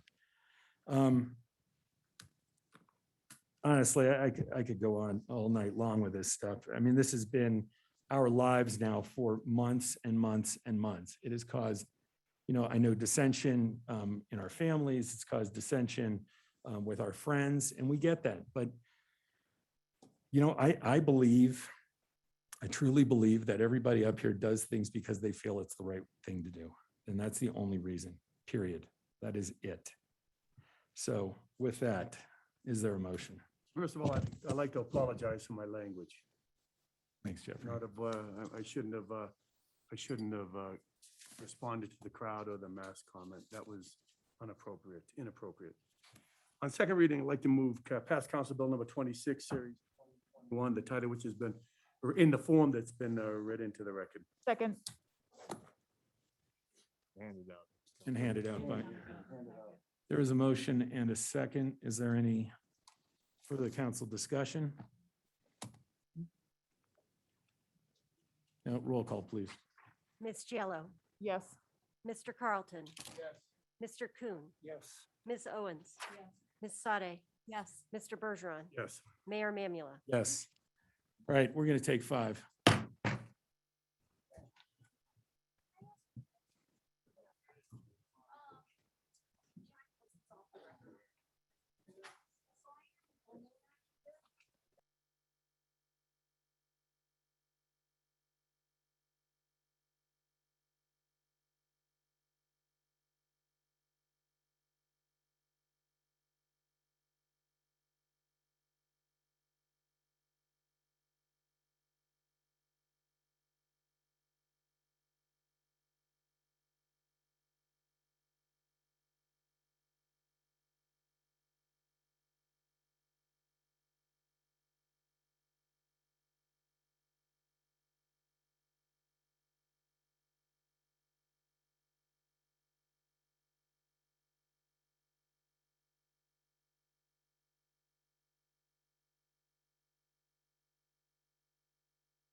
Meeting back in session.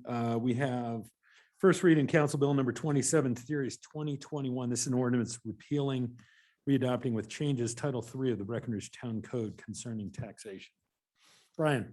Mayor Mamula and council, this ordinance makes changes all through Title III, our taxation, part of our town code, in an effort to really do what we'll call some heavy housekeeping. And what it does is it pulls certain penalty and other provisions out of the subsequent sections of Title III and puts them all in Chapter 1, where that was possible. So things like provisions that provide for the process of applying penalties or interest to delinquent taxes and things of that nature are now all described in Chapter 1, again, where that was possible. And it takes those descriptions out of the subsequent sections of anywhere where we administer tax. And that touches a lot of our different funds that do have tax revenue sources. Thank you, Brian. Any questions for Brian this evening? Can I make one? Yes, one point? please, Tim. One of the ordinances that is being recodified is the lift ticket tax. Those that were on the council will remember that part of what we call the backstop agreement with Vail contained a provision that prohibits the town council from changing the lift ticket tax ordinance. And I just want to state for the record that there are no changes whatsoever to the lift ticket tax ordinance. I was inclined to move it to a different section in Chapter 3, and I thought, don't. So everything about the lift ticket tax ordinance that's there now will be the same when this ordinance is adopted. So thank you for that. You could have left that for us. Just a little here, little gotcha on the way out the door. No. A little time bomb. Is there anybody in the public that wishes to comment on the first reading of the taxation change? No, public hearing is closed. Is there a motion? Yes, I move we pass on first reading Council Bill number 27, Series 2021, the title which has been read into the record. There's a motion and a second. Any further council discussion? All in favor? No, I'm sorry. Roll call. Getting punchy. Ms. Giello. Ms. Owens. Mr. Carlton. Yes. Mr. Coon. Mr. Bergeron. Mayor Mamula. Yes. We have two resolutions this evening. The first is a resolution number 25, Series 2021. It's a resolution approving a memorandum of agreement with the Family and Intercultural Resource Center, a Colorado nonprofit corporation. Mayor and council, this resolution would, if approved, would allow the town manager to sign a memorandum of agreement with FERC. And the purpose of this agreement would be to outline basic terms and conditions upon which the town would lease to FERC part of a nonprofit site that's about 3.5 acres out by where we're building housing on McCain and the new water treatment plant.